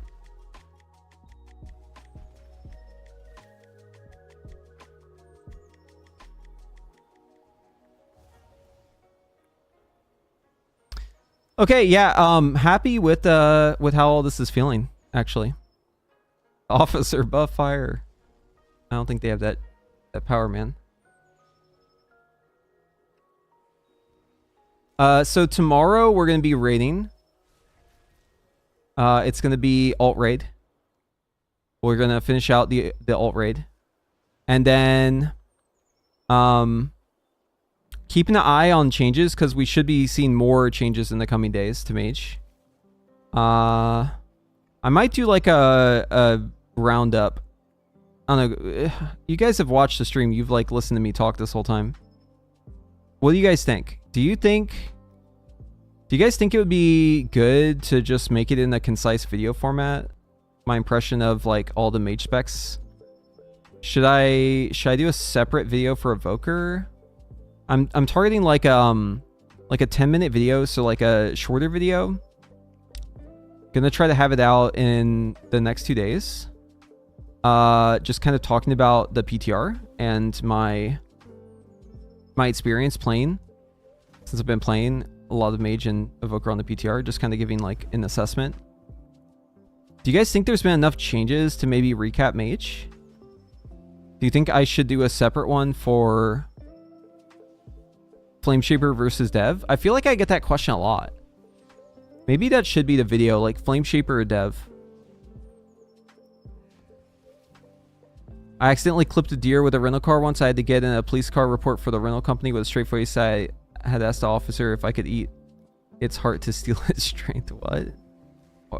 Why would you do that? That's not what you want to say to a police officer.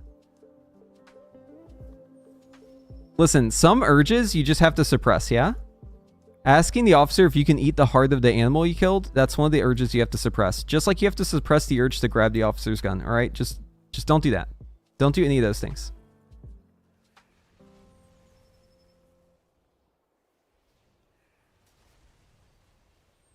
Did anything even change with Scale Commander, Dev? Not much change with Scale Commander, but the wrinkle in this is Flameshaper is changed. And it's actually like pretty decent now.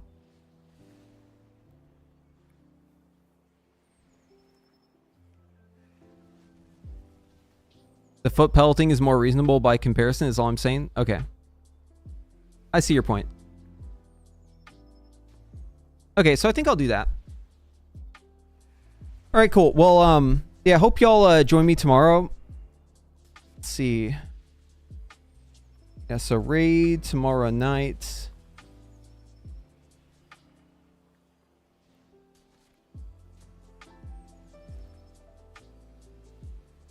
Yeah, it should be good to work on stuff.